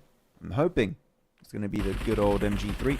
That can be the perfect weapon to make sure they can make it into the top 2. There's Argentina, Pawazada over there. And keep in mind, out of the teams that qualify, it doesn't really matter. But you need the chops to play in the finals, in the main event. Because you've got so many strong teams from so many different countries. Especially Uzbekistan, Mongolia, Myanmar. Romania's got a really strong roster too. So we need the best of Americas here if they want to have a chance to compete against those squads. Because I'm telling you, it is not going to be an easy main event to compete in. Oh, no. I mean, if last year's matches were anything to go by, it is going to be tough, and woo, a little bit sweaty as well. So let's see how this one plays out, right? Because, I mean, the teams who need the points are taking the polar opposite approach of what we were kind of expecting from their side, right? The top three getting into an engagement, fighting each other over onto this western side of the zone. That has left Colombia with 1. It's left Brazil with 1. And Chile just chilling down on the southern side of the zone here. Argentina, I like the aggression that they're showing. Really showing that they can be quite a bit of a menace if they decide to be. And of course, you know, they know that they won't necessarily be able to secure enough points whatsoever to make any impact with regards to those final 2 slots. But if they can play the upset here, they have the controlling power to see who they choose to allow to move on forward. That's true. They can pick and choose. They can decide who's going to be making it into the top 2. It's all in their hands, possibly. Elite with the party bus going to go for the wide western rotate, trying to scout ahead of their team. Trying to see what the hell is playable and what the hell is not. Eureka Elite going to be the duo making that scout. M2 left behind. Not sure if it's because doesn't have a car or he's just trying to do an actual strategy around this. But here you go, the car smoking up the party bus in Picado is going to be completely crashed up here, trying to pick up some speed once again. But Marion, ooh, making it right next to him. And actually, I don't know if they saw movement, but here they're just looking for stragglers, looking for solos. They're going to try and make it inside that building. They definitely know he's there. Ooh. And that is going to be a nice 4th elimination secured by Chile as Colombia is out of this game officially. And now they're going to have to put their fate in the hands of these players that are still remaining in this match to see if it was enough to make it into the top 2 or if they're slowly going to be slipping away into irrelevancy here in this tournament. This is where the math comes in, right? And essentially, I'd say the end of this match is in the hands of the other teams. Argentina, yes. Uruguay, they are the deciders, right? Because Diego is not going to look to make any rash decisions here. They're a solo. They want to try and survive as long as they possibly can. Chile, they're going to take the quiet approach now, right? They're not going to go out looking for points. They're going to try and play for placement because they know at least with that, there's some kind of a guarantee point-wise. As you can see those odds stacked up at the top of the screen. Uruguay have increasing odds here, 37%, where Brazil has a 10% chance of getting that winner chicken dinner. But I think the ideal here would be for whichever team just to make it into the top 3. Because with 4, yes, there is placement points, but it's not quite enough, right? 4th place, I think, is what? 4 placement points itself. So there's always going to be a little bit of a push, that extra little bit of a risky play. And, I mean, if Brazil go out next, they might be secured for 2nd, but that still leaves Chile to secure even more points, right? So Brazil want to try and survive as long as they possibly can. And, I mean, Argentina, Uruguay, they're not going to look to allow any of that. Because if they can stop it right here, it's pretty much over, right? The teams are in the slots they're in. If this split is anything to go by, they're clearly just looking for eliminations. They're trying to find any little fight, any kind of solo player, just split away from the rest of his team or just sole survivor and trying to see if they can just find themselves that one elimination. Maybe actually they're looking for Diego. Maybe they're like, wait a minute, that actually is going to be the last player alive for Brazil. That is literally in this lobby the only threat. Argentina can't really catch up to top 3, even less top 2. So we're just going to be running about, hoping to find this one solo guy, just trying to survive, trying to get a few placement points. And if we know he's somewhere, we're just going to full send it, overwhelm him with our man advantage, with our firepower. And that is going to be pretty much securing our spot into the top 2. So Chile, I kind of like the playstyle here. But keeping 2 players, Eureka and Elite, inside of Picado for this amount of time, I think it's just taking risk of a player in a building, just ruining your chances. So I feel like maybe go in for this split, but outside of Picado could be a better option. Got a lot of really strong dips, especially east of Picado. As of right now, they're committing to it. They're waiting for phase number 7. And that, I think, is when they're going to be striking with one of their big game plans they're trying to execute this match. I mean, like, so I like the odds here for Chile, right? They have the opportunity to come in clutch to kind of regain a bit of that territory. But Brazil, they can't risk it. Because if Brazil leaves now in 4th place, right? Yes, they might maybe make it. But the risky part is still Chile, right? If Chile doesn't go out before Brazil does, that's it. It's signed, sealed, delivered. It's over, right? Yeah. But if Brazil survives, they could have the ticket moving forward. But of course, all at the same time, Colombia is wondering, like, is this enough? Because they were able to secure themselves a few eliminations, but is that gonna carry over? Yes, because there's not a lot of placement points that they were awarded here. So, I mean, this is absolutely nerve-wracking. And I mean, we can see from a bird's eye view as to what's happening over here. I'm so glad I'm not playing this right now. You and me both right now. Oh, here we go. Explosive bow. Joaco. That is a long range. I'll be super impressed if they can actually hit that. Actually, it's a few bullets to connect, but that was not the explosive bow. Sure, trying to hit those. Calculating the arc of those arrows is quite a tough task at hand. Maybe you got to watch a little bit more gameplay of Sook during PMWC. That guy had that weapon down to a T. And actually, we see more players play with the bow ever since Sook, because he's just... I think he showed the potential of that weapon as a zoning tool. Oh, meds being thrown out. There you go. Picks it up. I thought it was a grenade for a second. It looked like a grenade. I'm like, who threw that? But no, it's just a med. So it's a friendly grenade that heals you. Yeah. Yeah. Let's see. The zone is going to pop. Yeah. Sorry for... He's staying very careful. And you can see on the map feed, he's barely in the play zone. He's just going to be a few meters away from the blue. So here he's able to buy some time. Chile, because of the circle, are going to be forced into Uruguay.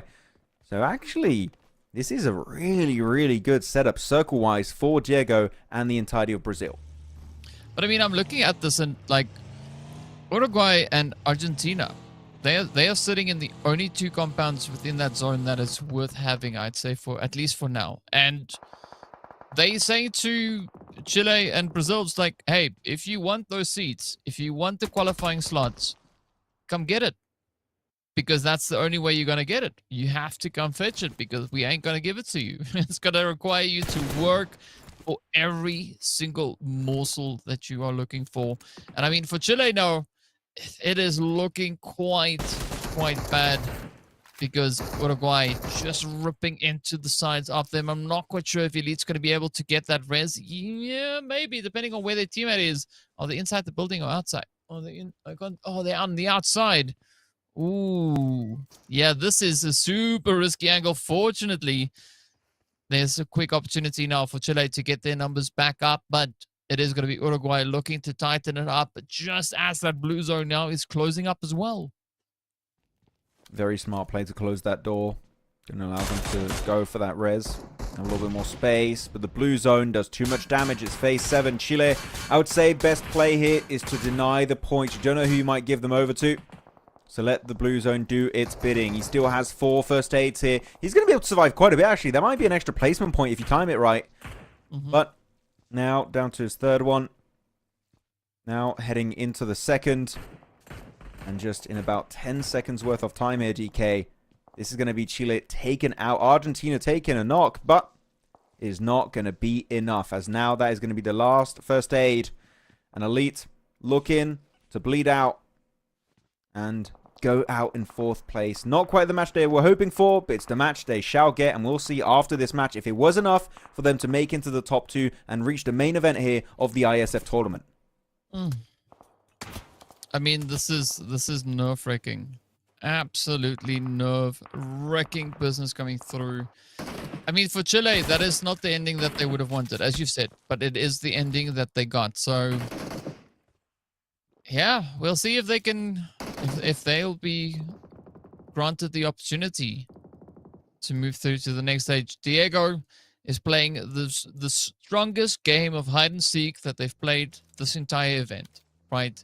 becoming one of the terrain, just staying out of harm's way, making a little bit of noise so teams don't think they can push on forward.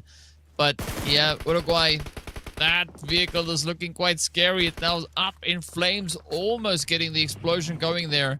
So Argentina, they're going to try and close this one up. Quick little advance coming through from Diego, cooking up the nade. This could be a sneaky, cheeky ticket coming through from Brazil, but the nade ends the run. The top three, signed, sealed, delivered. What sequence? We don't know. We'll find out. But now it's the play for the winner chicken dinner. Who's going to get it? Is it going to be Uruguay? Is it going to be Argentina?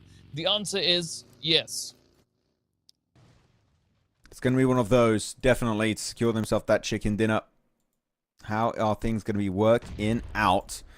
There we go. A few nades traded back and forth. Going to see how this chicken dinner is going to be going for these guys, of course. Still, the top two is going to be decided after this game between Brazil, Colombia, and Chile. Their fate is now sealed. We'll see it very soon on the leaderboard. But Argentina getting completely surrounded here over that ridge line. They're not going to be able to make it work out. And the chicken dinner slips right between their fingers. Uruguay to claim the final chicken dinner here for the Iesf Americas qualifiers. But as we know, it will not be enough for them. At least showing potential in the final minutes here of these 12 matches on Miramar. But 3 teams fighting at the top, DK. Only 2 will be advancing into the main stage. We'll have to wait and see in a few minutes which of these 2 teams will be successful and which one will have to go back home empty-handed. Yeah, I mean, but you gotta give it up to Uruguay, right? So they've been able to secure themselves a 2nd place, a 3rd place, a 4th place, a 5th place, and a 1st place. I mean, they've had one of each. They've had each and every placement that you can get in this game for the IESF Americas qualifier. So I think that is a pretty good position to end on. What a way to close off the final match. Uruguay coming in clutch here with 5 eliminations and 485 damage going over to Joko. So yeah, making their team proud. Bringing in the last chicken up for grabs.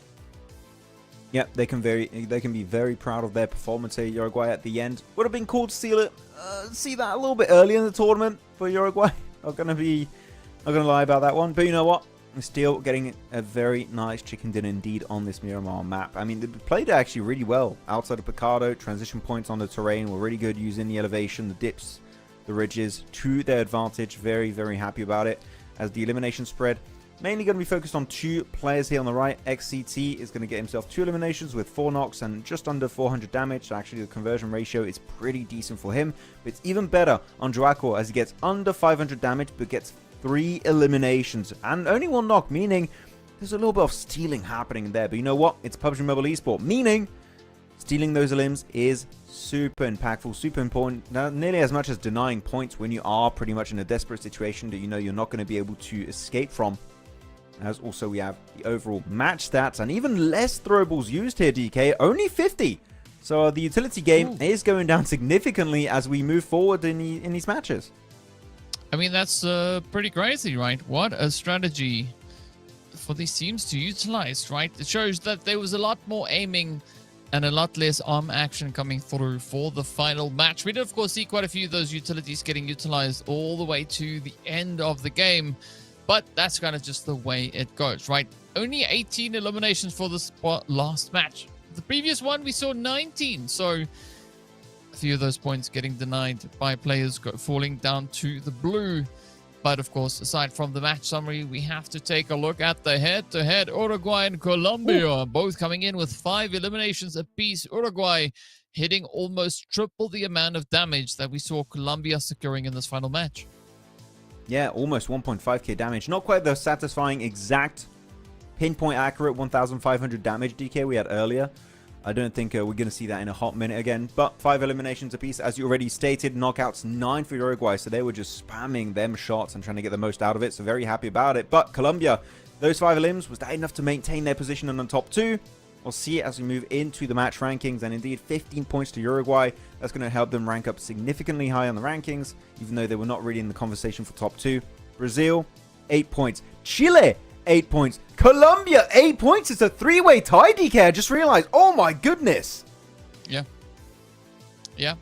And it's going to be... It is going to be so nerve-wracking to see how these points play out.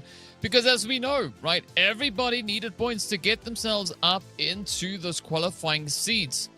So we are going to be taking a look at that eventually as well. But, of course, now everything needs to be checked, needs to be double-checked, and then checked again to check the box that it's been checked. Yes, a lot of checking.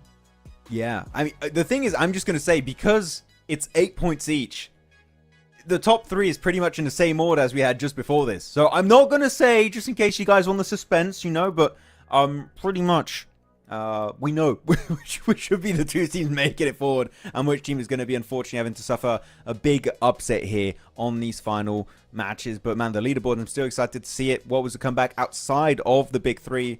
It's going to be exciting here, DK. Yeah, well, speaking about the excitement, let's let the cat out of the bag. Right, let's take a look at the overall standings to see who are the top 2 teams.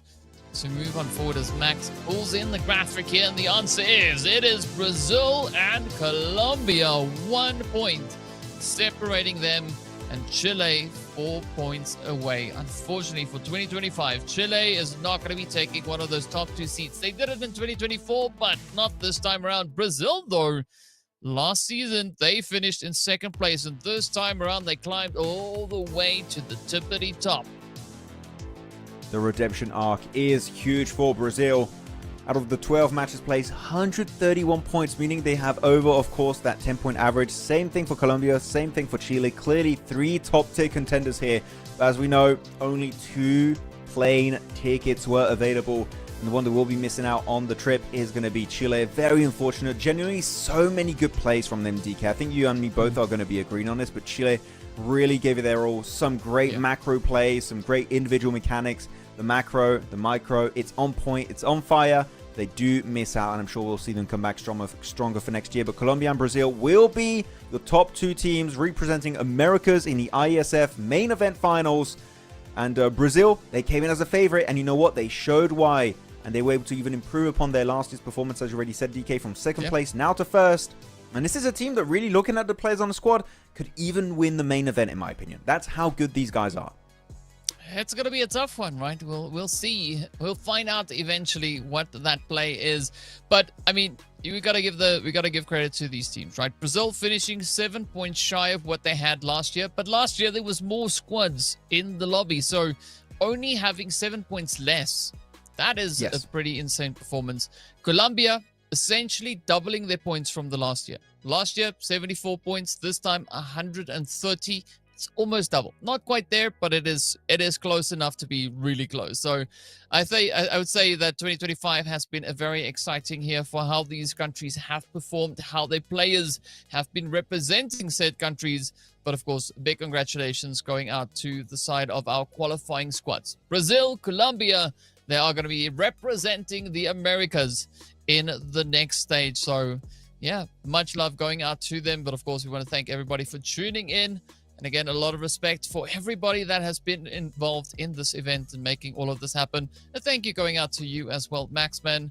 And so glad we could see you trying coffee for the first time on this broadcast. It has been an experience. I've discovered a new addiction here, you know? I think I'm going to have to buy myself a proper coffee machine at some point. But no, it was an absolute pleasure here. Thank you very much to Iesf and the entire production crew for having me on this show. It's been a pleasure. I know you're like the mainstay, DK, but you know I'm happy to have done this one region for Americas. It's been absolutely fantastic. Despite the time zone difference, I was enjoying every single one of these games and every single one of these plays from these teams. And of course, congratulations to Brazil, to Colombia, for reaching the next stage, reaching the main event here for Iesf. And I'm telling you again, I saw some of the countries, some of the players. We pretty much have Yangon Galacticos representing Myanmar, and they are the champions of PMWC. Having that team alone there, DK, is going to be exciting, and I cannot wait to see how the main event is going to go down with these 2 new additions from the Americas region. Well, there's only one way to see when that is going to be and how all of this is going to unfold. Of course, you got to stay tuned to the Iesf social medias. Be sure to follow them everywhere. Of course, you can go to Iesf. I believe, it's iesf.gg. What's the link? I know we have it here somewhere. Yeah, it was on screen just there at the bottom, iesf.gg. Head on over and you can follow all the events that are happening over there. But in the meantime, we are going to wrap it up right here. So thank you so much once again to everybody. Big shout out going out to production as well. You guys are legends. And on that, keep well, stay safe, and we'll see you back soon.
Bye.